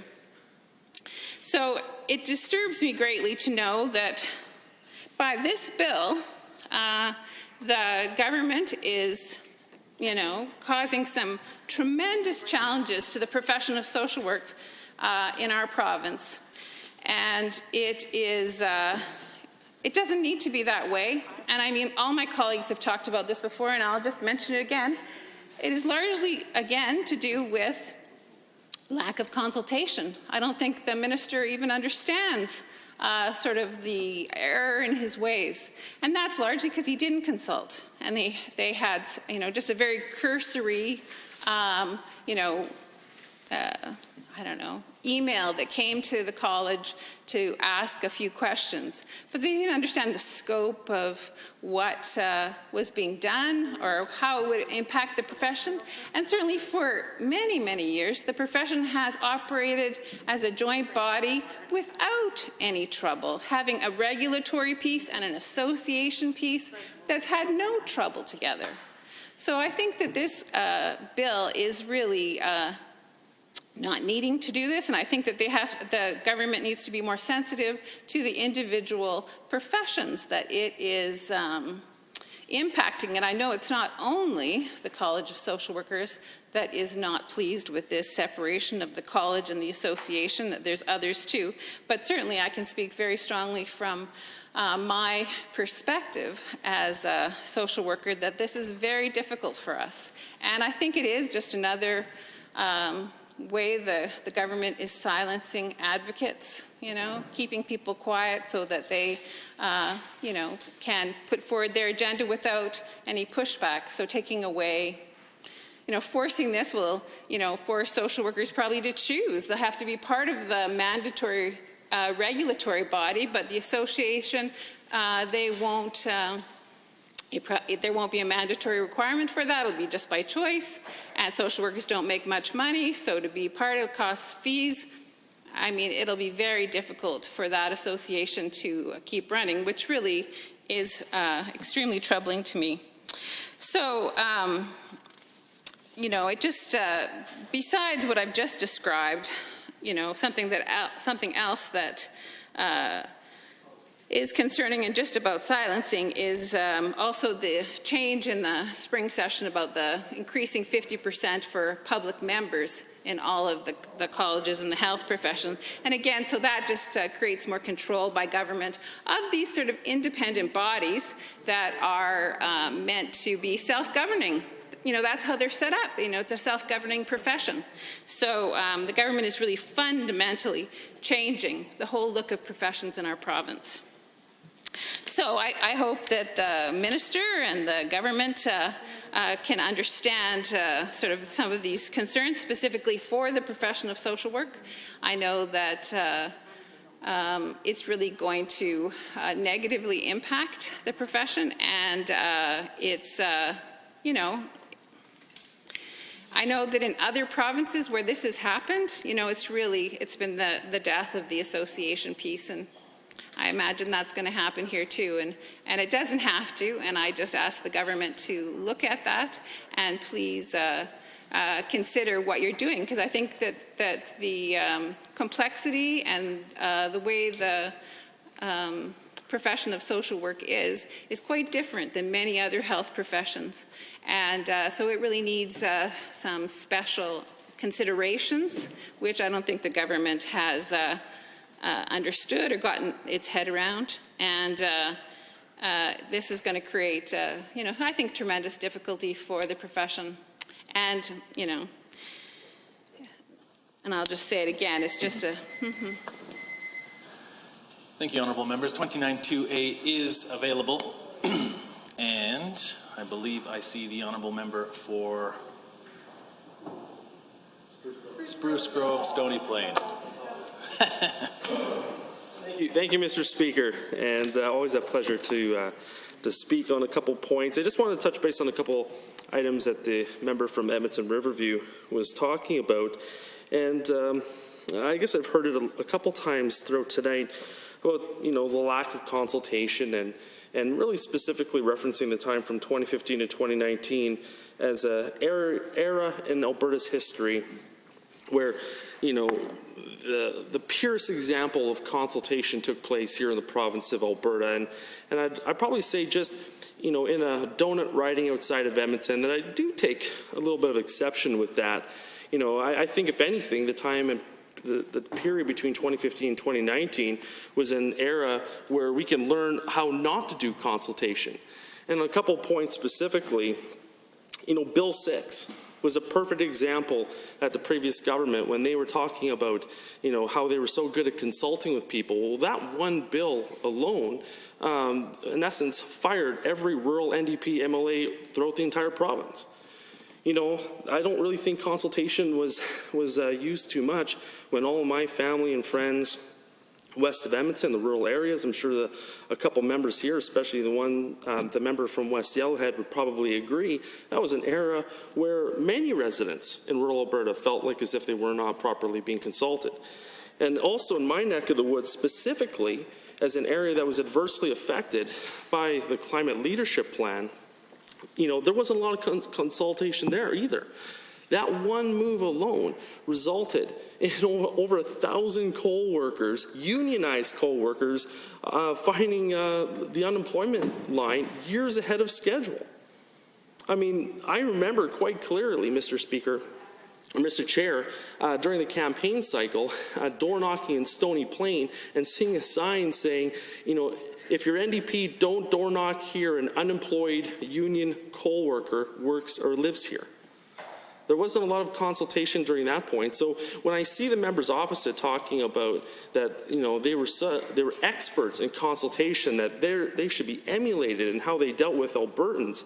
I mean, there's two very clear-cut examples in my neck of the woods, and that is why they were soundly fired in the election just almost 2 years ago from my neck of the woods and from most of the province, because they show exactly how not to do consultation. And I think, if anything, when I see the words and actions from the ministers putting forth the bills, on this side of the House, it clearly shows that we realize that, the people are in charge and that we have to listen to them. And that's why we do the consultation that we did. And I think, it's a little bit of revisionist history, I think, perhaps from the members opposite, saying, looking back nostalgically, saying how they had it all down to a science, how they can consult. It kind of reminds me of Al Bundy and Married with Children, always talking about the big touchdown that they did. But the people, one touchdown in one game. But the people of Alberta remember, and I'm thankful that the ministers on this side of the House are taking time to consult with Albertans on these bills. Thank you. Thank you, Honourable Member. With another minute and a half or so, I see the Honourable Member for Edmonton Whitemud has risen. Thank you, Mr. Speaker. I want to thank the member from Edmonton Riverview for her comments, as well as the member from Spruce Grove Stony Plain. And I'm certainly hearing his vociferous commitment to consultation and his stated concern about perceived lack of consultation by the former government. I look forward to hearing his comments to speak and demand the high level of consultation which he is speaking so passionately in favor of for his own government's legislation. Thank you, Mr. Speaker.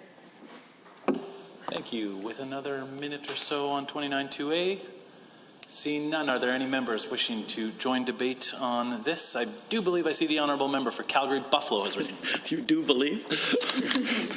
Yes, right here. Thank you very much, Mr. Chair, for that opportunity to speak to Bill 46 and to obviously say that I am opposed to the bill. I think it needs to go back to committee, as we have put before this House for consultation.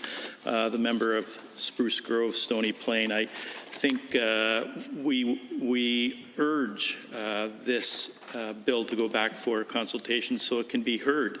so we can hear the views of certainly the Information Privacy Commissioner, who says categorically that she was not consulted, and an independent officer of the legislature whose sole task is to protect the privacy and information of Albertans, and upon which much of this bill is based, was not consulted. Also, it'd be really interesting to get the views of other key stakeholders who can come before that committee. I believe that that was missing in this, the production of this bill. And I'm not sure why it was missing. And we know from experience, Bill 10, another bill brought forward by this government, was complained. There was vociferous complaints from people very familiar to the government who said that it was an overreach and something that shouldn't have been done. So we are of the view that this bill, omnibus though it is, should not go forward at this time because of the deep concern that the health information changes here will travel beyond the borders of this province and be, as my colleague from Edmonton Whitemud has so clearly outlined, once they're beyond the borders of this province, our independent officer has no jurisdiction. And then Albertans' private information with regard to their health can be used for purposes that aren't under the control of the government of Alberta. That's deeply concerning, and like the tolls bill that was before us earlier this evening, if the government wants to address a situation as was talked about with regard to Lloydminster and doctors on the Saskatchewan side of the border needing the health information of their patients that are Albertans but go to see them on the Saskatchewan side of the Lloydminster, then make this legislation about that. But because it's all-encompassing legislation, it does not speak specifically to that issue, and then leads people on this side to be concerned about what the actual motives of the people on that side of the House are all about. Mr. Speaker, the fact that the Health Information Amendment Act is so broadly changed with this bill should be concerning to all Albertans. We know that the minister is putting Alberta Health and the minister in charge now of determining the administrative and technical and physical safeguards of health information, which seems problematic to me on a number of levels. But putting this minister in charge of determining who has access to health records is a step removed from the proper handling of it at this point in time under AHS, who manage health information for Albertans.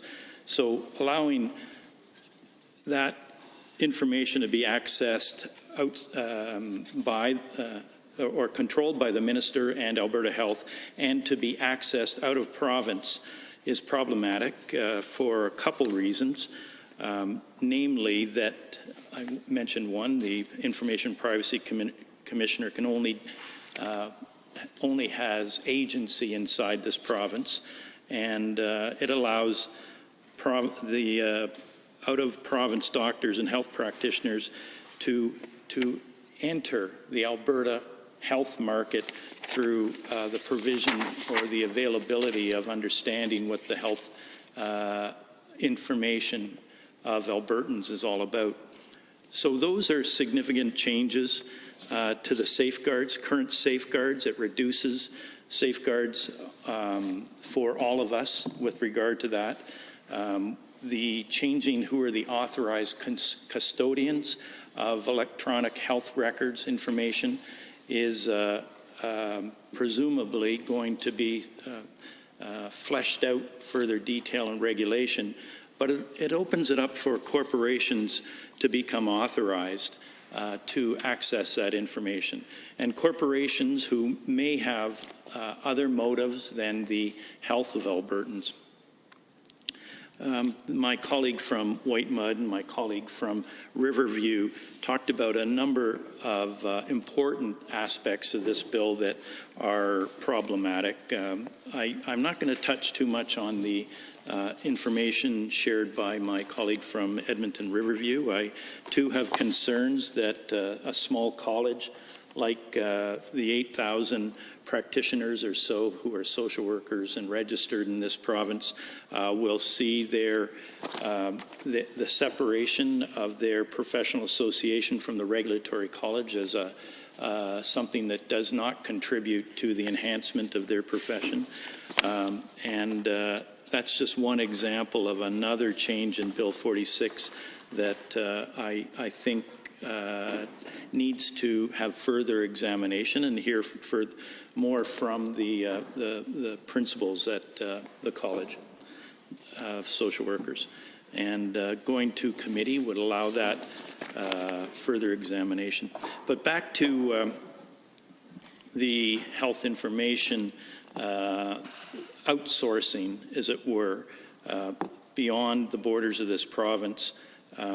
We know that if the legislation is expanded, access to the information is expanded in the way that the legislation includes, it will potentially be utilized for research, education, investigations, disciplinary hearings, inspections of health professions, or disciplines, and for planning management of the healthcare system.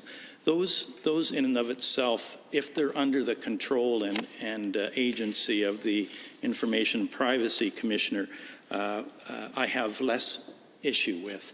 But if the Privacy Commissioner can't intervene with any of that beyond the borders of Alberta, then I think it opens up the number of potential sets of users exponentially in that manner, and the number of eyes that can have eyes on the health information of Albertans with that kind of potential opportunity is of great concern.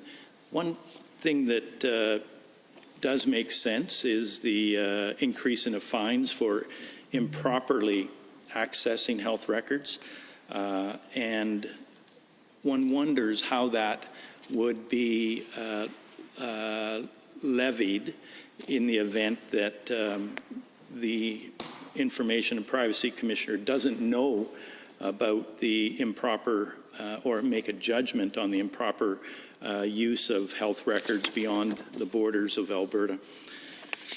I just want to point out some pretty alarming quotes from the key person who spends their time looking at the use of information in this province, that being Commissioner Jill Clayton. We'd heard earlier that the minister's office, when the briefing took place, talked about the consultation with the minister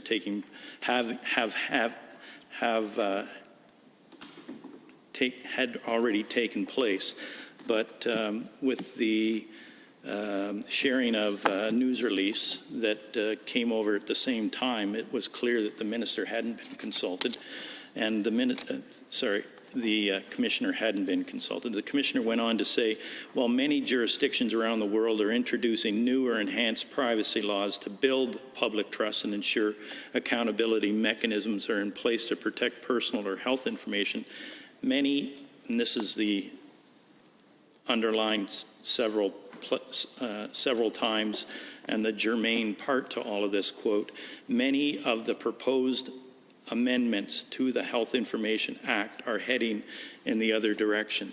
And heading in the other direction means that there is a less enhanced privacy laws. It won't build public trust, and it won't ensure accountability if the actions in Bill 46 are approved, if the changes to the Health Statutes Amendment Act are approved.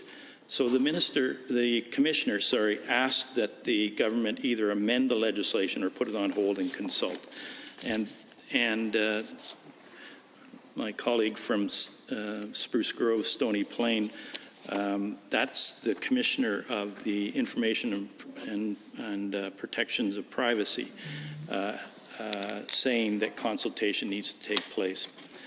I would just want to conclude by indicating that my colleague from Edmonton City Centre has raised numerous concerns with regard to the work of the health ministry, not only with regard to COVID-19, but the issue before us, which is the weakening of privacy legislation for all Albertans. And we know that if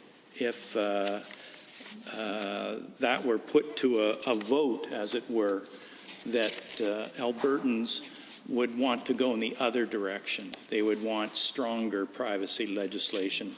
If that were put to a referendum, they would probably come down on the side of increasing the accountabilities around their personal information. And we of course want to have a best practices province, not only with regard to our health information and who has access to it, but all government services and programs. We strive to incrementally improve those. And this is going in the other direction. It's not just me saying that. It's a professional who has responsibility for making these judgments, who is saying, in her perspective, everything about the changes to the health information here are going in the other direction. And that other direction is not bode well. It's not bode well for the privacy of Albertans. So I just want to lastly say that our public health care system, since this government has got into power, has taken a number of direct attacks with regard to the people who work in that system, being told during COVID that 11,000 of them will be outsourced via some private enterprises picking up responsibility for aspects of the current system we have in place, and for others being told not only they won't be outsourced, they'll just be downsized in terms of the making things more efficient, which is just a code word for reducing the size of the number of people working, for public servants working in this province. So the public health care system is under attack on the labor side. On the institution side, we know that this government has talked about outsourcing laundry, more laundry, talked about other aspects of cleaning being outsourced, which is problematic. Thank you very much, Mr. Chair. The Honourable Member 29-2A is available for brief questions or comments. Seeing none, are there any members wishing to join debate on RAF 1? Seeing none, on the amendment as proposed by the Honourable Member for Edmonton Northwest, all those in favour, please say aye. Aye. Any opposed, please say no. No. That is defeated. Moving on to the bill proper, I see the honourable member for Calgary Mountain View has risen. Thank you, Mr. Speaker, and I rise to move an amendment. Sorry, I'll keep a copy that is not the original. There we go.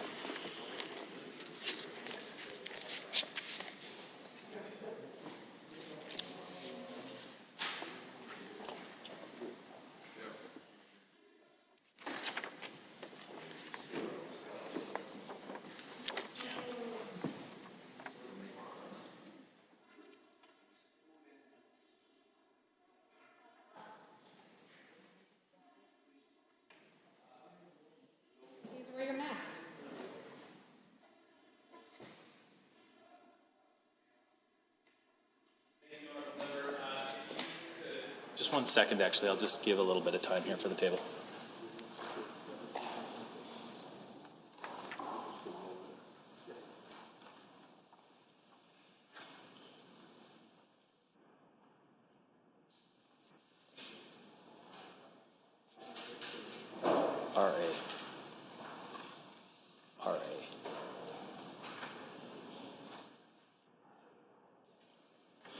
Thank you. If the honourable member could please read it in for the record for the benefit of all those here and at home, this will be referred to as RA1. There will be copies at the tables, of course, for anyone. And if you put up your hand, then one of our amazing pages will deliver one for you. So if the honourable member for Calgary Mountain View could please continue. Thank you. Thank you very much, Mr. Speaker. I move that the motion for second reading of Bill 46, Health Statutes Amendment Act 2020 number 2, be amended by deleting all the words after that and substituting the following. Bill 46, Health Statutes Amendment Act 2020 number 2, be not now read a second time because the Assembly is of the view that it jeopardizes the confidential health information of Albertans by failing to put adequate safeguards in place for the use of that information. And so the reason I rise to move this amendment, I suppose, is laid out in what I've just read, which is why they call it a reasoned amendment. But the reason therein is because it jeopardizes the health information of Albertans. And I think this is a big concern. So health, what they often call sort of access to information and privacy legislation, or the Health Information Act, they're fairly new acts. Like, legally speaking, this sort of concept that surrounds the idea of accessing information and not accessing information in this sort of privacy it's relatively new. It's still developing. So I will admit that privacy legislation can be a bit complicated to operate, and it sometimes has certain unintended consequences. I certainly know in my time as the Minister of Justice and Solicitor General, one of the primary complaints I received regularly from police services was that Alberta Health Services was very reluctant to share health information with them, and that made it very difficult for them to do their jobs. Officers will often interact with individuals who are acting in peculiar ways. Obviously, somebody thought they were doing something potentially illegal if they've called the police, but often those individuals will be suffering from mental health challenges. But because the information doesn't flow to the police services, the officers can't determine what the source of the issue is, because they're obviously not mental health professionals. And so they're not, and they don't know the history and the background of the issue, and so it makes it more difficult for them to get that person to a place where they're not creating disorder for other people, but they're also not a danger to themselves. And so I do know that there are challenges that are still evolving with the way health information moves. But I think it is still fundamentally a very important value. This is not just information about individuals, but it's information about their health, information that can be very personal and very private, and which they may not want other people to have, and which other people have no right to have. So, I mean, I think most people would be troubled by the idea of their information potentially falling into the wrong hands. Now, we haven't had things sort of happening here like they do in the States, but while we have public health care here, we don't necessarily, and we have sort of private disability and life insurance in a lot of cases, and those places tend to do their own series of tests and tend to ask a lot of questions. But I mean, there could be concerns. There could be concerns in terms of where that information flows to. And so I think the reason that we would like this bill to go, and the reason we wanted to refer it, and the reason we want to suggest that it shouldn't be read a second time at this point, is because we just think there's a little bit more work that needs to be done with respect to this. And this isn't to say necessarily that there was bad intention behind the legislation. It's just to suggest that this, in my view, frees things up just a little bit too much. So it removes the need for privacy impact assessments when information is shared between AHS, Alberta Health, and the Health Quality Council. Now, again, that can allow people to do their work more effectively. It can allow information to flow more freely. But it's important to take the time to consider what the impacts of that are and what all of the impacts of that are. And so the removal of the need to consider that is, I think, potentially problematic. And so, you know, whereas previously there were fewer people that could access net care, this would expand that access. And again, this potentially has beneficial effects. So the challenge here is that the free flow of information between different organizations can actually be used in a really good way. But at the same time, privacy legislation exists because however benevolent the state in question, for whom the information is sort of free-flowing, there is still a concern, right? People, especially when you're talking about information that's this private, that's this personal, there's sort of a natural reluctance to just say, oh, well, it's the state must have my best interest at heart, and therefore I'm just going to let them do whatever they want with my information. It would be nice if we lived in a world where we had that level of confidence, but that isn't the world in which we live. And so we find ourselves in a world in which people want to keep some things private.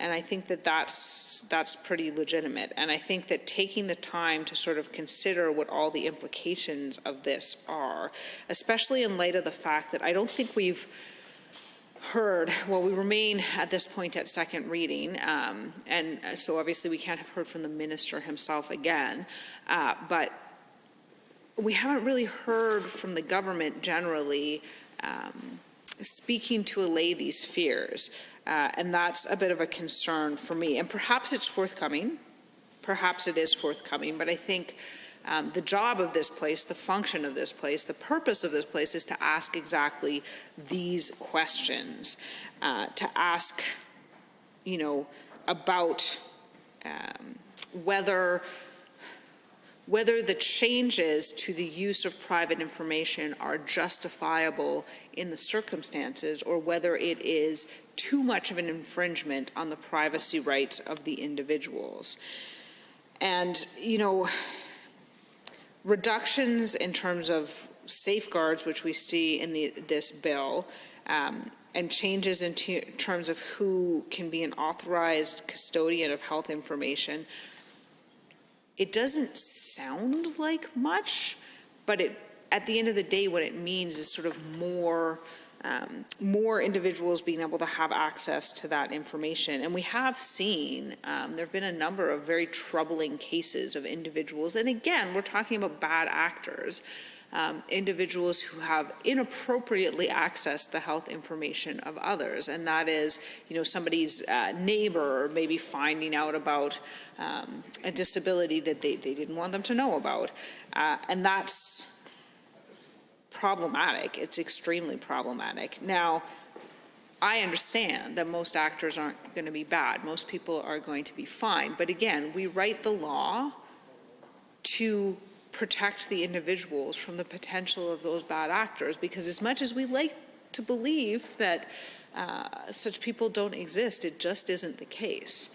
And because we've seen cases of individuals who have access to information using databases to access that information inappropriately, we know that those bad actors potentially exist. And so the system, while it is true, it needs to be set up in such a way that the information can flow when necessary, it also needs to be set up in such a way as to ensure that it doesn't flow where it is not necessary, which is admittedly a very difficult balance to strike, because at the end of the day, the challenge with privacy legislation like this is that it's being operated by an end system user, and the end system user isn't necessarily going to be an expert in privacy law. And because the rules are so complex and the exceptions are so varied and many, it's very difficult to have everyone who accesses the system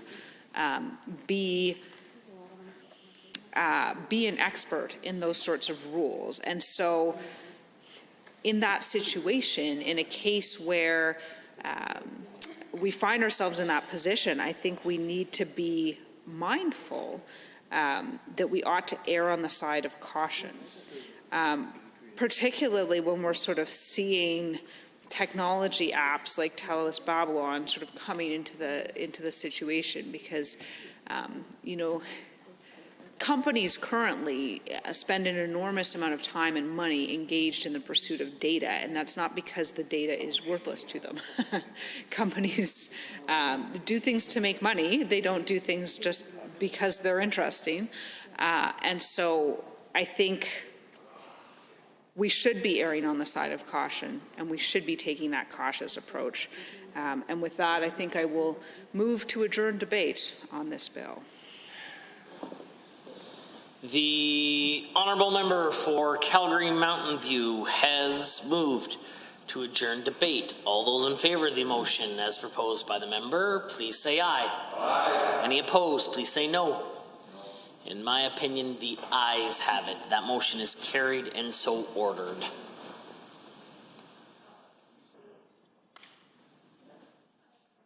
For second reading, Bill 47, Ensuring Safety and Cutting Red Tape Act 2020, adjourn debate on amendment. Member Hoffman. Honourable members, we are currently on Bill 47. Is there anyone else wishing to provide some comments this evening on the bill? I see the opposition House Leader is on her feet. Thank you, Mr. Speaker. It's an honor to rise tonight to speak to Bill 47 and to the referral amendment. This is an important bill to me, and I think many will understand why as I move through this in the next little bit. I fundamentally believe that workers should have a right to some form of protections in their employment. They should have the right to go to work. They should have a right to feel safe when they go to work. They should have a right to be able to have an employer that is accountable to their safety, that does everything in their best interest to keep them safe, and that there are relationships between employers and employees that are respectful and equal. My concern with this bill, as we start to debate it and will continue to debate it, is that I believe that fundamentally this changes the balance between the employer and the employee. When you start looking at cutting red tape when it comes to WCB and workers' protections, that shifts the balance of the relationship. Employees no longer have the same protections and the same abilities to bring forward concerns that keep them safe when they go to work every day. And I think everybody should feel safe when they go to work.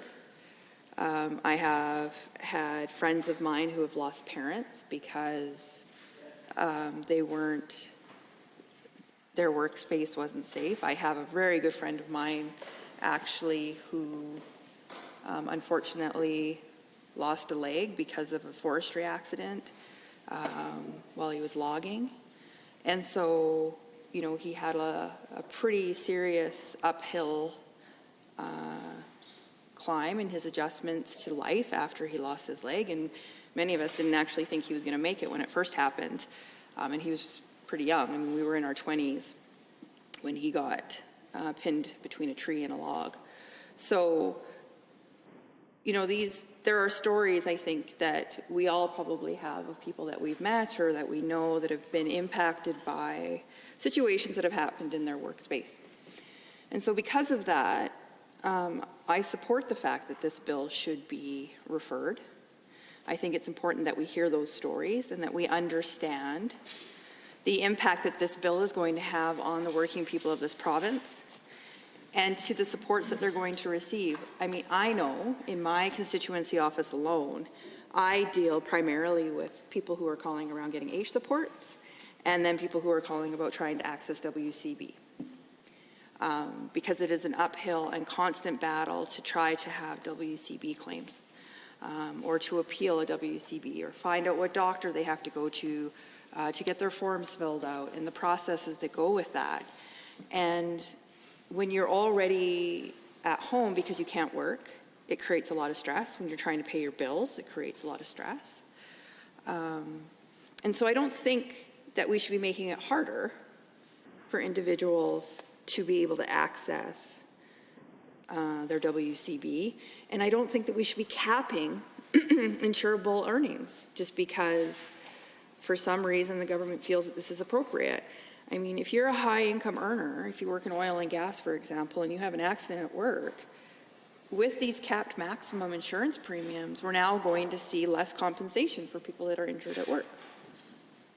That is a problem. If people pay into a program, they should be able to access that program and get the same in return for that program. The other piece that I have, which I'm a bit concerned with, that I think, again, the government needs to go back to committee and have conversations with different working professions, is this presumptive coverage for psychological injury where workers experience a traumatic event. What's happening now through this piece of legislation is now it's being limited to only select occupations. So an example of that, and I have a personal example of this, is that currently under the UCP bill, if a social worker and a police officer both respond to a death of a child, the police officer would be covered and the social worker would not. So let me put this another way. My personal experience. I had to go out to a home. I did all of my pre-calls to make sure that I knew the address that I was going to and I knew the people that were in the home. And when I got there, because I was going to have to unfortunately apprehend a child, I had 6 cruisers waiting for me, which is usually a good indication that the house you're going into is probably not the safest house. And of course, I mean, respecting confidentiality, the police only tell you so much, but I'm the one that has the court order, so I'm the one that has to enter the home. And I had this rookie with me, who was my buddy, first apprehension, I think, ever. And he's like, well, you go first. And I was like, there's a lot of you here. Why am I the one going first? So, of course, I knocked on the door, whatever. And there was two entrances, one that I went in, and then there was officers at the other door because we were anticipating someone was going to run. And we went in, and I was talking to the individual, the parent, or guardian at that point, of the little one that I had to apprehend. And luckily, the police officer was standing beside me because as I was talking to her, she decided to pull a knife on me because there was no way I was taking that baby out of that house. And, you know, not my best day at work. Thankfully, again, I had a ton of EPS officers with me, and that rookie had a really good first day in the sense of learning about what can go wrong when you do an apprehension.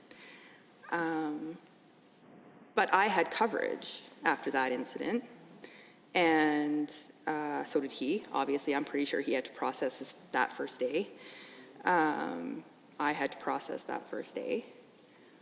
But if we look at this bill, and let's say I was working for a nonprofit and I wasn't working for the government of Alberta and didn't have my benefits that I have now, or had then, sorry, I wouldn't have had any coverage. I wouldn't have had anybody that I could have gone to speak to if this bill existed in the form that this government wants to do.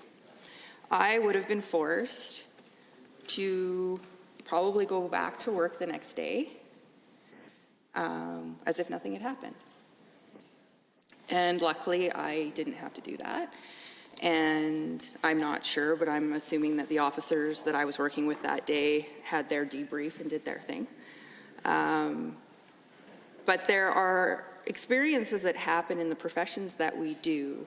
And let's keep in mind with children's services specifically, when I worked for children's services, although I was a government employee, I had partners that were working for nonprofits, my family support workers, my youth workers, and they wouldn't have had the same coverage that I had.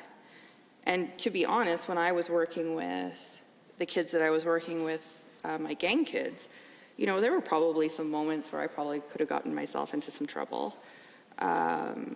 Luckily, I had good relationships with those kids, and my youth worker had really good relationships with those kids. But, I mean, they hung out with some pretty sketchy people.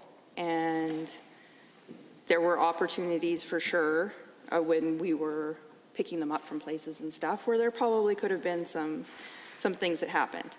In saying that, again, to say that the work that that individual is doing doesn't deserve to have the coverage when the likelihood as a social worker working in children's services in a nonprofit, working at Boyle Street, when I worked at Boyle, I mean, we had alert calls once an hour, probably, depending on the day and depending on what was on the streets that week, where there was high probability that things could go sideways very quickly. And the people that do that work because they love that work and they want to work with the community members that they work with, but they also deserve to have coverage. And so I'm really disappointed in this piece of legislation in that sense, that now we are deciding, or the government is deciding in this piece of legislation, who as a worker is entitled to have psychological injury covered, and then who gets to decide what those occupations are. I mean, it says a select few of occupations. I'm assuming that's going to happen in regulation. But who decides, first of all, what a psychological event is for a worker? I mean, I'm using social work as an example because those are my experiences. And I mean, there's other professions for sure that, you know, vicarious trauma and PTSD and all that fun stuff, you definitely have a high probability of being exposed to. But what determines one profession from another profession, whose event and whose traumatic event is more damaging than someone else's? I mean, when my friend got hurt and was logging and got pinned between a tree and another tree, like a log in a tree, I'm pretty sure the first responder that responded to him on site that thought that he wasn't going to make it was pretty traumatized by that event. So he, I would think, would deserve to have some kind of, you know, access to trauma counseling or psychological injury as it is worded here in this piece of legislation. So I don't think that there can be a piece of legislation through regulation that decides who is traumatized at work and who isn't. We all have different experiences. We all manage our experiences differently. COVID-19 would be a prime example. Some of us are, you know, dealing with it in different ways. And, you know, that's just the way that it is. And that's how we are as human beings. You can't decide in a piece of regulation how a human being is going to react to a workplace environment where something traumatic might happen. I mean, it could be a fast food restaurant where someone drives through the front windows. Like, we've heard and seen that happen. I'm pretty sure that was traumatic. Do they get coverage through WCB? Probably wouldn't be considered an occupation that would be qualified.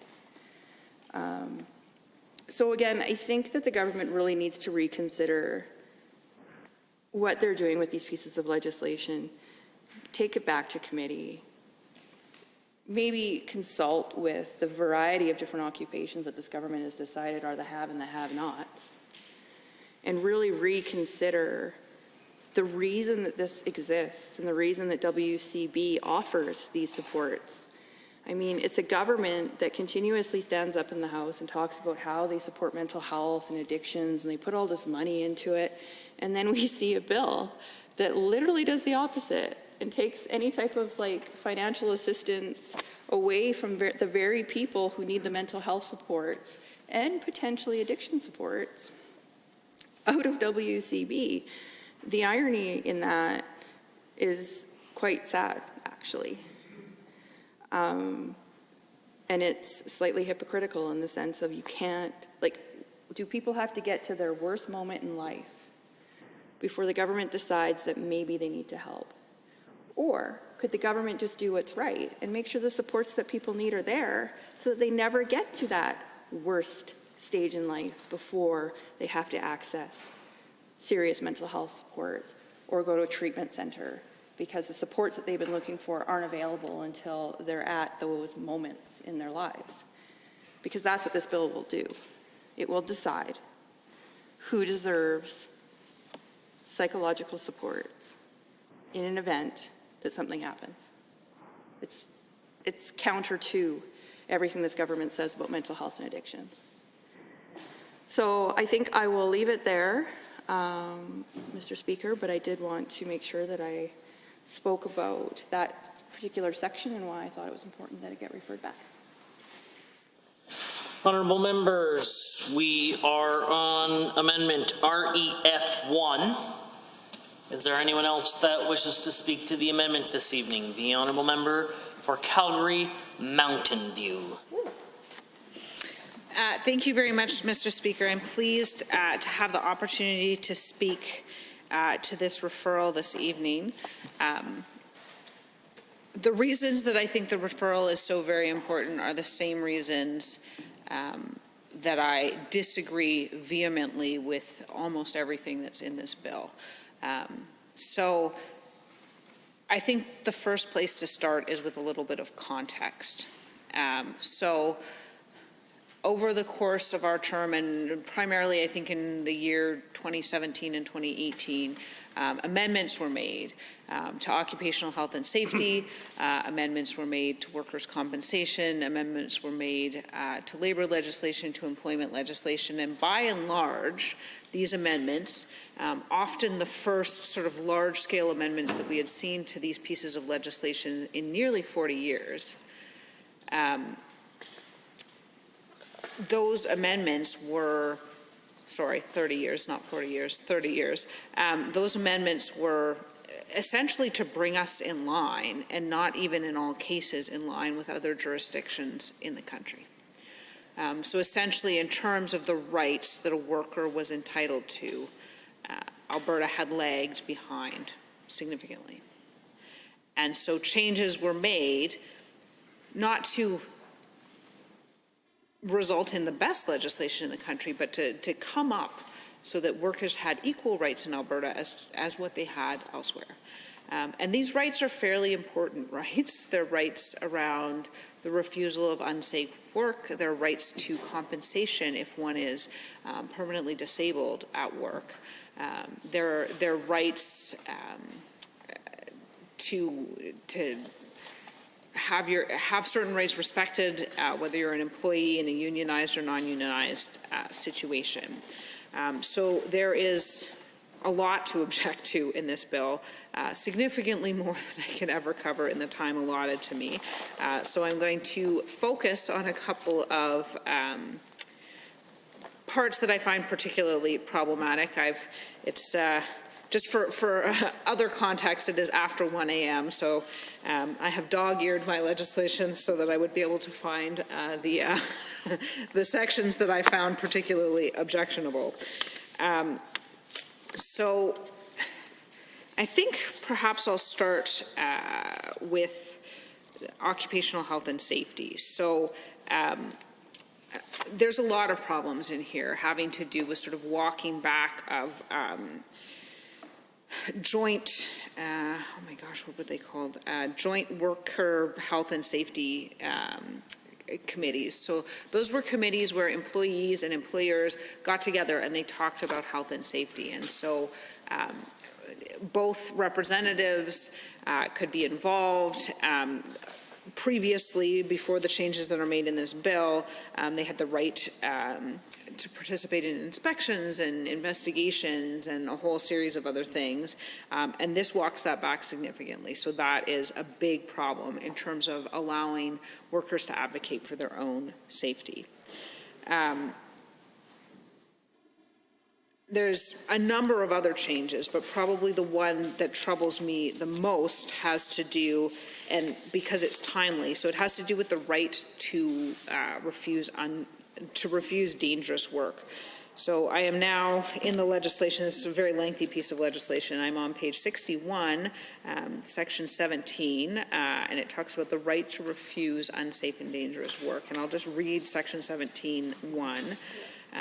In this section, undue hazard in relation to any occupation includes a hazard that poses a serious immediate threat to the health and safety of the person. And so we're moving from hazard in terms of refusal of unsafe work to an undue hazard.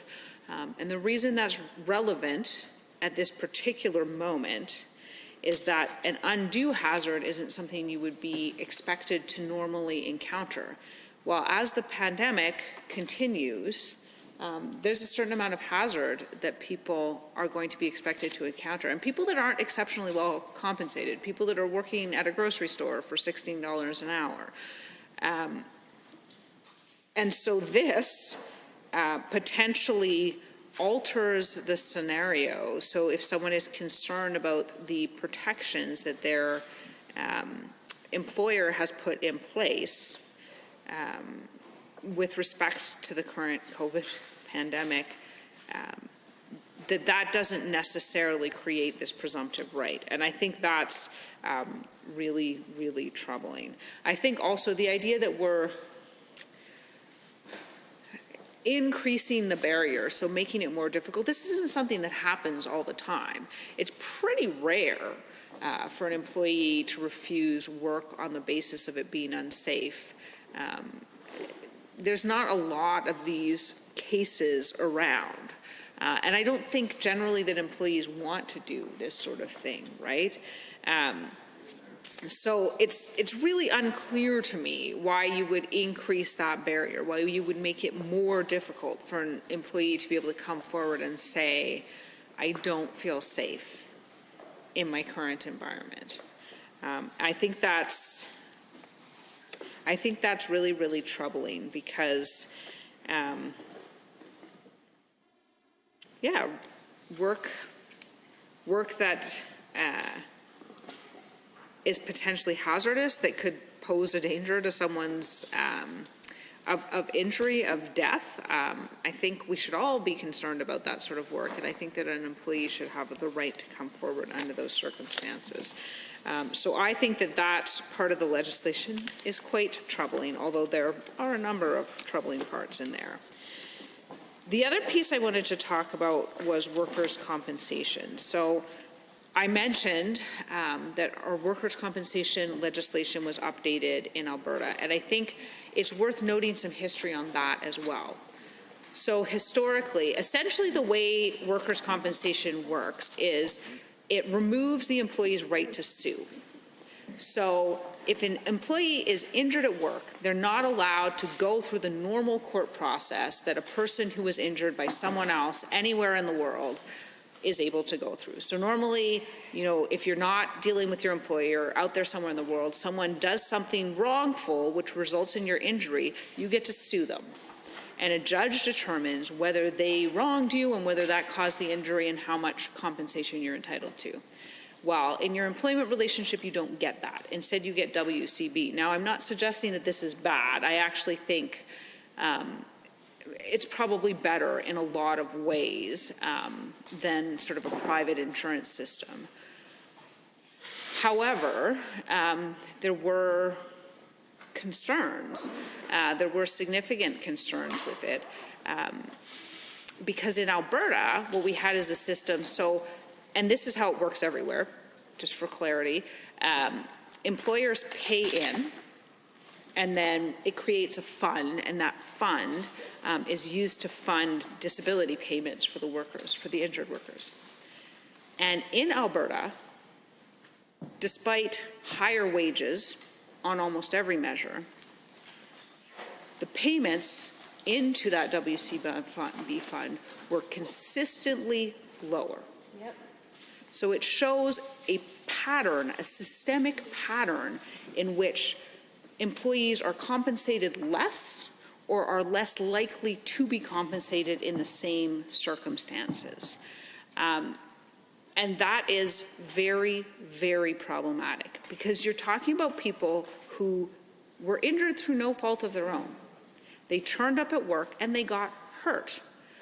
And as a result of that, they were, and it could be a partial disability, it could be a total disability, but let's talk about total disability because it's the simplest case. So they're rendered unable to work. And it was more difficult for a worker in those circumstances in Alberta than in any other province to claim compensation. And the cases that came forward were atrocious. There were people who fought, and you can read this, it's in case law. There were people who fought for 20 years with the workers' compensation system, who went up and down because it has this sort of system where a caseworker makes a decision and then you can appeal to them and then you can appeal to their boss and then you can appeal to this internal WCB process and then there's a special appeals board and then you went up to judicial review in court and then the court ultimately didn't make the decision that this person down here could have made. They just said, oh no, the decisions were wrong, so they sent it back to the beginning again and potentially it could go up and down multiple times. And so understandably, these workers who were often in a position that they had lost their livelihood through no fault of their own, who were then sent through this ringer of a process up and down, they were in a tough position already. They didn't have income. They couldn't pay their mortgages. They couldn't buy food. And now, now you're putting them through this sort of complex legal process over and over again. And there are people whose lives have been destroyed by this. So this was an extremely problematic system. Now, all systems are going to have problem cases. There's always going to be some that arise. Most cases won't be problem cases. But I think the systemic measures in Alberta, the fact that employers paid in significantly less, despite, again, average wages that were much higher in Alberta, demonstrates pretty clearly that compensation wasn't being paid out at a level that would be considered reasonable in other places. In addition, that money wasn't even all used. Even those lower payments tended to be returned to employers. And so that was a very problematic situation. And we changed a lot of that. And I think a lot of it was very, very good changes. They were changes that just afforded that little bit of dignity to injured workers, just trying to get compensation for what had happened to them. And so one of the changes that's made in here, and there are too many to go into, but one of them that I think is just unfair is one, and this is, I'm on page 21 now in section 22, which repeals an old section 59 and brings in a new section 59. And it's talking about a cost of living adjustment. It doesn't really sound like much. It sounds like a weird legalistic thing, but why this is important is, so we're talking about someone who's receiving benefits. So someone somewhere has adjudicated that this individual was in fact injured at work. They are disabled in a certain way and they are deserving of compensation. And now if someone gets injured, and I mean these are cases that exist, say someone gets injured in their 30s or 40s at work in a way that renders them permanently disabled, that's a lot of years during which they are not receiving income. And so what this does is it changes, so the old Section 59 read in part that the Commission must adjust cumulatively for the year by year, from year to year, by a percentage equal to the increase in the Alberta Consumer Price Index. The new language in Section 59 suggests that the board may, by order for the purpose of maintaining appropriate parity with the cost of living, make adjustments in an amount payable to compensation to persons who are receiving compensation under the Act. So that's very different language. So it's moved from the rate shall go up with the Consumer Price Index to the rate may go up, and we know not by how much. So that's a big concern, because now one of the things that WCB doesn't take into account, and there were good and bad things about this, but say you're working in a job where you have the potential to be promoted. So you're, say, 32. You're working in a job, you get injured. Now, maybe you've started at that job 4 or 5 years before, and you expected, a couple times over the course of your career to potentially be able to go out for promotion. WCB doesn't capture that. So you basically get paid out, assuming that you kept that same job forever. What it did capture prior to these changes being made was inflation. So even though you didn't get what you might have gotten had you been promoted at your old job, it was assumed that you never got promoted, at least you got that little bit of increase to keep pace with inflation. And you don't even get that anymore. And I think that's wrong. And with that, I will take my place. Honourable members, Standing Order 29-2A is available. If anyone has a brief question or comment for the Honourable Member for Calgary Mountain View. Seeing none, we on Amendment REF1. And I see the Honourable Member for Edmonton Riverview Rising. However, that is a different member with a similar last name. The Honourable Member for Edmonton Rutherford. Riverview. Riverview. Okay, thank you very much, Mr. Speaker. So yes, I rise to add my voice to the debate on Bill 47 and the referral. So, as my honourable colleagues have already articulated very well, that certainly we in the official opposition have grave concerns about this bill. And regardless of what we hear from the other side, this bill will actually take us back decades. When we were government, we actually did bring it up to about middle of the road because that legislation had not been updated for about 30 years.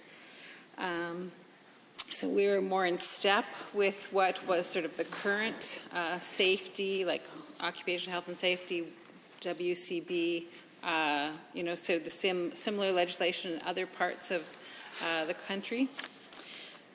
So I know that the minister will talk many times that it wasn't balanced. It was too much in favor of the workers. Well, that just is a fallacy. That's not correct at all.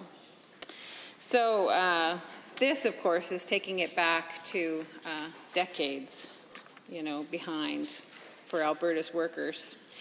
We know that last year about 100 workers died, Albertans died on the job last year. So they went to work that day and they didn't return to their families. And so this is what we're talking about. Well, I'm not even talking about the injured ones. These are the ones that died, and there's many more that were injured. So this is like a very important piece of legislation, and it's not just administrative or something. This is about people's lives.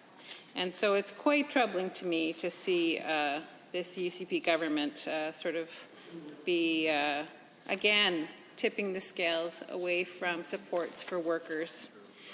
And the leader of the official opposition spoke publicly about her concerns about this, and she is certainly an expert in this area.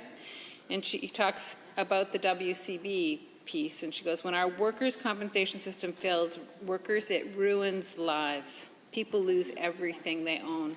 They suffer years of stress and hardship, and they almost never come back into the workforce in the same way. And she commits that we will be fighting this bill on behalf of Alberta workers. So I stand in that spirit to also add my voice to that. We know that Bill 47 would benefit from going for referral, because we know, I think it needs to be fully understand how much it will restrict workers' abilities to fully recover from a work-related injury or disease. It makes it more difficult for the WCB and employer benefits for employees to qualify for those. And it restricts those benefits if workers do even qualify. So this bill reduces the likelihood workers will receive benefits and reduces what benefits they do get. I just said that, so I'll say that again. Currently, workers eligible to receive WCB receive 90% of their lost net income. This bill changes this in 3 ways. It eliminates this threshold of 90%. And actually gives the authority to the WCB to determine how much that compensation rate will be. So now it's kind of unknown, and you know, I can only think, Mr. Speaker, that it will mean that workers will get less. That rate will be lowered. A second way that these benefits are reduced is to establish a maximum income ceiling for compensation. And previously this was also set. So again, it's another example of how the worker will get less. And third, benefits are indexed to the cost of inflation now, but that's not going to happen anymore. WCB again is going to determine this. And so why would they, you know, the UCP be giving all this authority? I think it's just another way to ensure that workers get less. Another concern with WCB is the change so that it's a voluntary reinstatement after an injury. So, you know, a worker gets hurt on the job and the employer doesn't have to take them back.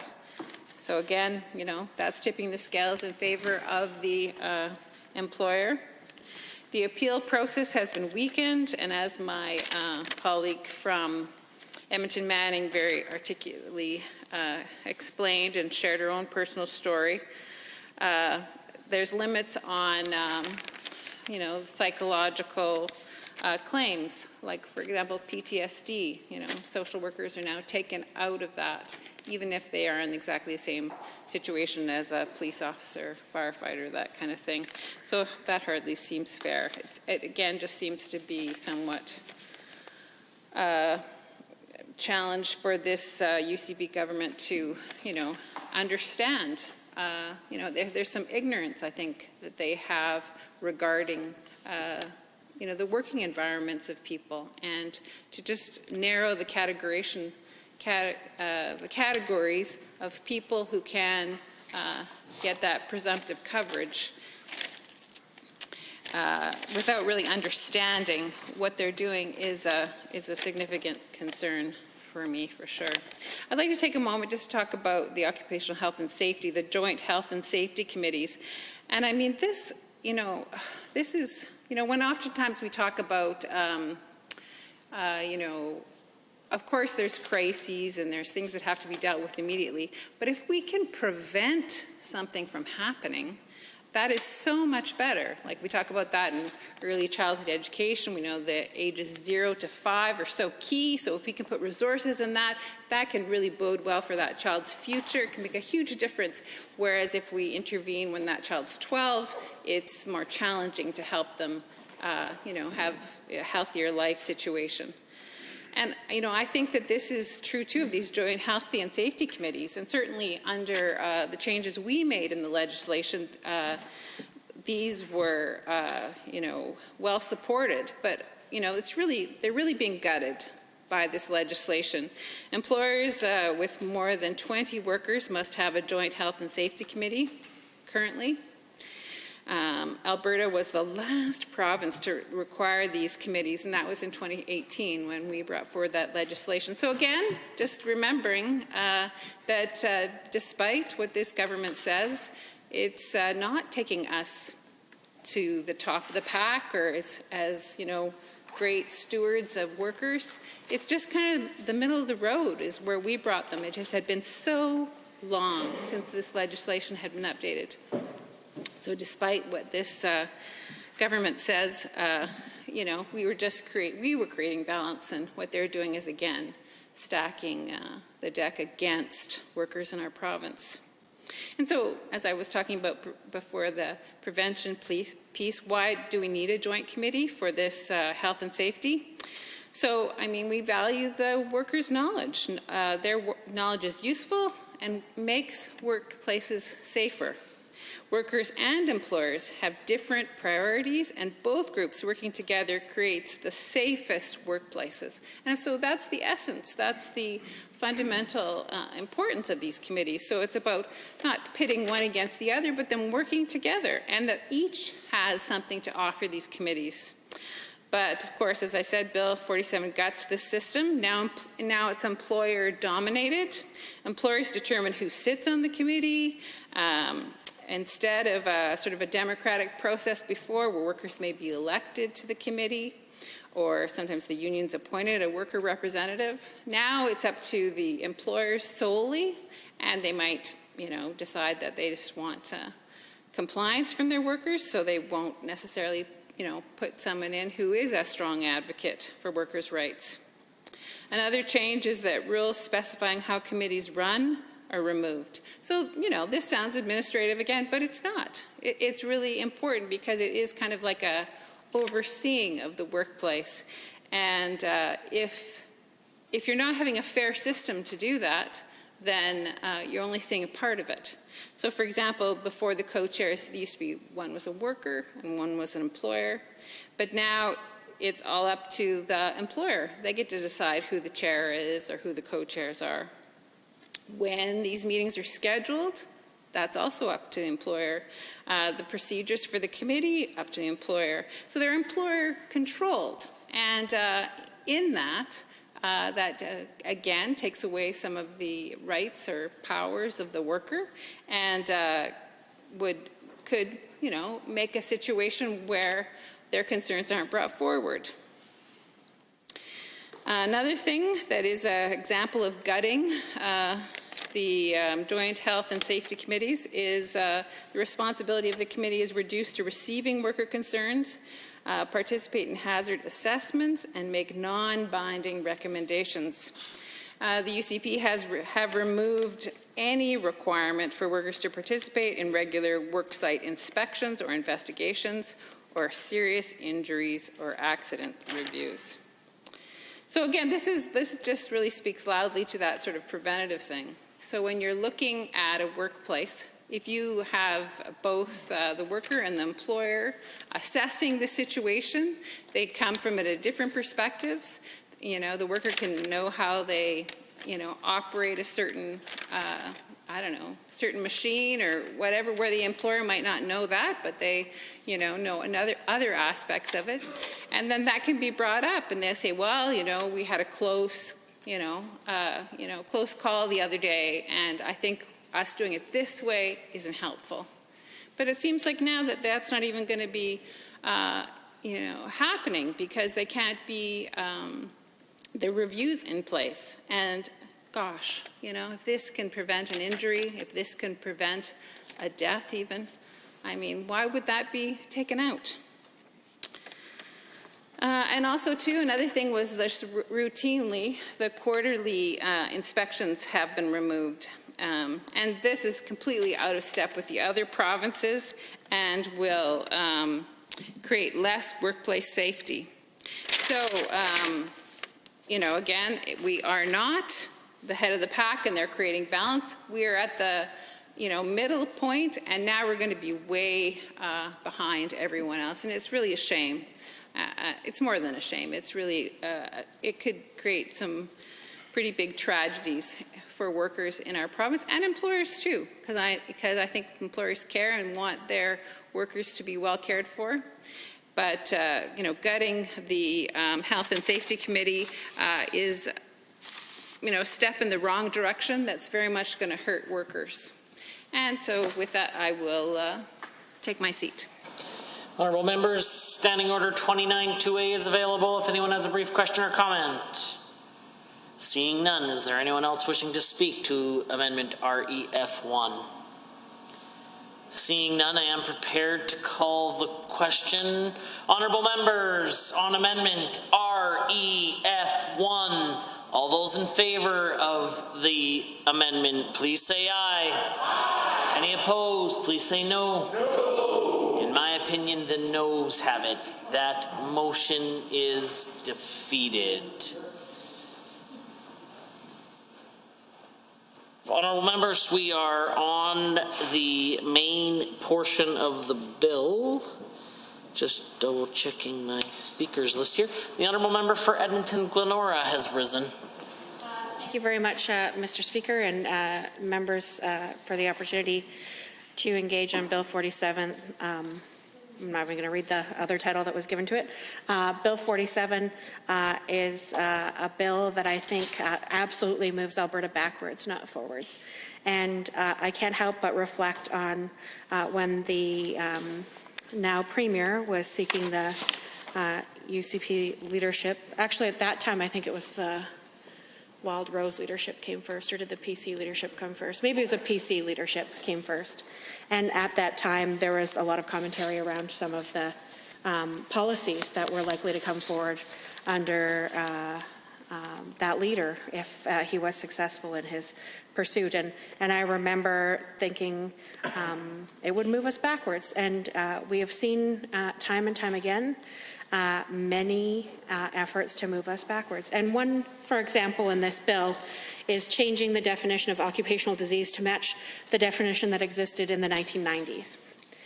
The 1990s were quite a few decades ago, Mr. Speaker, and definitely case law has changed since then, and I think that having a legislation in place that reflected case law, including that around occupational disease, should be reflective of the realities of where we've moved as a society. So seeing the definition revert back to that of the 1990s is certainly one example of a disappointing change that is being outlined in this legislation.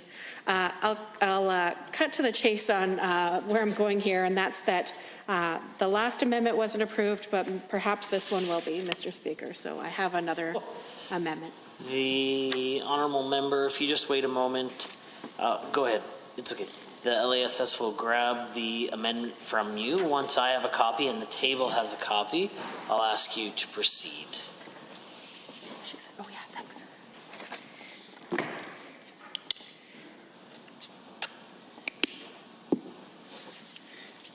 I'll just take one and then he... One copy? Yeah. This original? No, I'll take a copy. Thank you. And 5 others, and then the rest can go on the table. What are we doing here? Drafting, trashing? What do you want this as? Honourable members, this will be referred to as Amendment RA1. The Honourable Member for Edmonton Glenora. Thank you, Mr. Speaker. So I move that the motion for second reading of Bill 47, Ensuring Safety and Cutting Red Tape Act 2020, be amended by deleting all of the words after that and substituting the following. Bill 47, Ensuring Safety and Cutting Red Tape Act 2020, be not now read a second time because the Assembly is of the view that the proposed legislation will not ensure the safety of workers in Alberta, and therefore additional consultation is required. So one of the reasons why I was reluctant to read the title is because you can't just say that you're ensuring safety and therefore do it. You have to actually have legislation that reflects that value. So when the government gave that title to the bill, but when we see that a number of the changes are actually working to reduce safety in workplaces, it's clear that if the government's intent was to ensure safety, this bill is not the way to do it. So that is why I am proudly here proposing this reasoned amendment.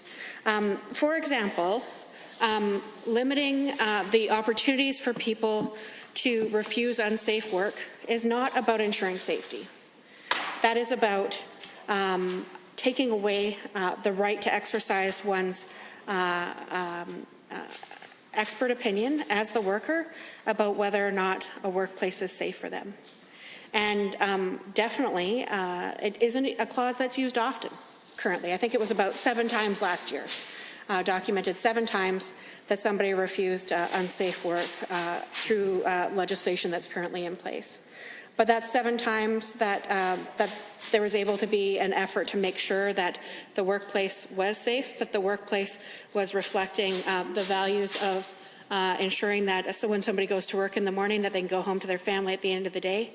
And for example, that is one of the changes in this bill that erodes that protection and that safety for working people. Another example, now if you're self-employed, you're considered an employer, you don't have the same protections that you used to have. So for example, somebody who's a contractor, there's many, many self-employed contractors who might be working on a work site, whether that's a large industrial work site or a personal small work site, maybe somebody coming into your home doing some work, fixing a few things around your house, changing out some things for you. Now they'll be considered the employer and will have all of the responsibilities of an employer without the protections that employees once could have. So thank you, Mr. Speaker. I really appreciate that. Yeah, thanks. I have to say that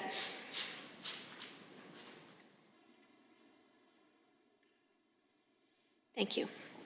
I have to say that eroding the rights of workers to be able to ensure that they are part of creating a safe work environment.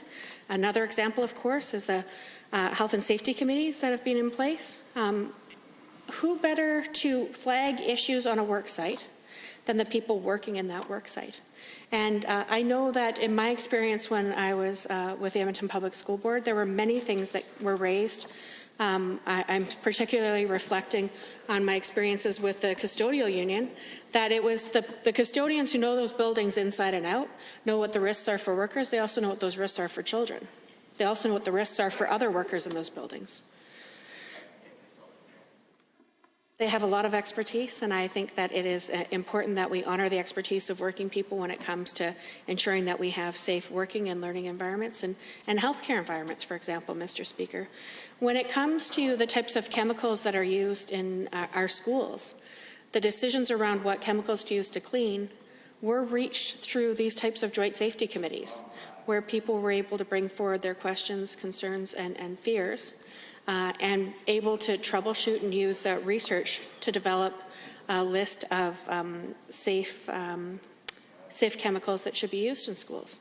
And this is, of course, good for the people who are working, but also for the children who are learning. Making sure that we find ways to strengthen and bolster workers should be part of what we're here to do. Not to erode their rights, but call it by a title that gives the impression that it's not. Because this government has already created lots of opportunities for lawsuits through their legislation. It would be wise for the government to reflect on some of the decisions that have been made between the 1990s and today, and how we can make sure that we have workplace legislation that reflects where Alberta is now and not continue to move it backwards. So with that, Mr. Speaker, I'll cede the remainder of my time because I know that many of my colleagues will want to elaborate on the reasoned amendment as well. Honourable Member, Standing Order 29-2A is available if anyone has a brief question or comment. Seeing none, is there anyone else wishing to speak to Amendment RA1? The Honourable Member for Edmonton City Centre has the Thank you, Mr. Speaker. Appreciate the opportunity to rise and speak to this amendment to Bill 47, that it be not now read a second time. Because certainly I would suggest, at least for myself, and I think my colleagues here in the Assembly, we are certainly of the view that this proposed legislation will not ensure the safety of workers in Alberta, and indeed that additional consultation is required. A colleague from Edmonton Glenora outlined a number of areas where we are certainly concerned with this bill and how it reduces safety for individuals in the province of Alberta. Certainly part of the concern that we have with this bill is how much less this would actually assist and benefit injured workers. Part of providing safety is providing support for workers after they've been injured, not forcing them prematurely back into the workforce when they would be more prone to be injured again, not forcing them before they have healed from their injuries to have to seek other work, not putting them in a vulnerable position. And what we see in this legislation is that there is a host of new caps and benefit reductions that indeed mean that workers on WCB will get less. Now, of course, we've seen that that seems to be one of this government's approaches, that they feel that the way to make systems better is to cut corners and is to take things away from Albertans. Now, we've, of course, seen this with auto insurance, where this government's solution to spiking insurance rates in the province of Alberta is to say, well, Albertans should expect less. They should pay more for their insurance, but they should get less coverage as a result. Because it's more important that insurance companies make higher profits than Albertans get better coverage. We saw that with the Calgary Cancer Centre, where confronted with an issue around fire-stopping protection, the government solution wasn't to step up the game of the contractor, it was to lower the standard. And again, we see here, with workers in WCB, they decide that if there is an issue with the system, if there is a cost, then it is the workers who should pay. The workers that should get less. That an injured employee needs to be satisfied with less. They've had it too good, Mr. Speaker. And indeed, what we see here is that the government here is in this bill, they're bringing in a cap on benefits paid to the workers, but then moving the actual regulation of that cap, setting the level of it to the WC board level. So that means that the WCB board, will now decide on what the overall cap for the benefits will be. Now, currently there is no maximum on those benefits. So that means if an Albertan who is earning a high income in a dangerous job, let's say in the oil and gas field, this government likes to talk quite a bit about how supportive they are of oil and gas workers. However, in the case that an oil and gas worker is injured,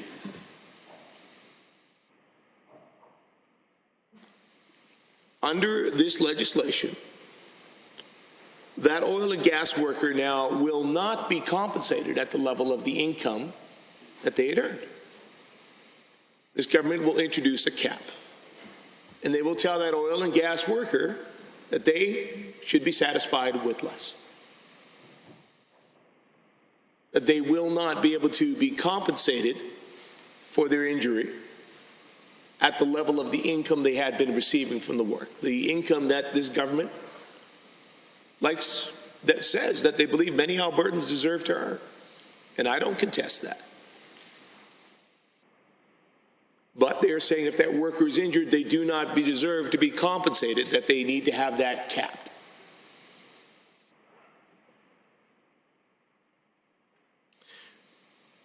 Now, as I said, currently there is no maximum, but this government is planning to introduce one. And so the percentage of the cap that's to be paid, that's currently set at about 90%, as well as any adjustments for that cost of living increase for those injured workers in the province of Alberta.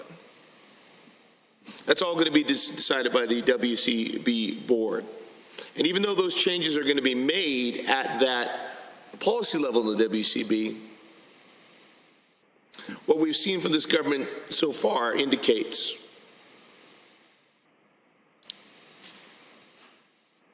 that Albertans can expect to see an overall cap on what they will receive. Limits on cost of living increases.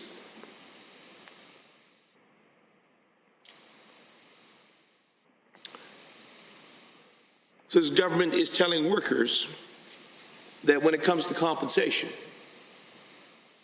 they should expect and be satisfied with less. And of course, that is what we see this government also doing in regards to the obligation to reinstate workers. Indeed, this legislation proposes to eliminate that requirement for employers to reinstate injured workers once they're ready to return, which puts Alberta out of step with other jurisdictions in Canada. And it forces those workers instead to appeal to the Alberta Human Rights Commission.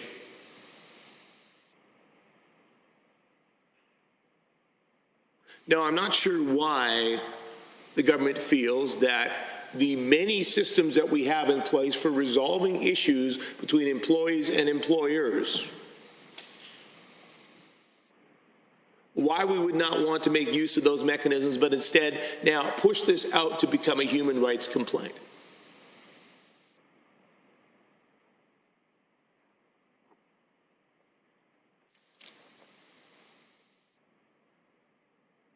One of the issues with that is that it puts the cost on the employee. So currently through the WCB, we're having this requirement in place, and that allows a system by which we don't have a cost to the employee for them to resolve this issue and for it to be discussed, for them to work it out. Instead, now pushing it to the Alberta Human Rights Commission, all of a sudden now the costs are on that employee to try to fight to get their job back. An employee that has done nothing wrong other than being injured.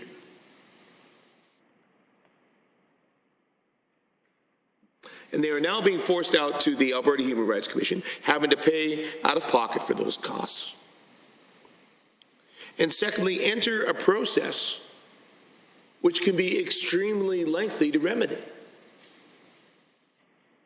It's not unusual for a case to the Alberta Human Rights Commission to go on for years, Mr. Speaker.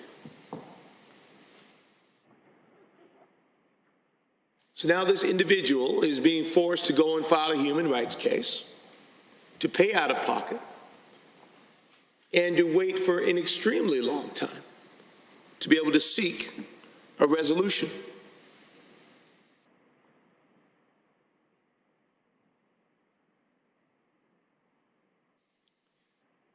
And another issue with that is, so while this worker is paying out of pocket and waiting an extended period of time to resolve the situation, there is no other support provided to them.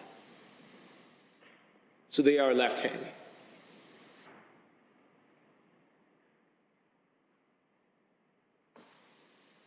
I don't know why this government wants to make it more difficult for injured workers to go back to their job. I don't know why this government would choose to say that Albertans who have been injured on the job deserve to get less. As I noted, Mr. Speaker, it seems time and time again that this government solution to a system that, in their view, has problems is to download the costs and the responsibilities to the party with the least power, to the most vulnerable party in the relationship. But yet that is what we see. And indeed, that's on par with many of the changes we see them making to occupational health and safety as well, where they are taking protections away from the employee, giving them less ability to protect themselves, and tilting the balance back towards the employer.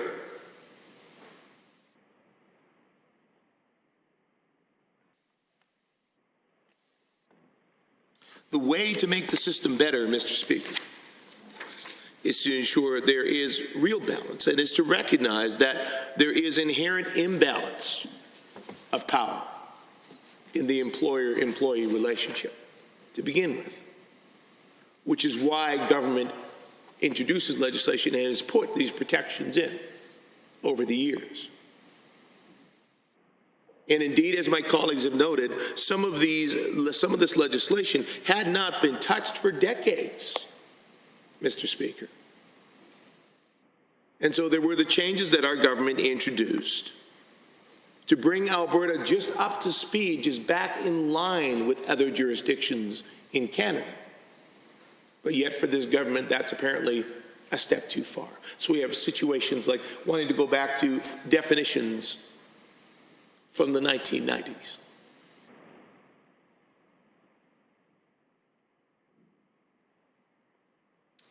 So absolutely, Mr. Speaker,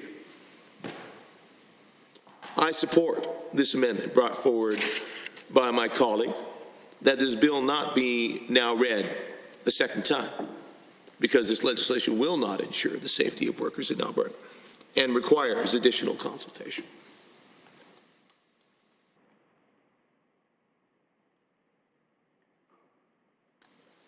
But I know there will be much more opportunity to debate this bill. So at this time, I would suggest that we adjourn debate on Bill 47. Having heard the motion as proposed by the Honourable Member for Edmonton City Centre to adjourn debate, all those in favour, please say aye. Aye. Any opposed, please say no. In my opinion, the ayes have it. That motion is carried, and so ordered. The Deputy Government House Leader. Thank you, Mr. Speaker. It's time for the Assembly adjourned until 10 a.m. Tuesday, December 1st.